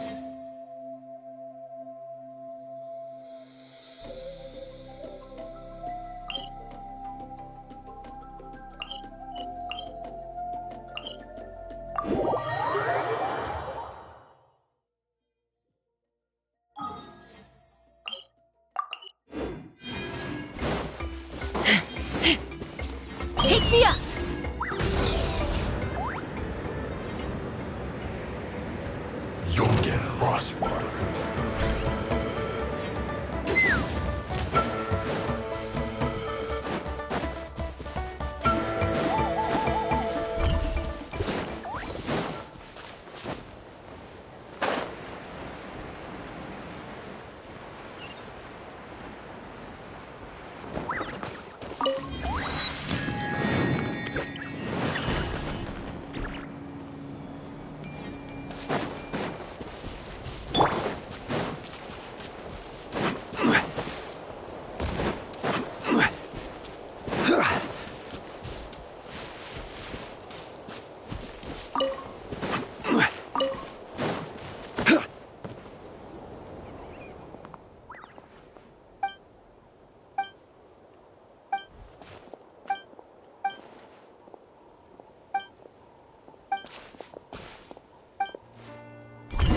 Show me your move! Watch this! Stabilize! Settle down! Forget it!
Let's fly!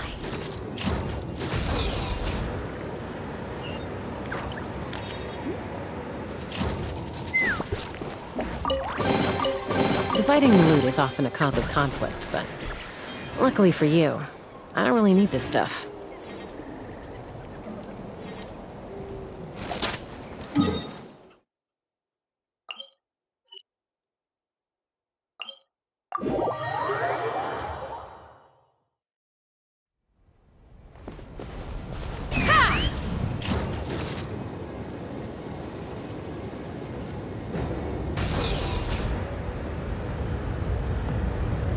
Track them down.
Time to go.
Time to go.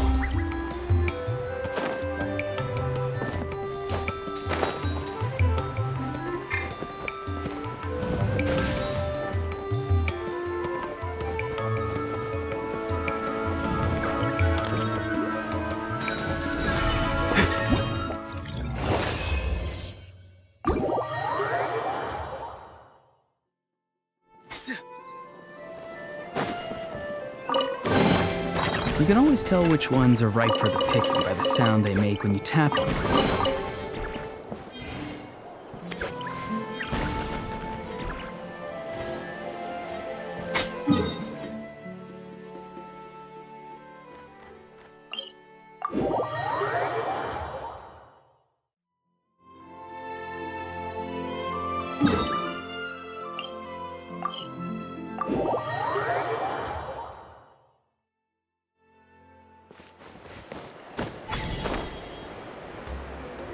Let's burn this breeze.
Your passion for treasure.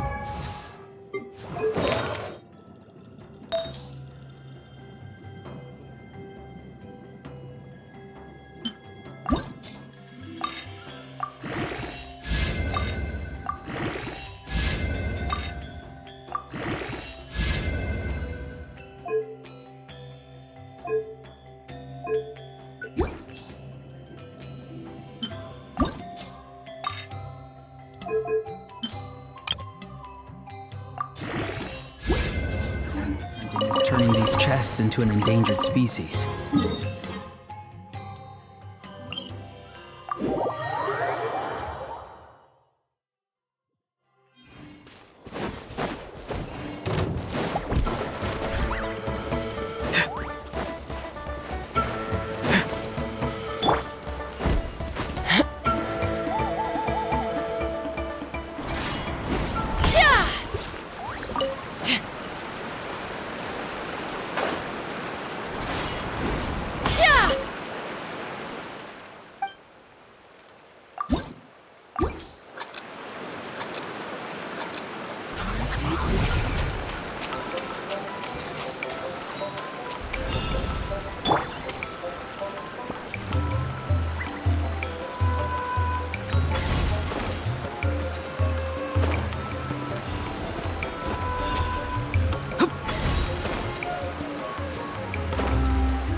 Look up!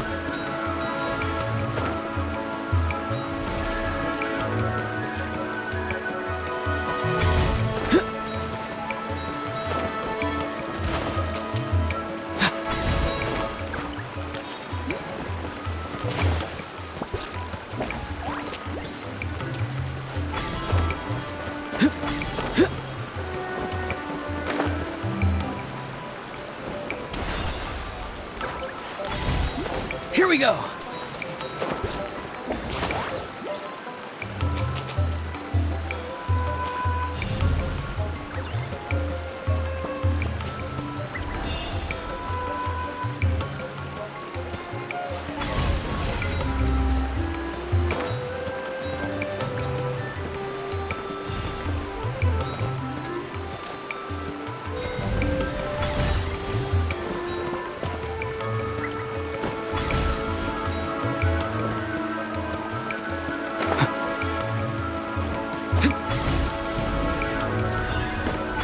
Look up!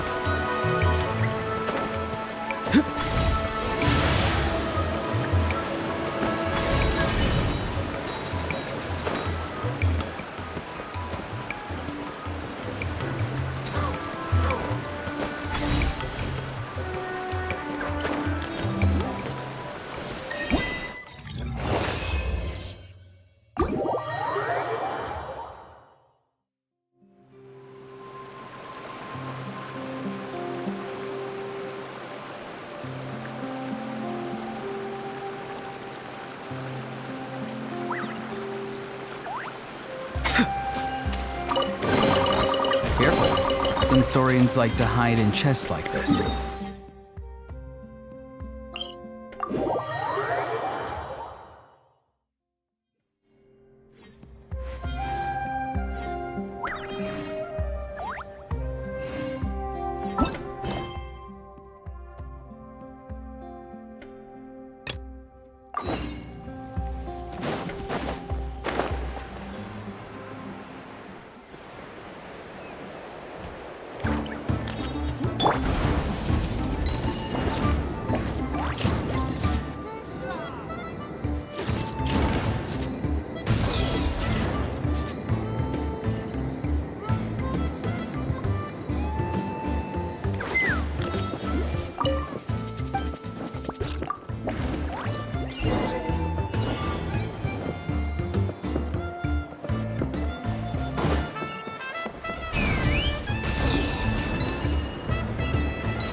fly!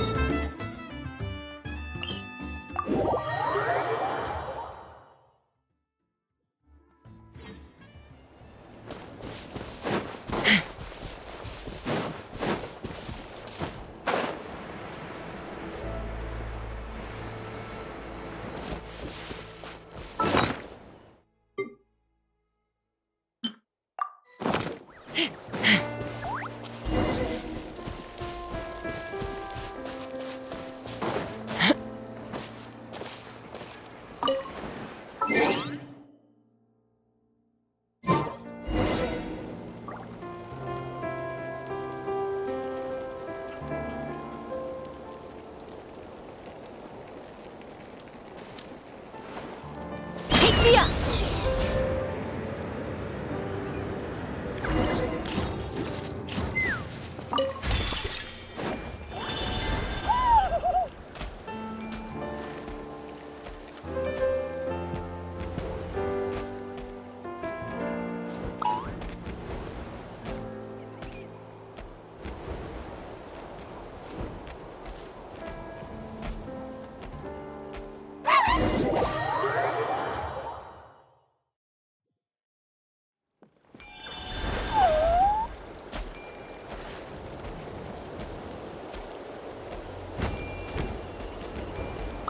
Let's hope you'll put up a good...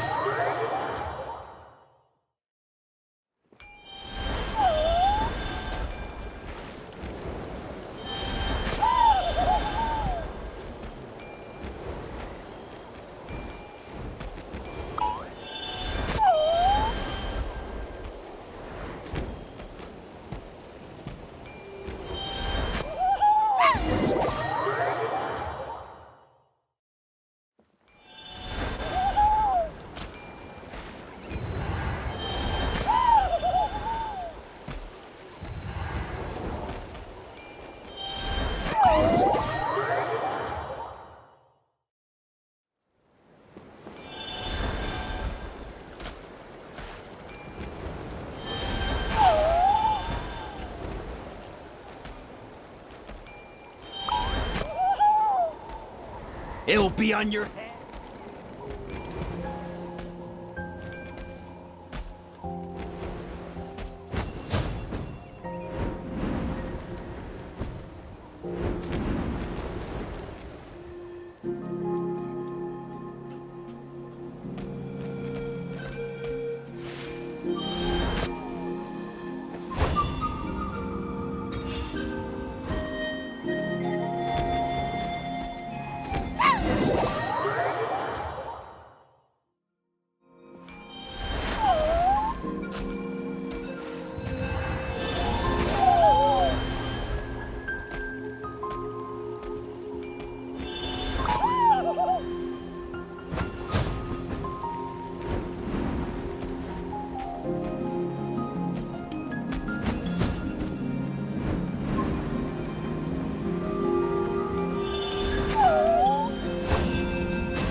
I'm a little out of practice these days.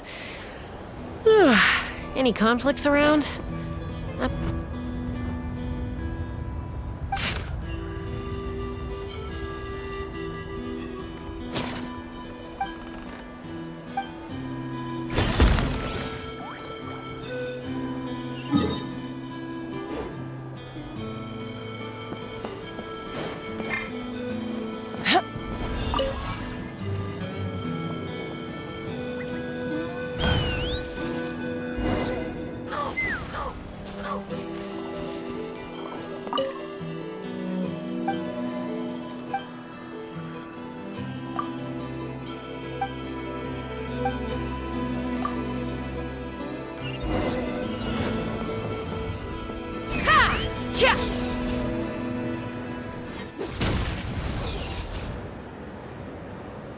Coming in.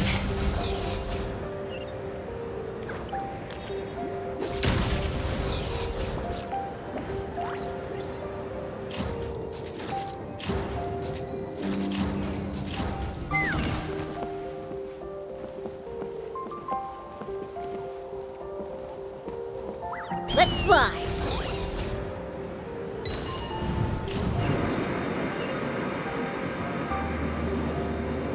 Giddy up!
This is order.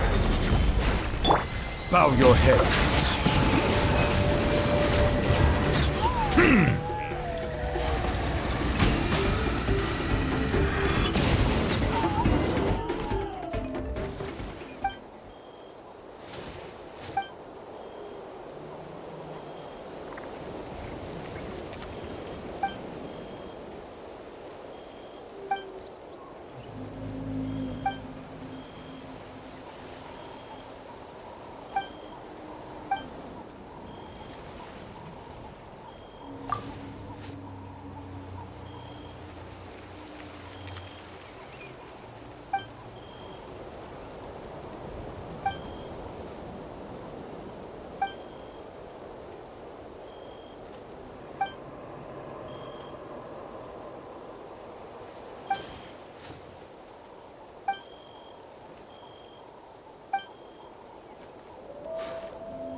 settle down.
Solidify!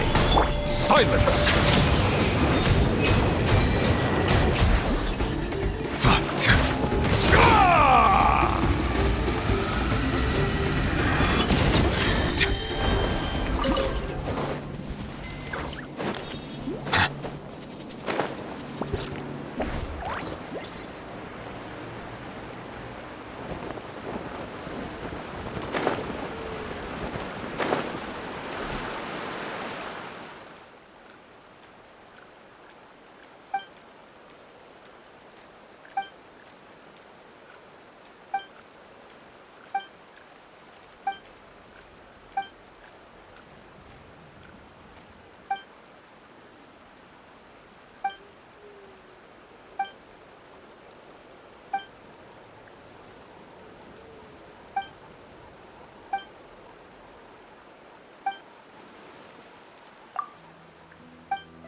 Bow your head. Let's do this then!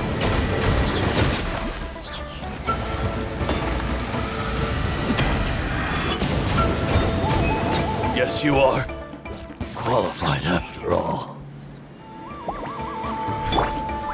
Solidify! Settle down!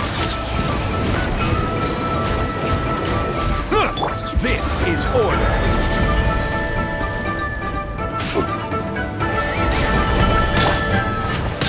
Silence!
Bow your head.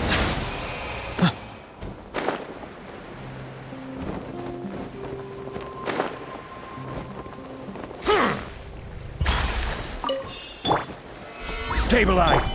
Silence!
Bow your head. Be sanctified.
Solidify!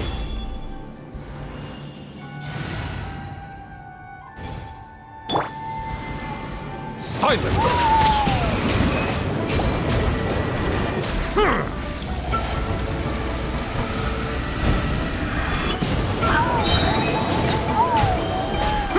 Settle down!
Let's burn this breeze.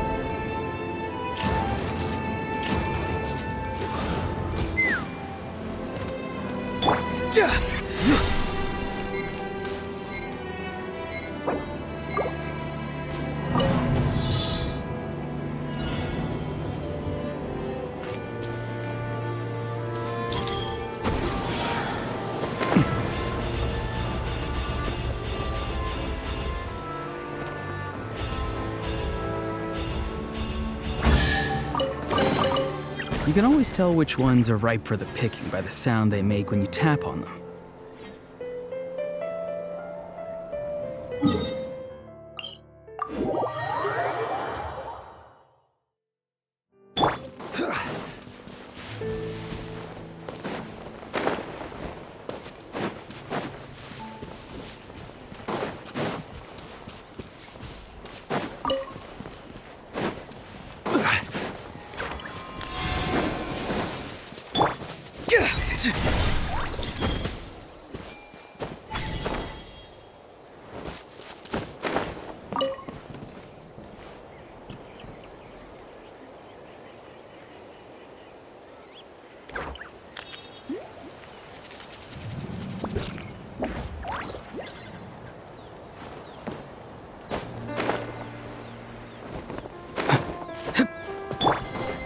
Bow your head.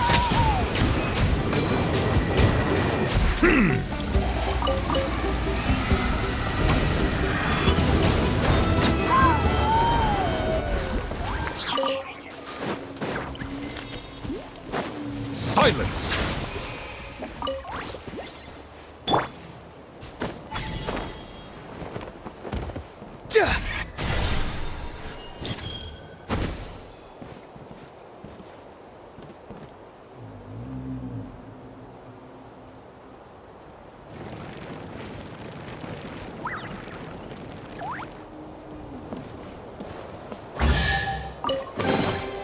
Your passion for treasure hunting is turning these chests into an endangered species.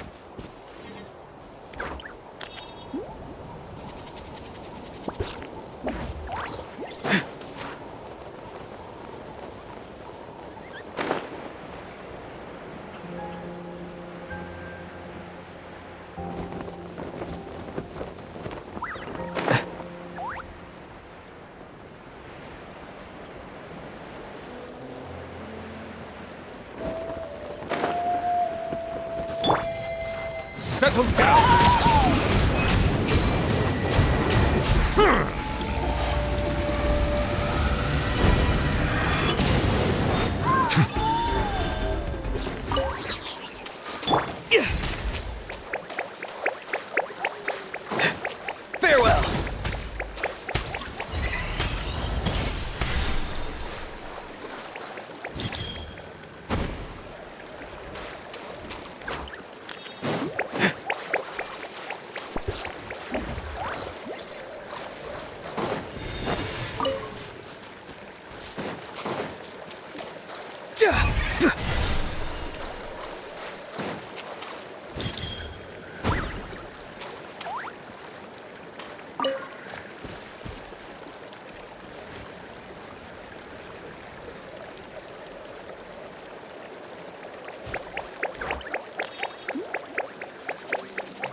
careful.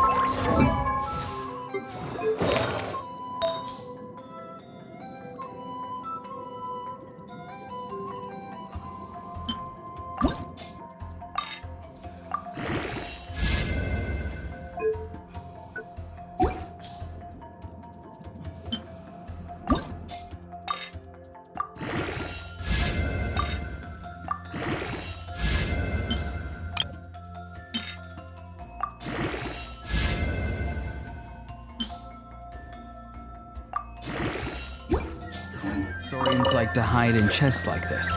Probably an introvert thing.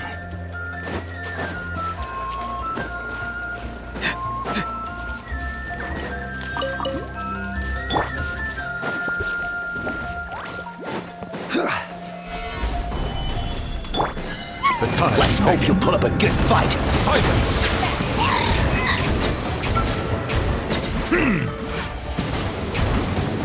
That was quick. Let the record show that I verbally consent to relinquishing these items into your possession.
Time to go.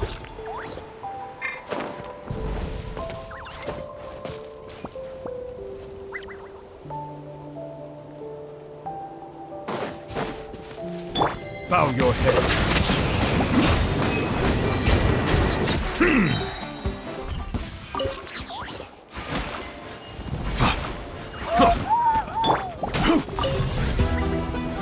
Stabilize.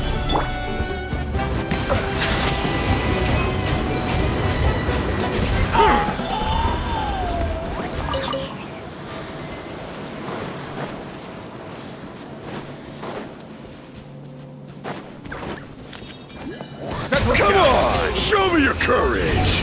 You win!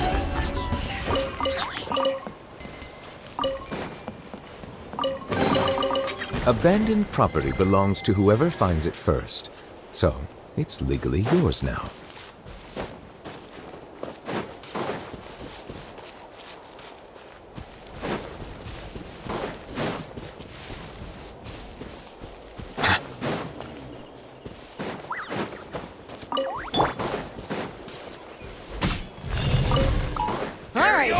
Take a deep breath and grit your teeth.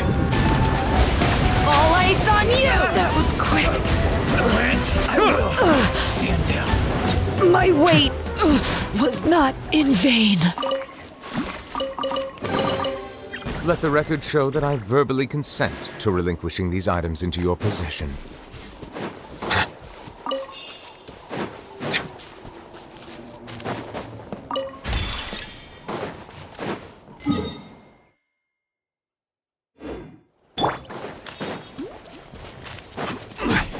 Let's hope you put up a... Solidify!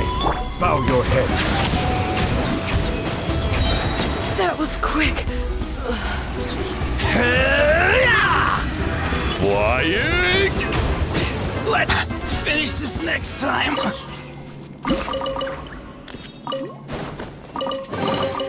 Abandoned property belongs to whoever finds it first, so it's legally yours now.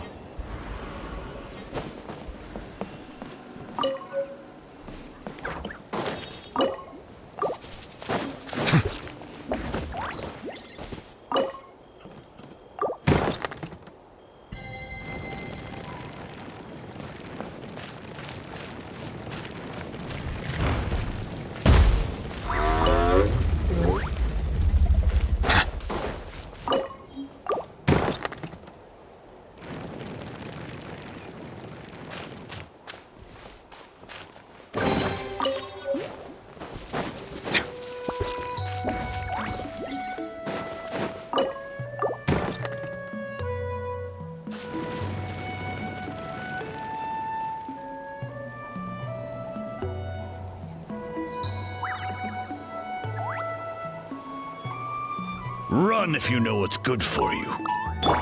Order guide you. Gather! Settle down! That was quick. This was new. That's all I've got.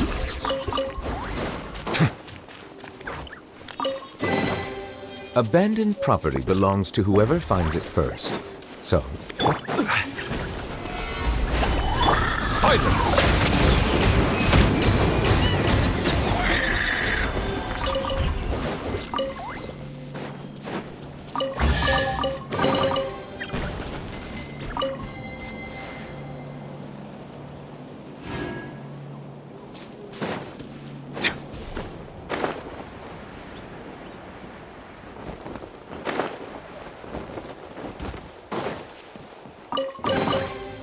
is it what you wish to find?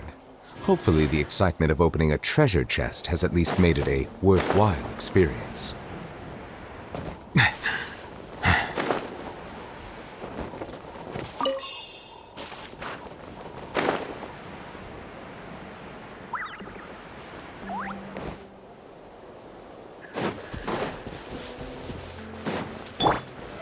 Solidify!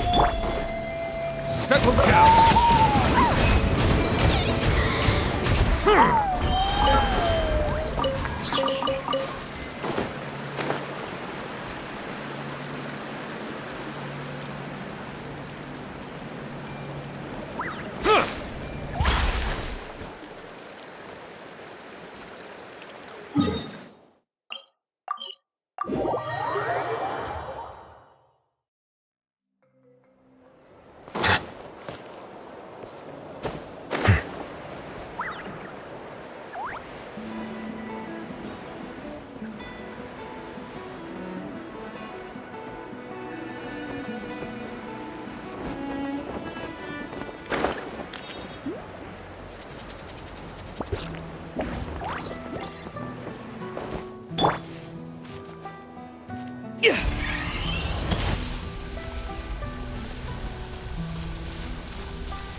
Come at me! Well, let's hope you put up a good fight. Silence!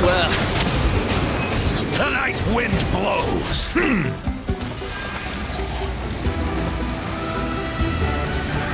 A little frosting!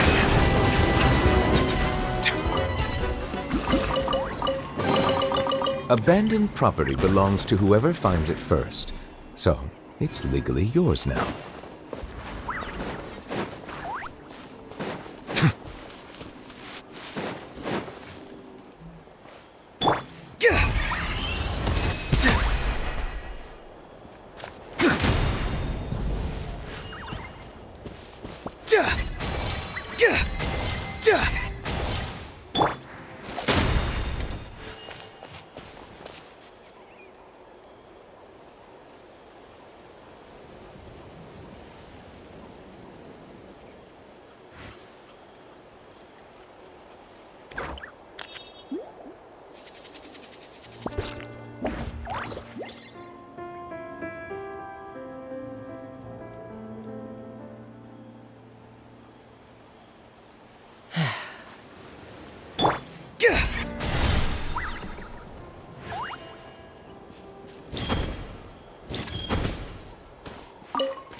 Your passion for treasure hunting is turning these chests into an endangered species.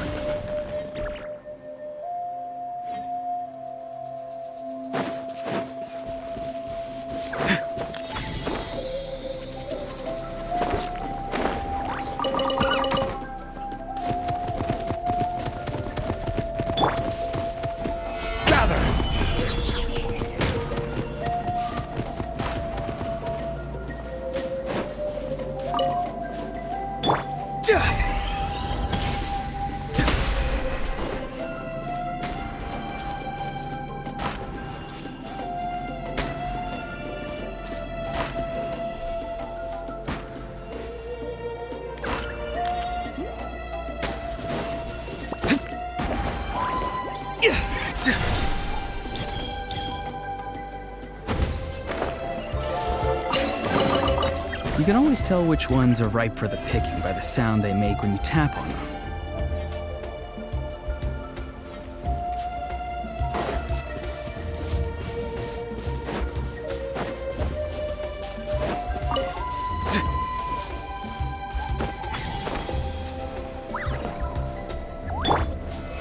Take a deep breath and grit your teeth. All ice on you!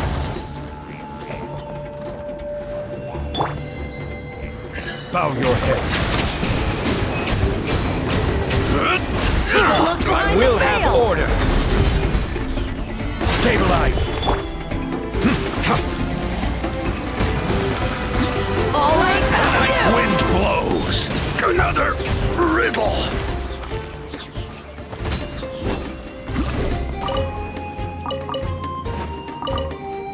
Silence.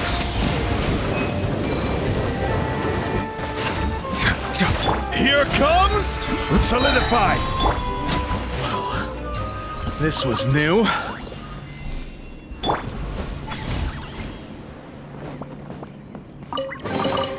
Careful. Some saurians like to hide in chests like this. Probably an introvert thing.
You can always tell which ones are ripe for the picking by the sound they make when you tap on them.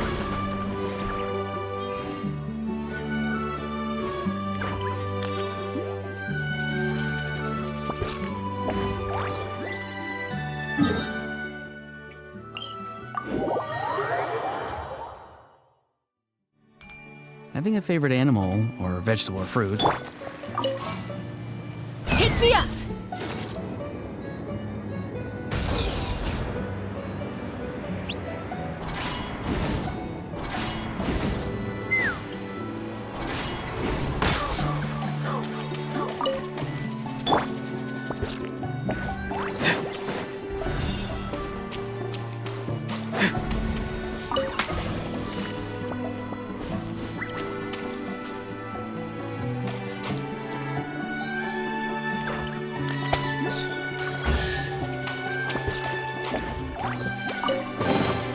careful.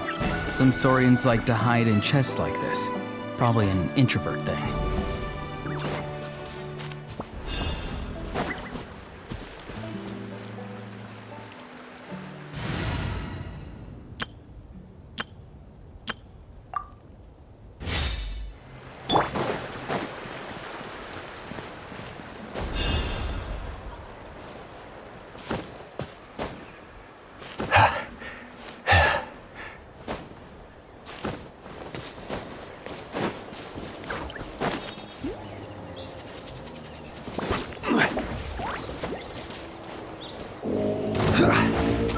Order guide you.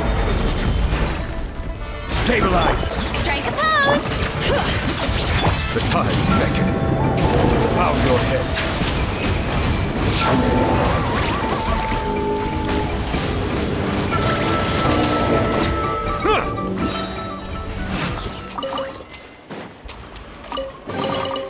Is it what you wish to find? Hopefully the excitement of opening a treasure chest has at least made it a worthwhile.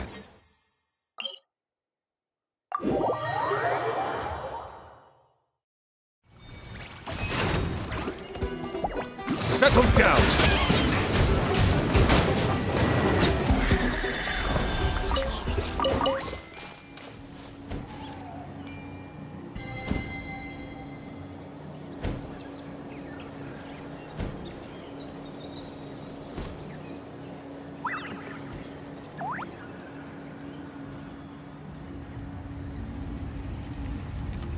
Water comes in many flavors to the discerning palate.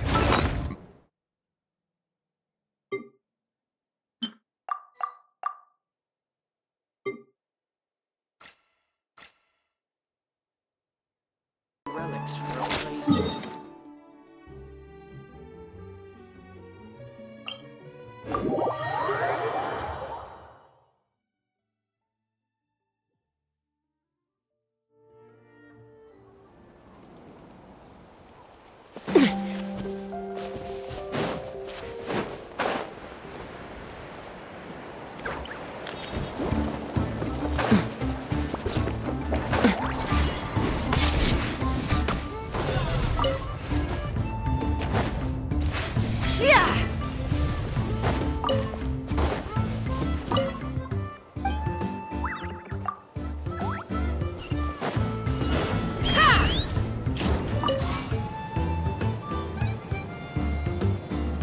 Let's fly!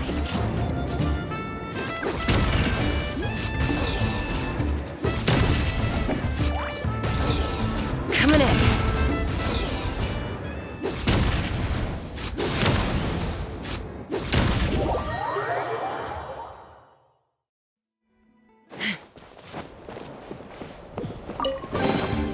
Dividing the loot is often a cause of conflict, but luckily for you, I don't really need this stuff.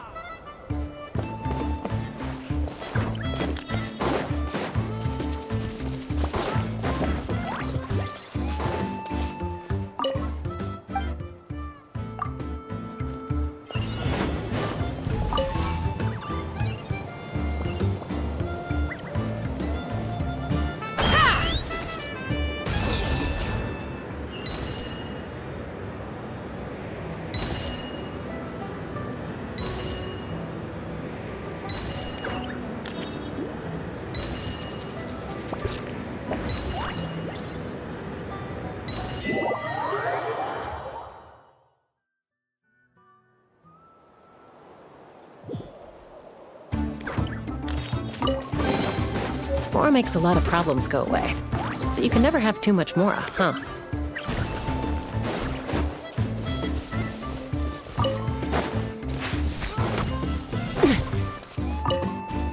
Let's fly.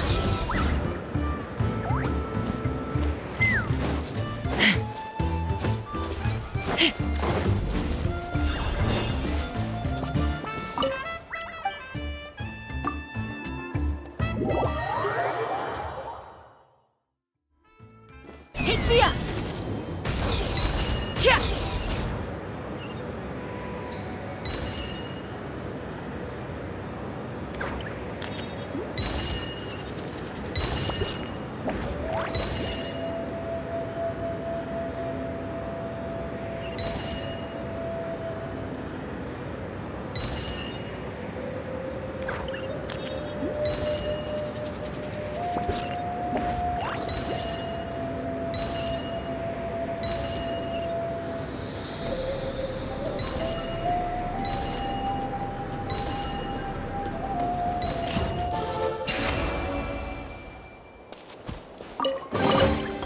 Ooh, shiny.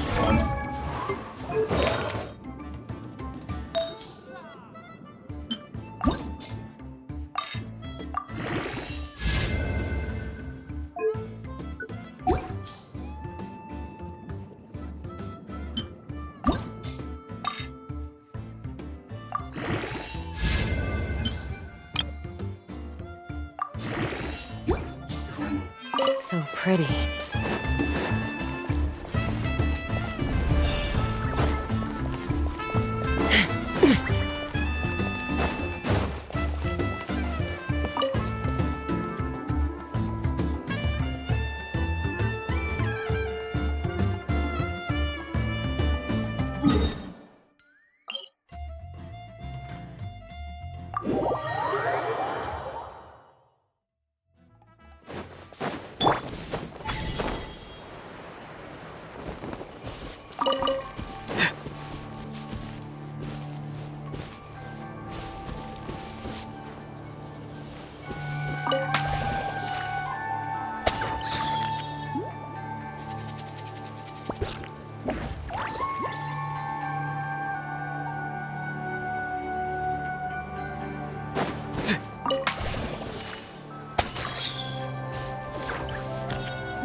Careful.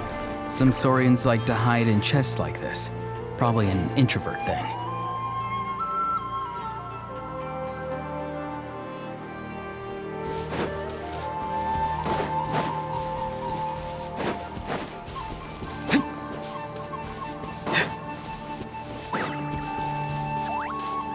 Let's fly.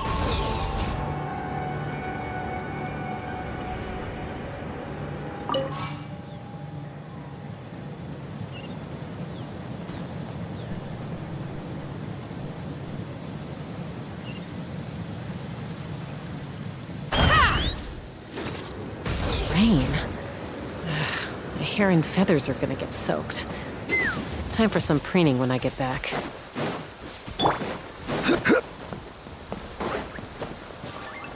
Gather! Settle down! Wind blows! This was new.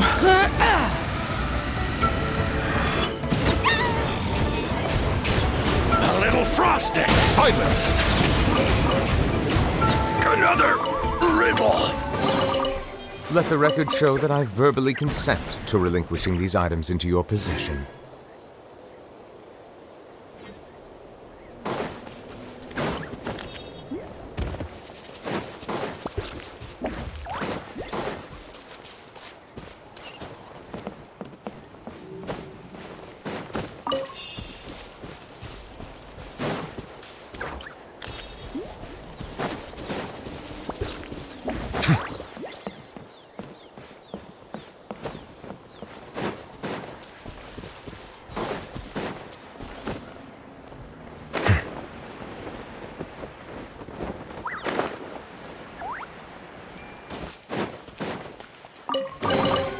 Abandoned property belongs to whoever finds it first, so it's legally yours now.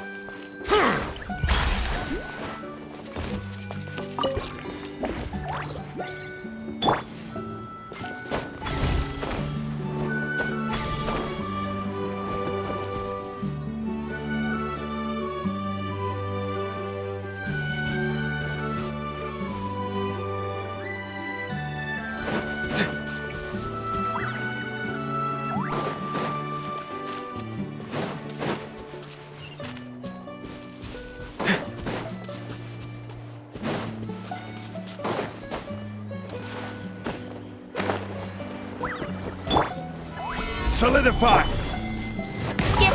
Watch out, or you'll get singed! Come on! Show you through it! Fire!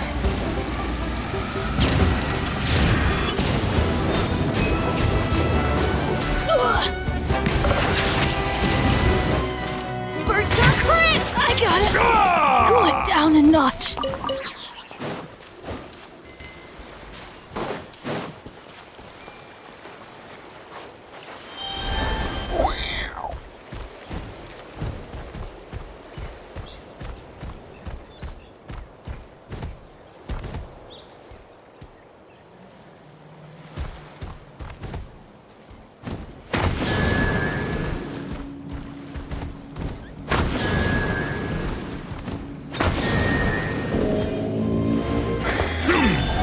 I will have order!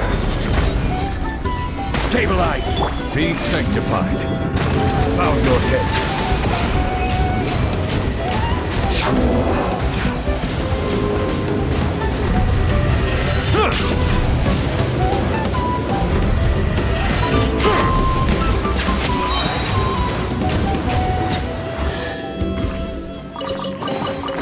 Abandoned property belongs to whoever finds it first, so it's legally yours now.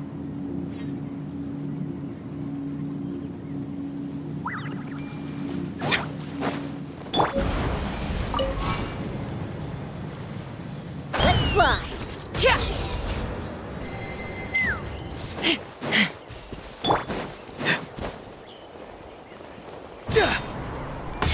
Settle down! Show me your Finish courage! this fast. All right, let's finish this fast.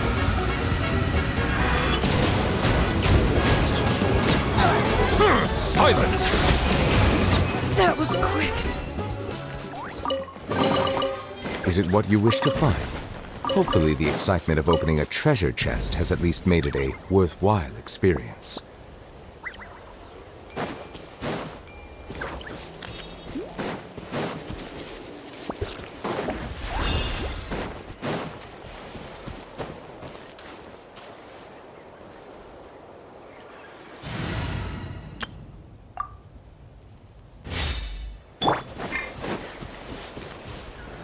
Gather! Emerge. Right now. Right here. Commit it to memory. Bring it! Yeah! This way hurt a little. Yeah!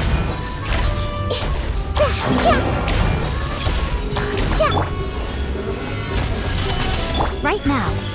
Emerge.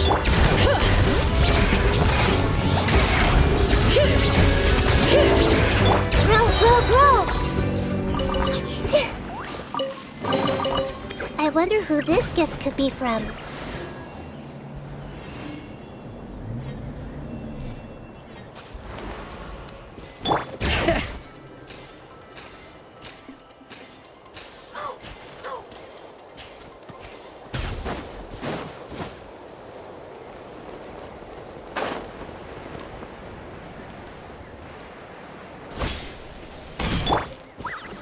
Solidify!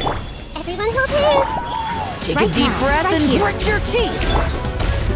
Take a look behind the veil. Commit it to memory. All ice on you. My wait was not in vain.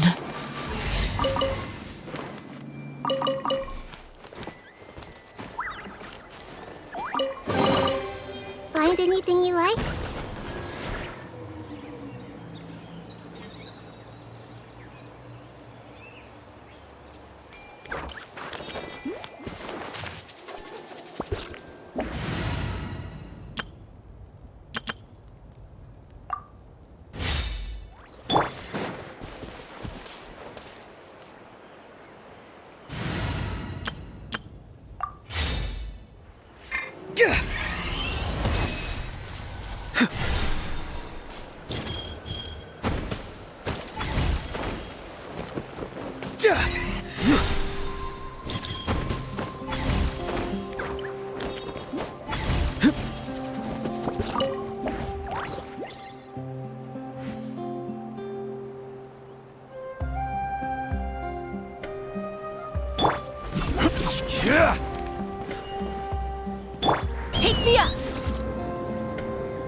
Well, well. Here comes another.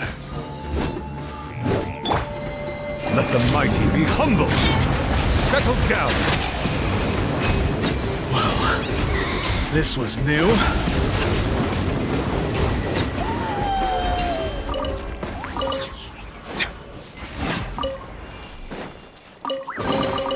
Abandoned property belongs to whoever finds it first. So,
be free.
Your passion.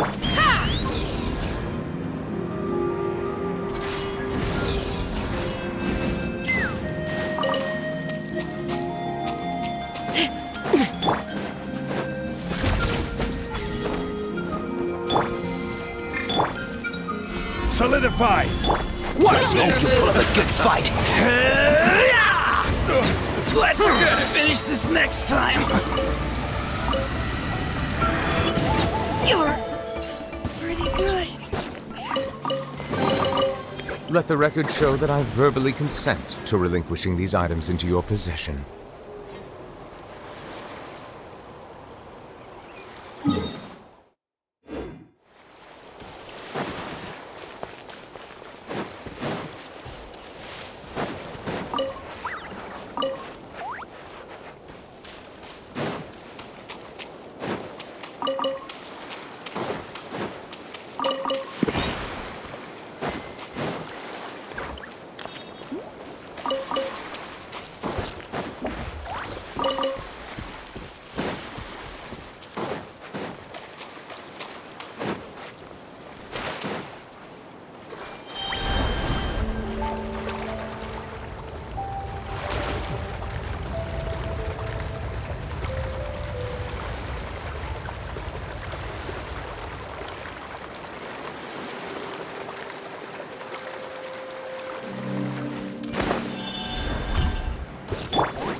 Stabilize!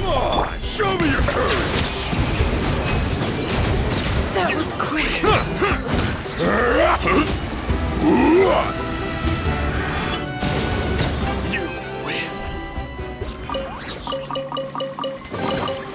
Let the record show that I verbally consent to relinquishing these items into your possession.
Your passion for treasure hunting is turning these chests into an endangered species.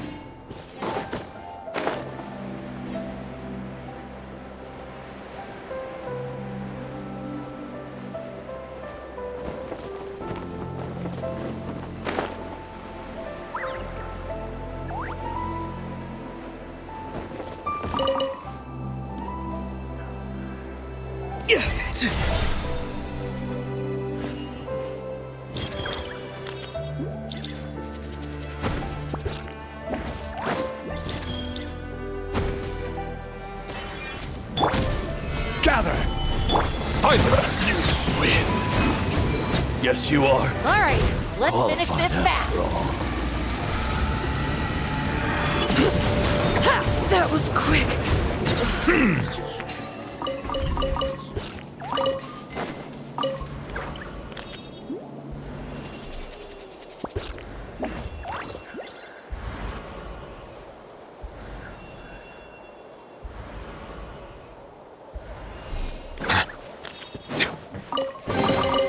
Is it what you wish to find?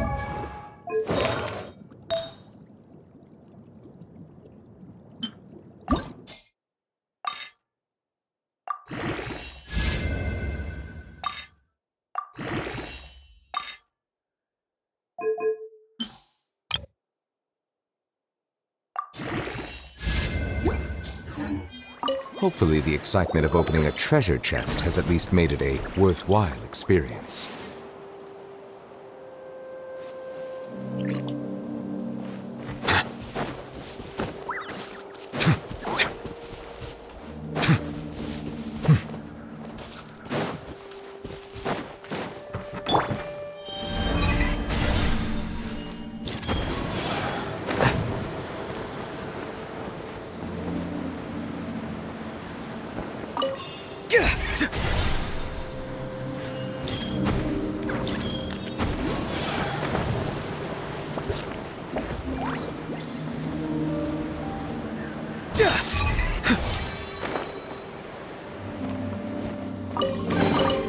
You can always tell which ones are ripe for the picking by the sound they make when you tap on them.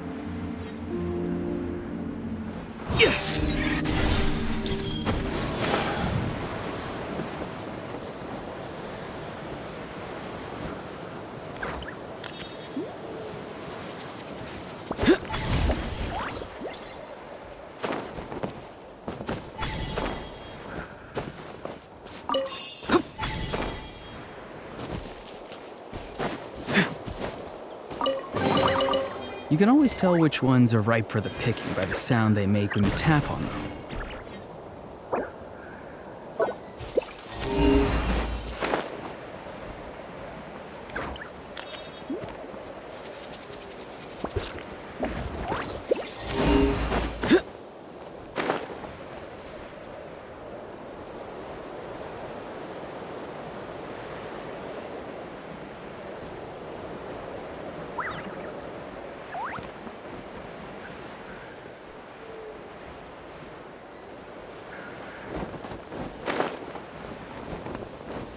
You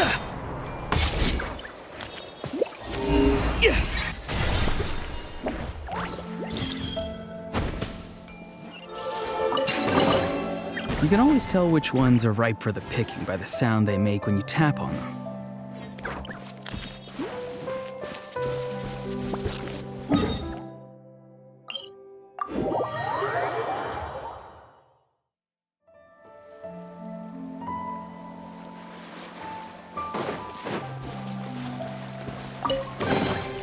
Your passion for treasure hunting is turning these chests into an endangered species.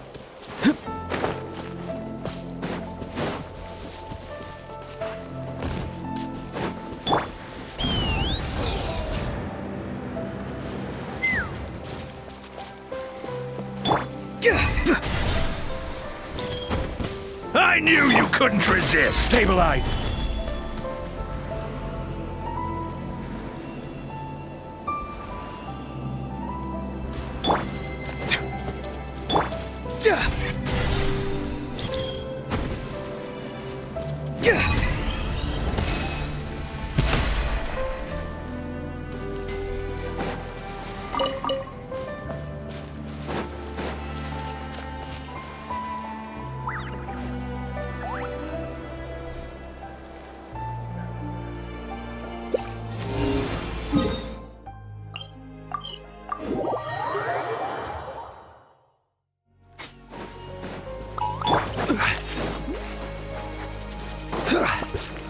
Solidify! You win.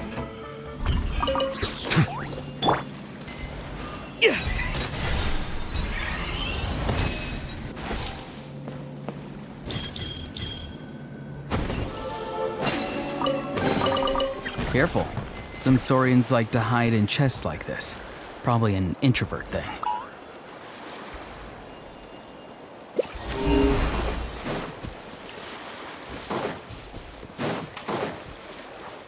Take me up!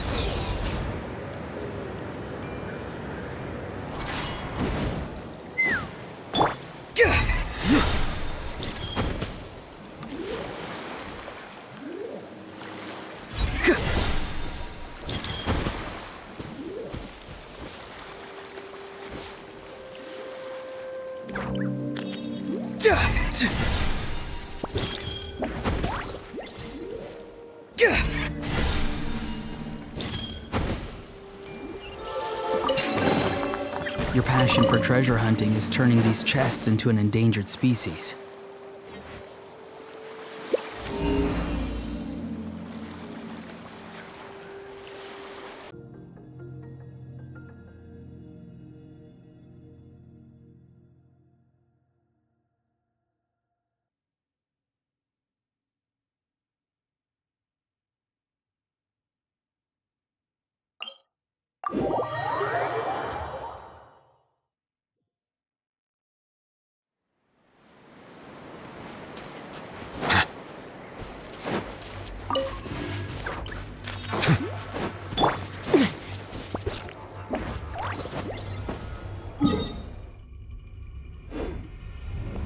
Let's fly!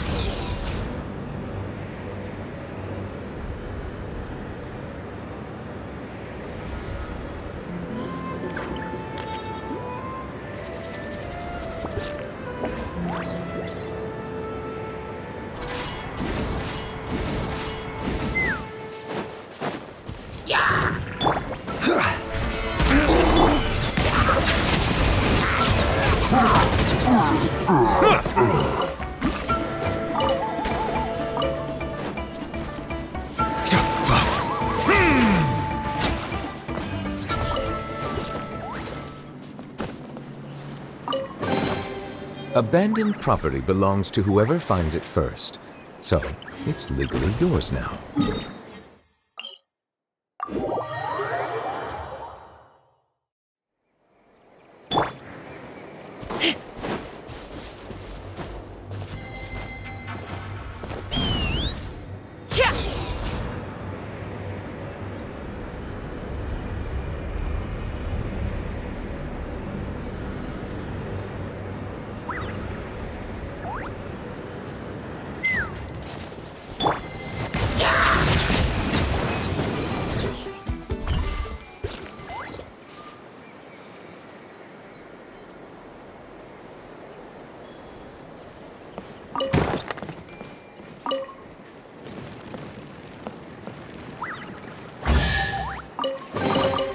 Abandoned property belongs to whoever finds it first, so it's legally yours now.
Let's fly!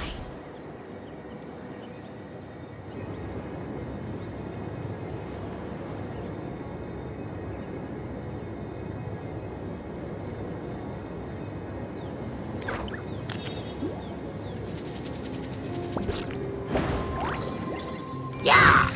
Be free! The voices are calling. Order guide you. Stabilize! Settle down!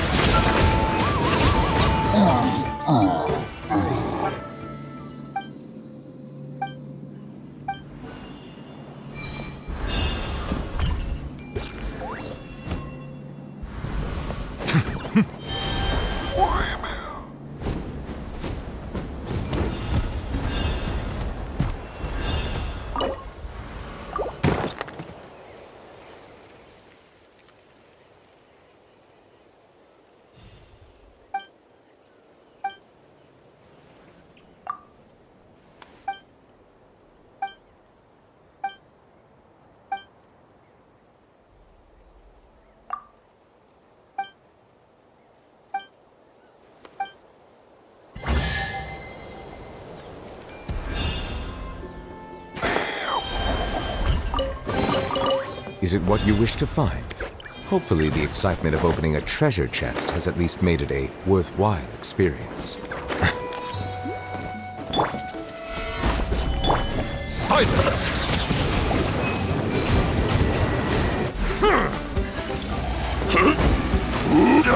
Let the mighty be humbled!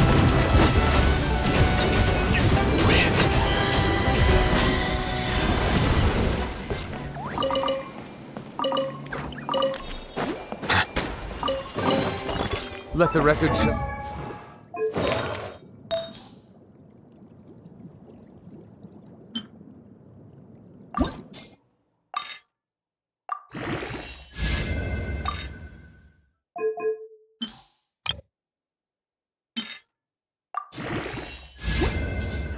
That I verbally consent to relinquishing these items into your possession.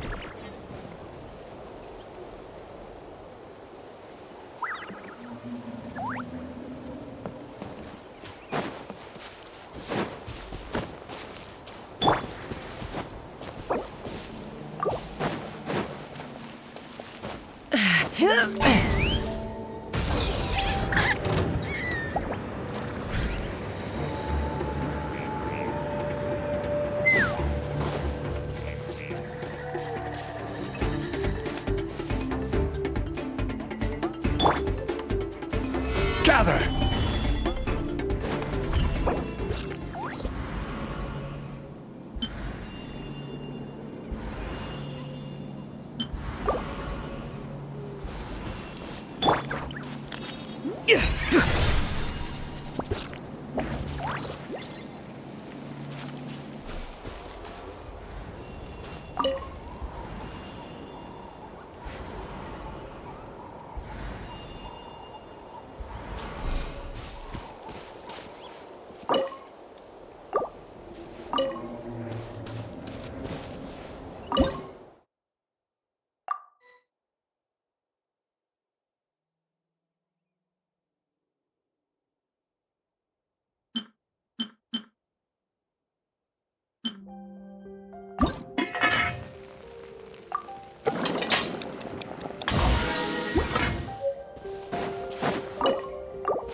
Your passion for treasure hunting is turning these chests into an endangered species.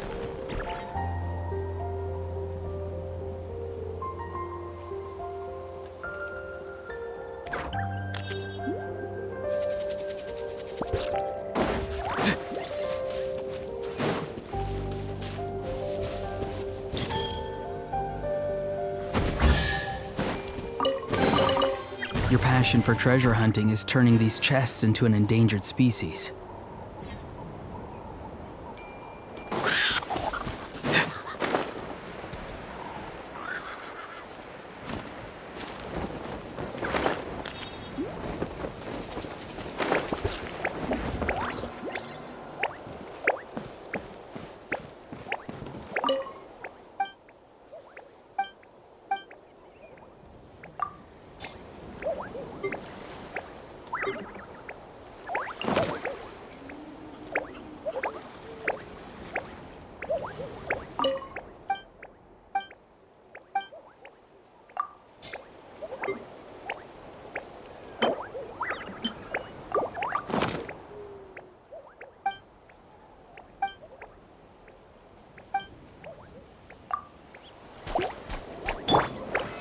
Solidify! I will have order!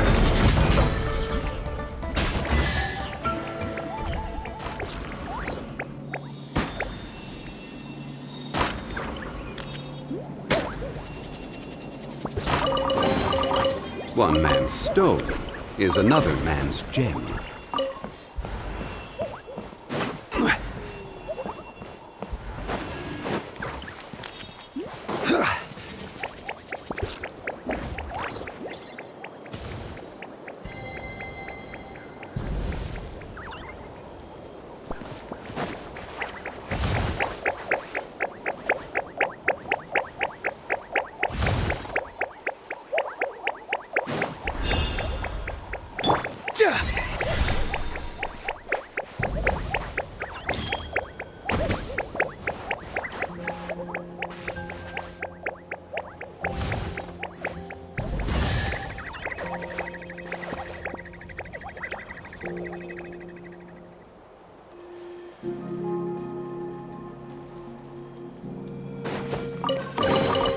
Your passion for treasure hunting is turning these chests into an endangered species. Take me up!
Dividing the loot is often a cause of conflict, but luckily for you, I don't really need this stuff.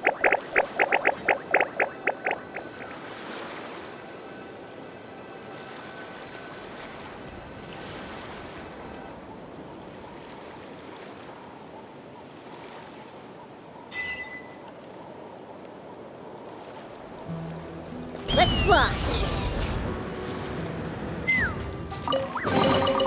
Mora makes a lot of problems go away. So you can never have too much Mora, huh?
Dividing the loot is often a cause of conflict, but luckily for you, I don't really need this stuff.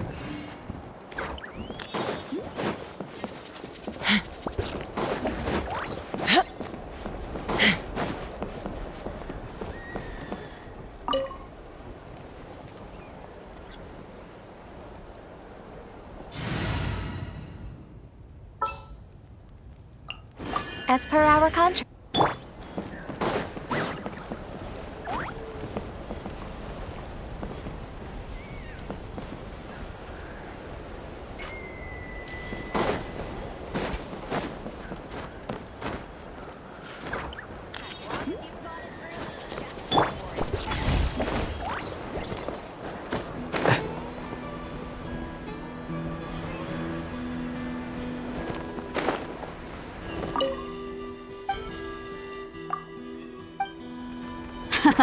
Let's go! Ooh, looks like someone's an expert already, since many of the Flower Feather clan have to fight. Well, you've impressed me, that's for sure. I think you might even have an edge on Mr. Pashika.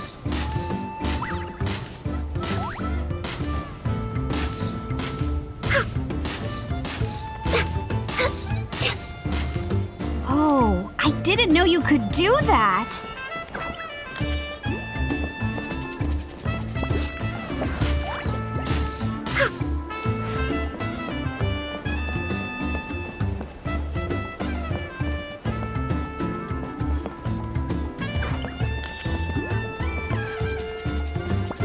Hey, look over there! Saibo flies by whenever we wave the flag. He really likes hot air balloons, too.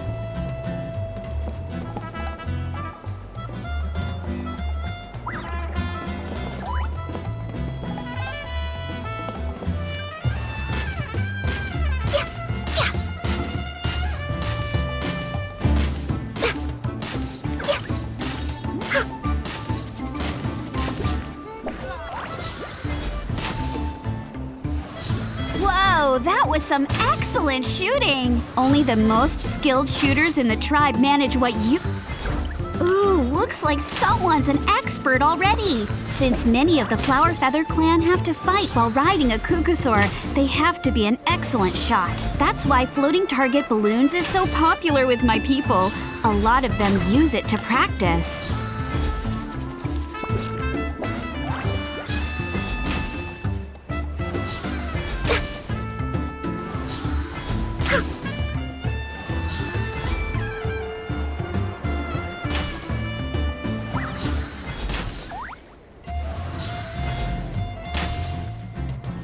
You can do it! The challenge is almost over. Keep going!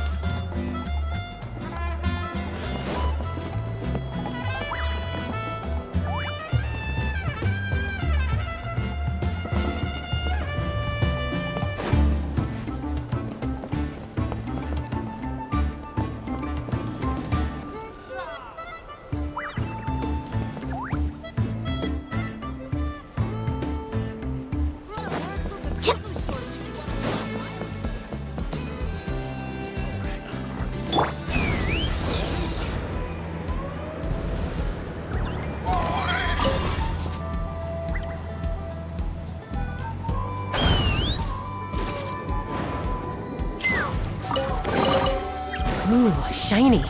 It's so pretty.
Way behind schedule. Beautiful treasures are a cause for great happiness.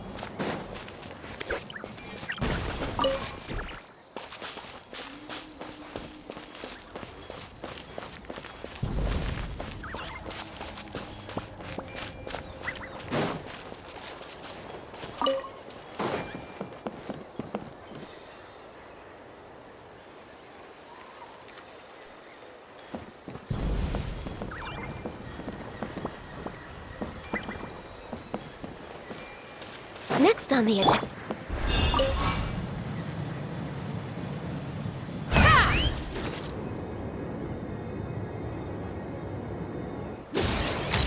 Locked on!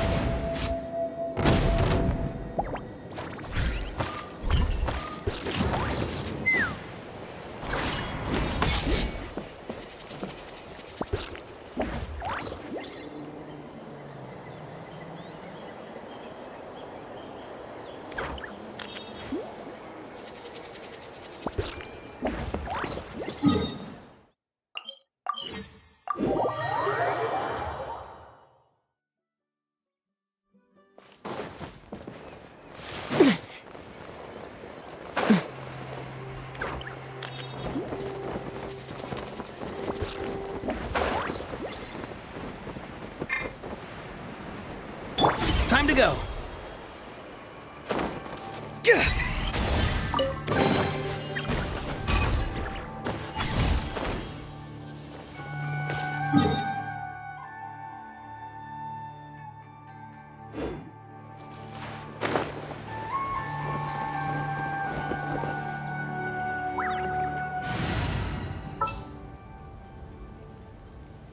Perhaps we could take a...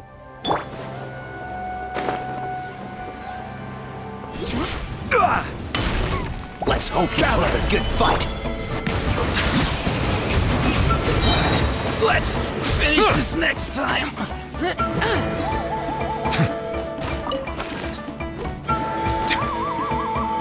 Settle down.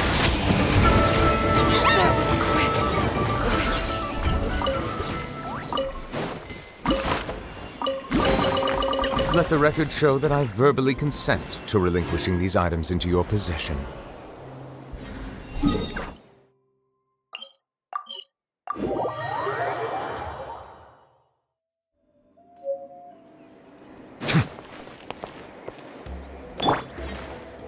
Take me up!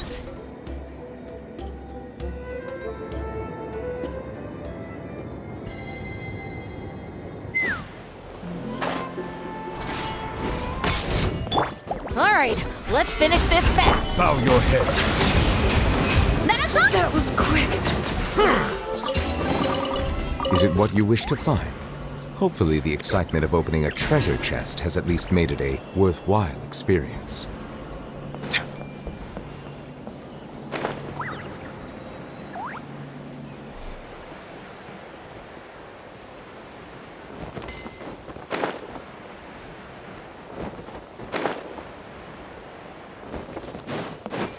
Silence!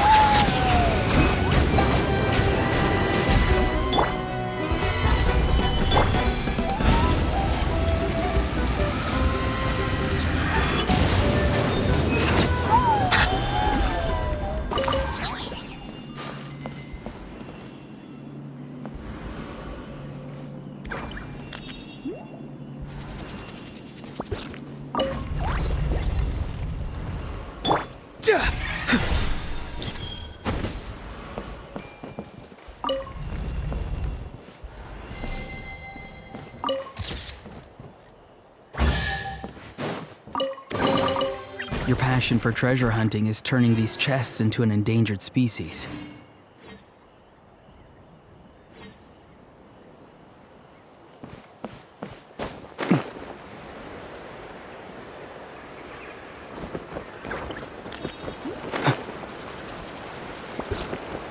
Let's hope you put up a good fight. Solidify! Bow your head. Let's finish this next time.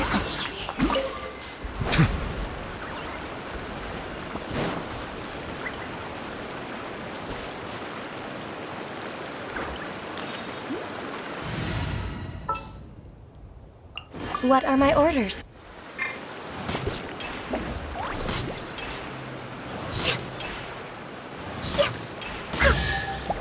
We're way behind schedule.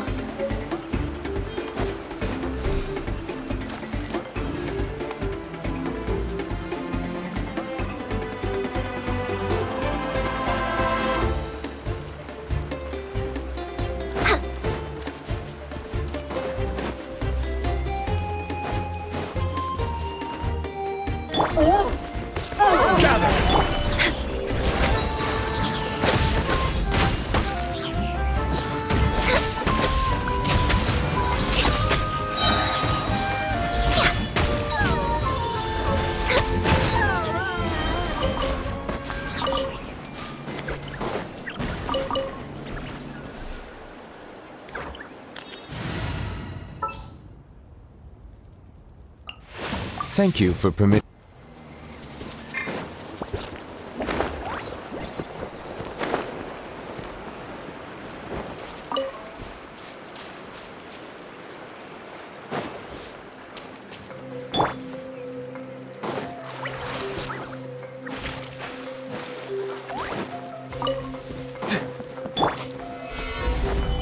Silence!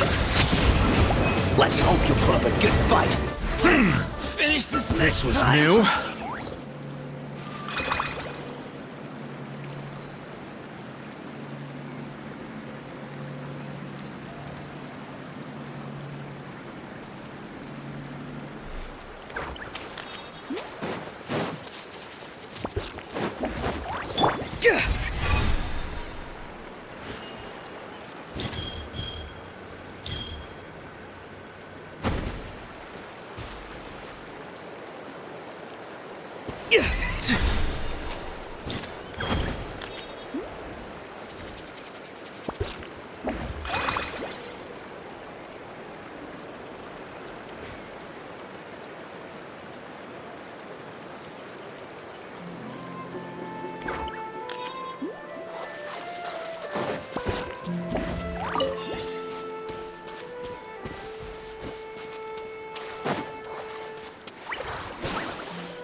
Careful.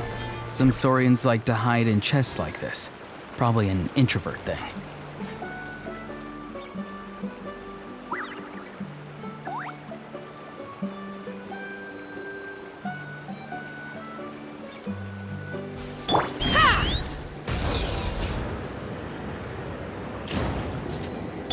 Time to go.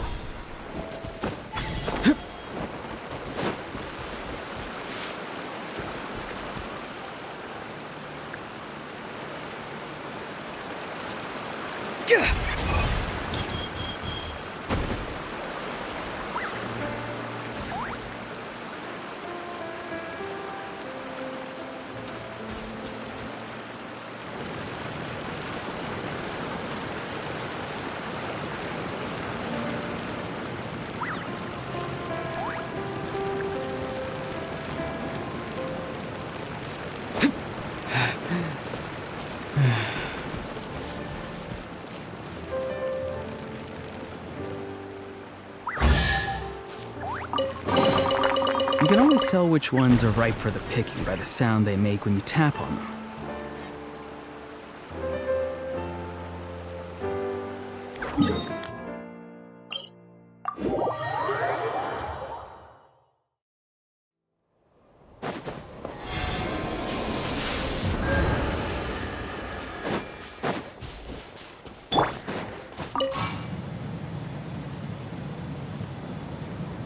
Take me up!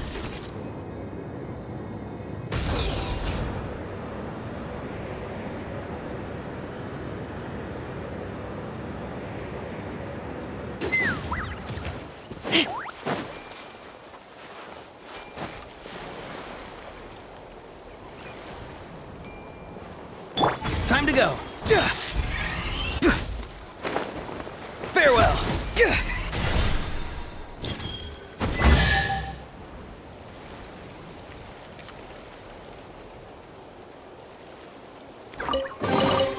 You can always tell which ones are ripe for the picking by the sound they make when you tap on them.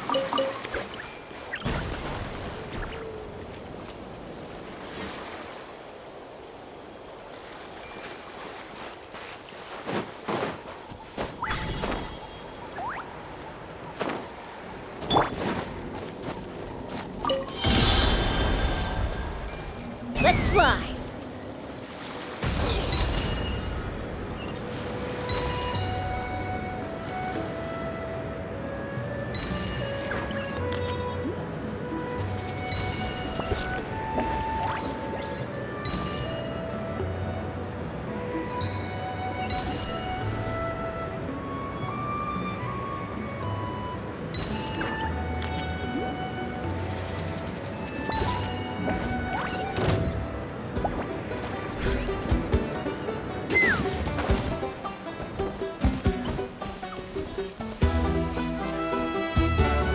Take me up!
Let's fly!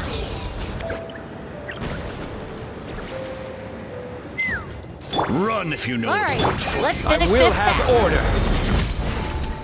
Stabilize. Bow your head. That was quick.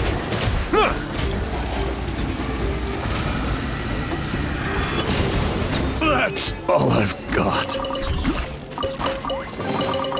Let the record show that I verbally...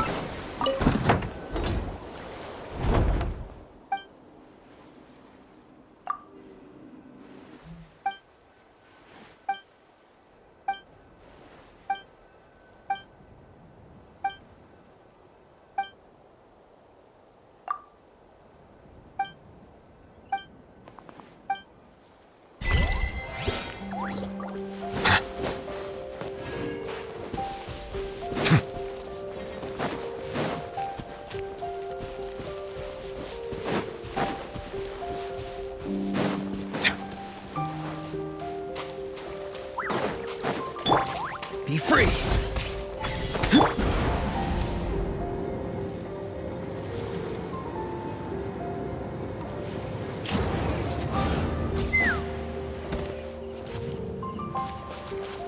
Yeah!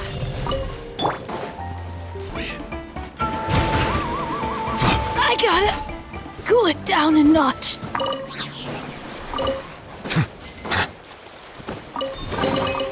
Abandoned property belongs to whoever...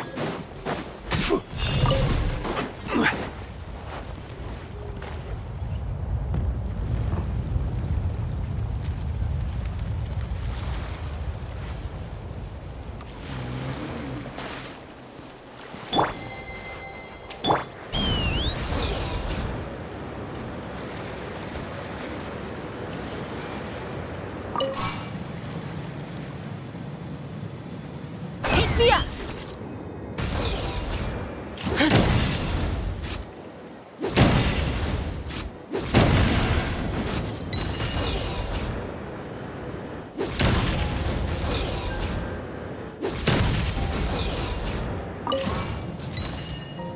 Let's fly!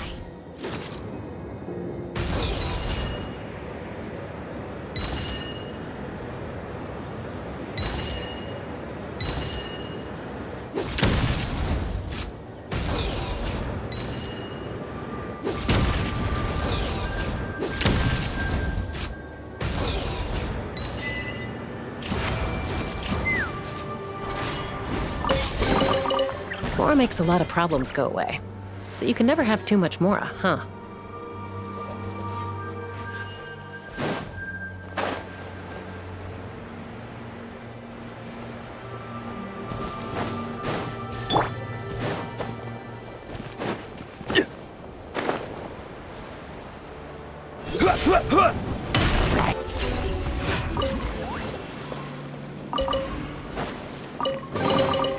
Is it what you wish to find?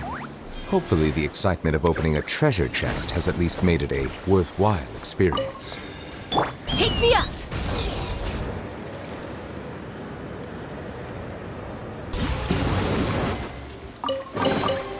Is it what you wish to find? Hopefully the excitement of opening a treasure chest has at least made it a worthwhile experience. Let's fly!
Time to go.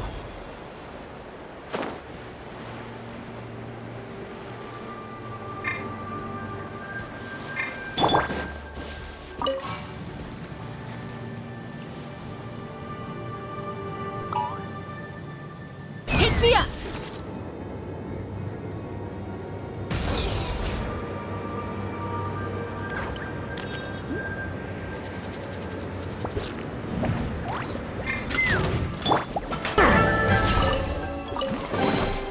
Let the record show that I verbally consent to relinquishing these items into your possession.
Ooh, shiny.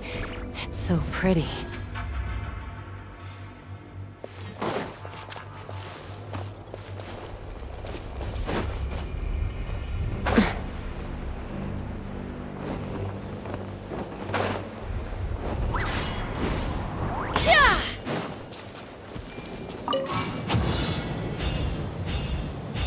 Let's ride!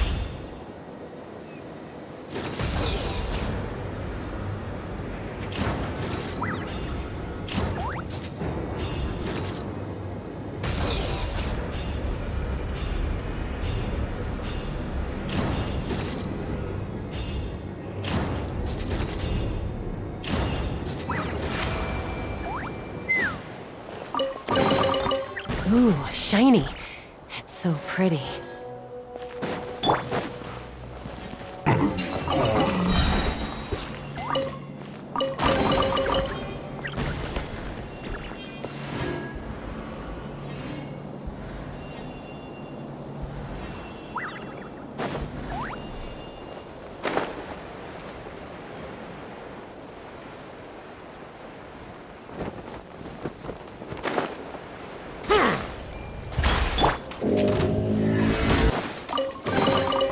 Is it what you wish to find?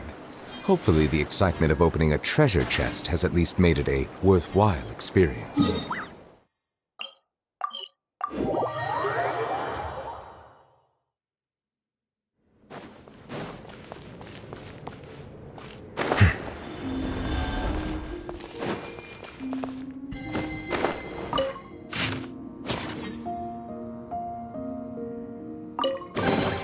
Are the pride of Fontaine.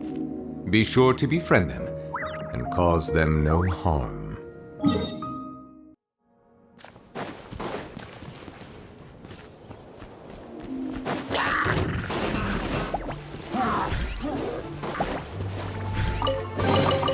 Is it what you would?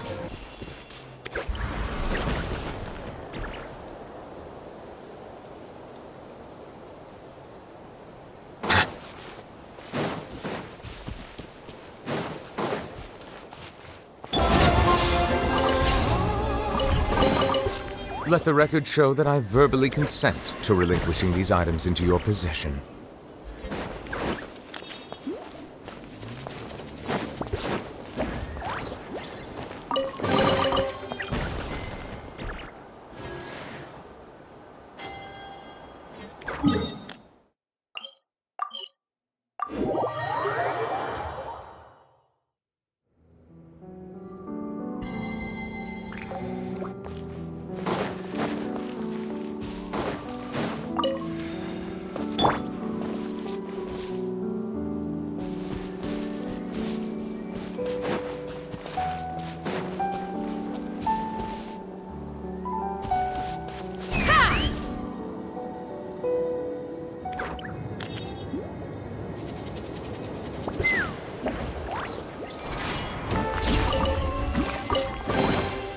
Is it what you wish to find? Hopefully the excitement of opening a treasure chest has at least made it a worthwhile experience. Let's fly!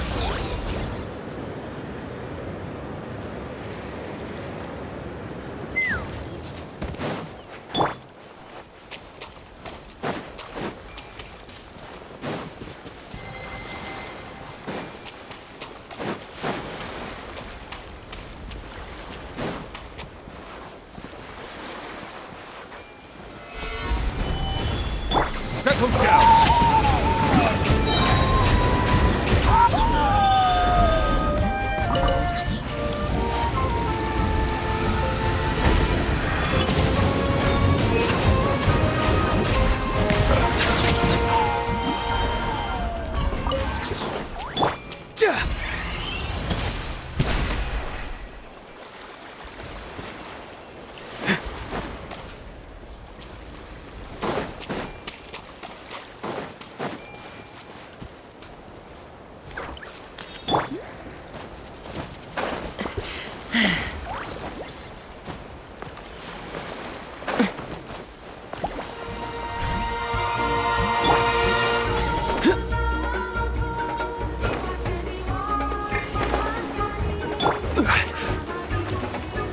Stabilize! Bow your head.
Careful.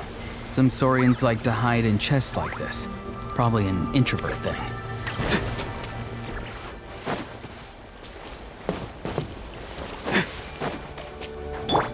Take me up!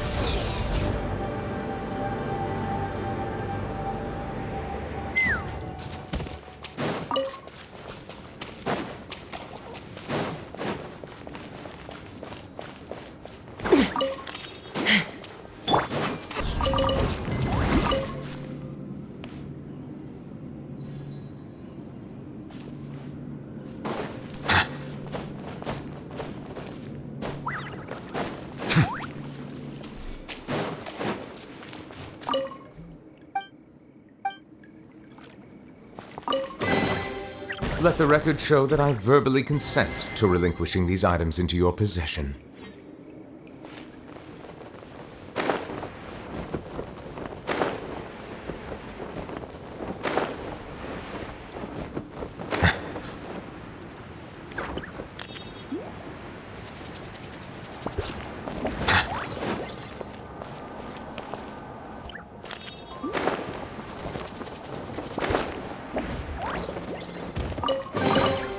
Let the record show that I verbally consent to relinquishing these items into your possession.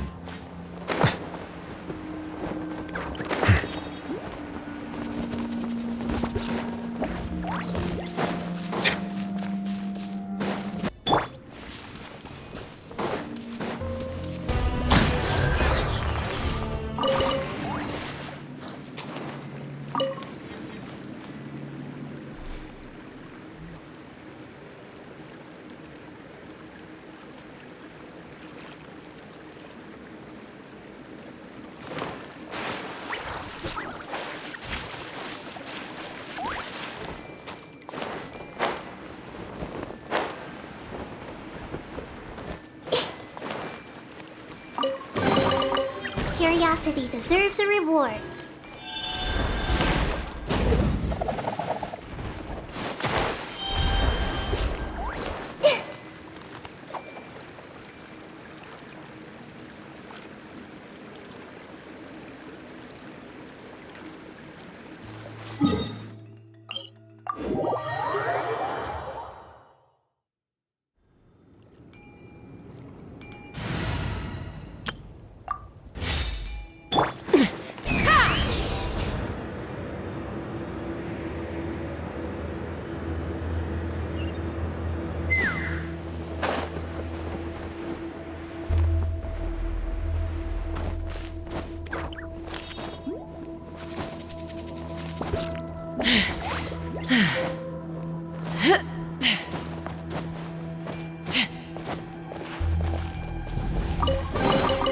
Mora makes a lot of problems go away.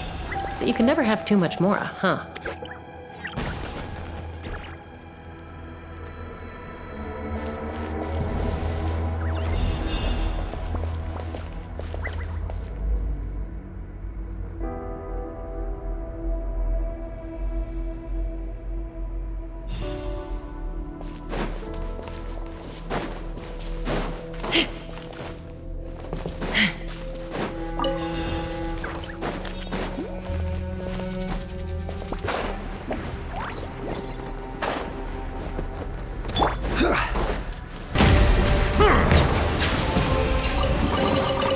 Abandoned property belongs to whoever finds it first, so it's legally yours now.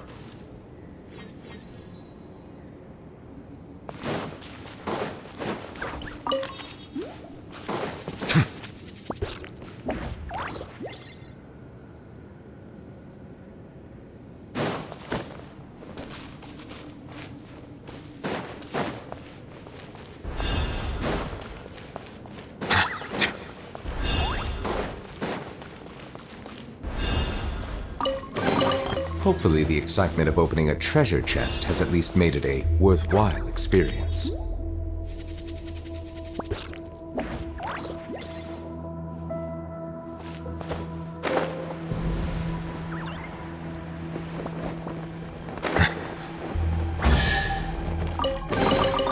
Let the record show that I verbally consent to relinquishing these items into your possession.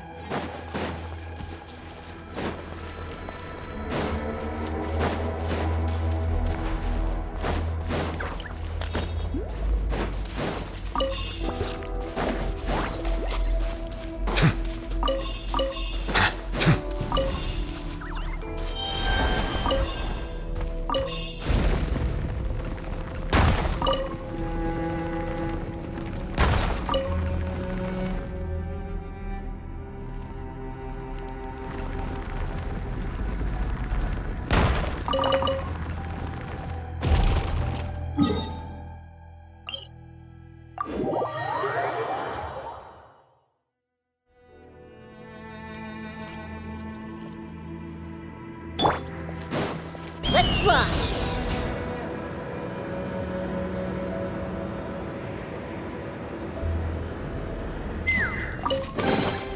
Dividing the loot is often a cause of conflict, but luckily for you, I don't really need this stuff.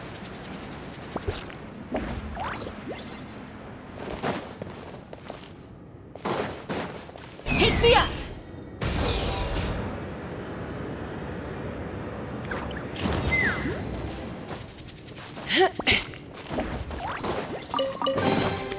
Dividing the loot is often a cause of conflict, but luckily for you, I don't really need this stuff.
You can always tell which ones are ripe for the picking by the sound they make when you tap on them.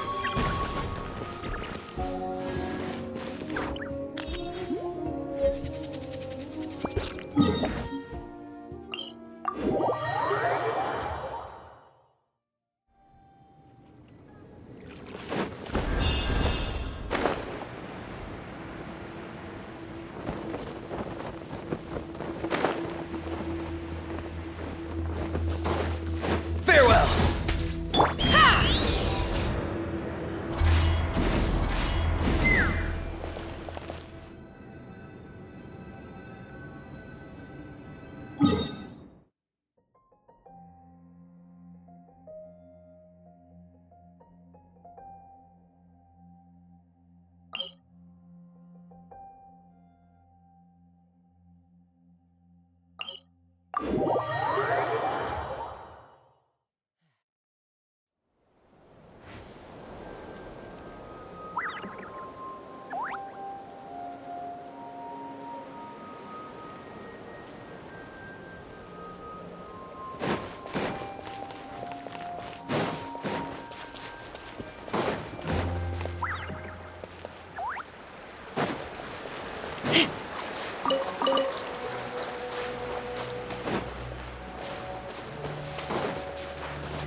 Gather!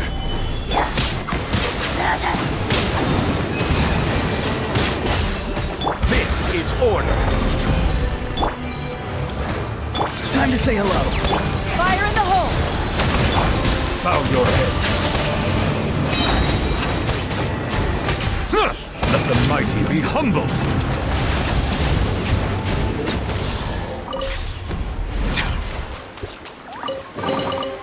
Is it what you wish to find? Hopefully the excitement of opening a treasure chest has at least made it a...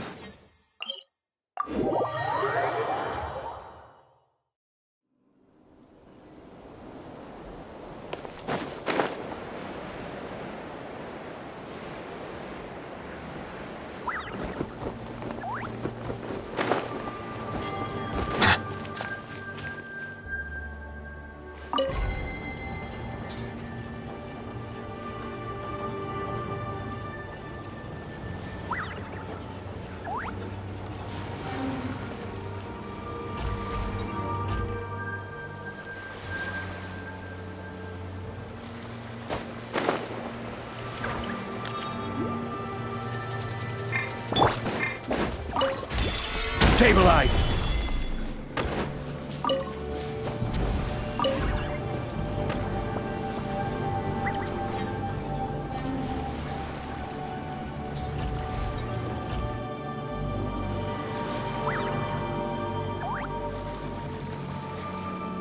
Osman.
Gather!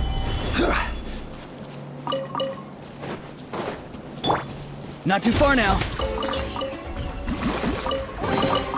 Is it what you wish to find? Hopefully the excitement of opening a treasure chest has at least made it a...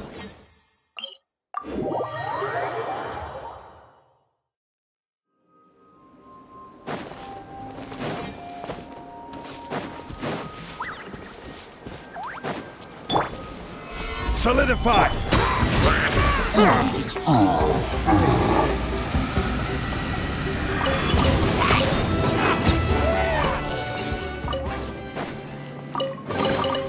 Abandoned property belongs to whoever finds it first. So, it's legally yours now.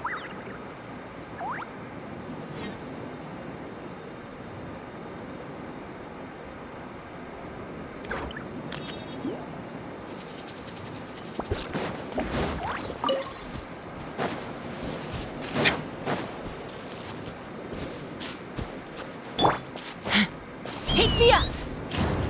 Giddy up!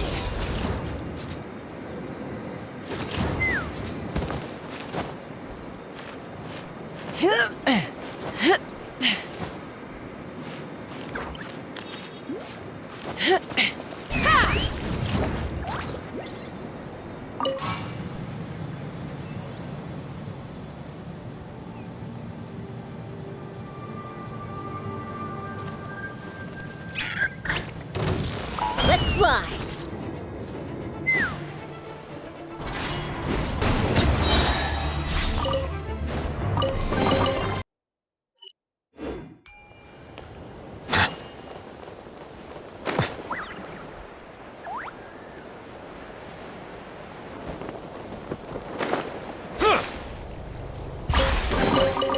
Let the record...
More makes a lot of problems go away.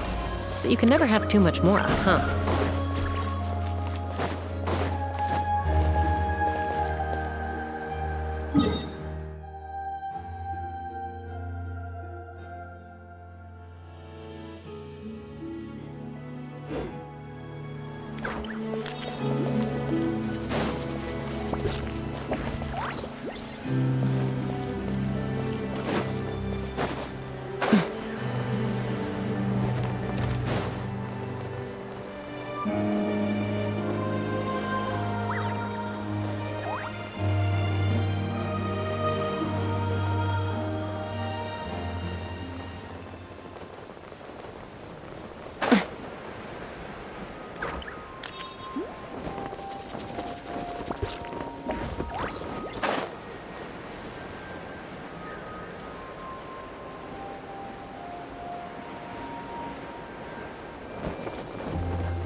Take me up!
Ooh, shiny.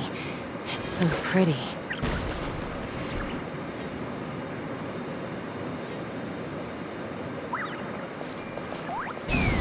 Giddy up!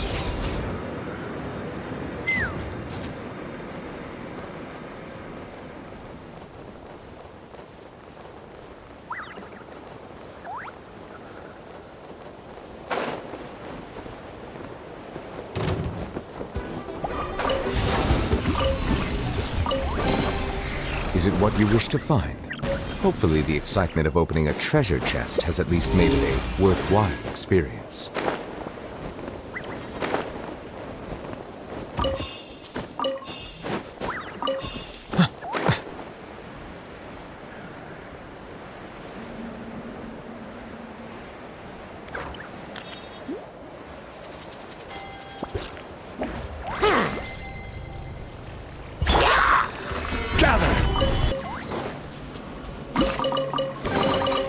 Abandoned property belongs to whoever finds it first. So, it's legally yours now.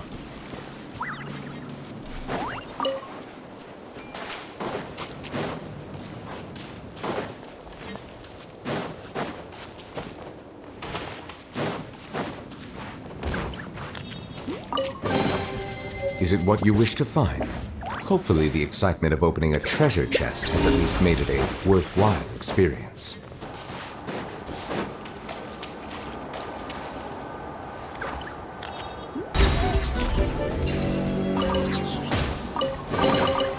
I wonder who this gift could be from.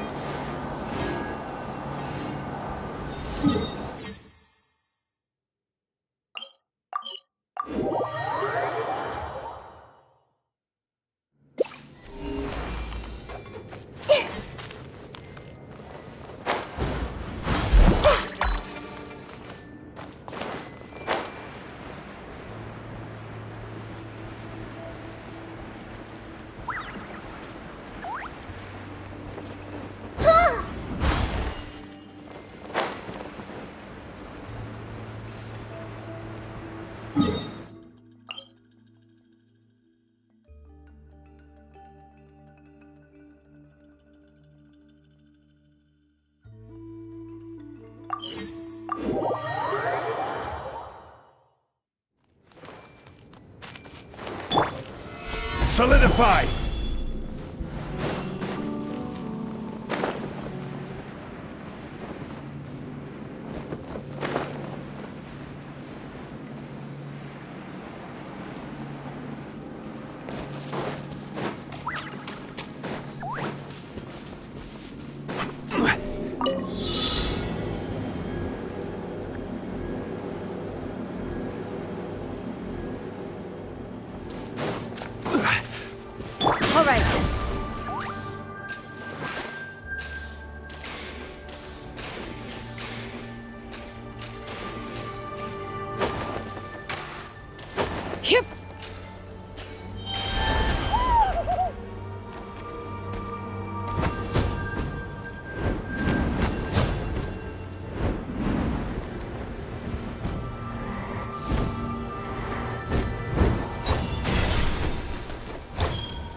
Abandoned property belongs to whoever finds it first, so it's legally yours now.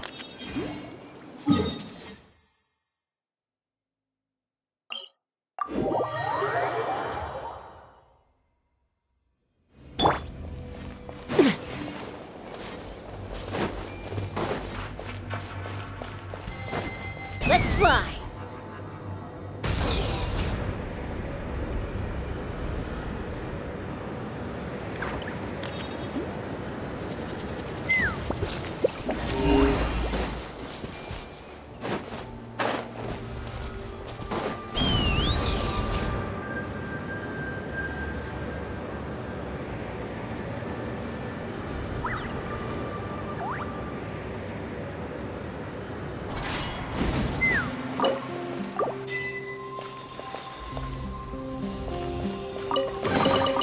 Dividing the loot is often a cause of conflict, but luckily for you, I don't really need this stuff.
Take me up!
Have too much more, huh?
unsolicited.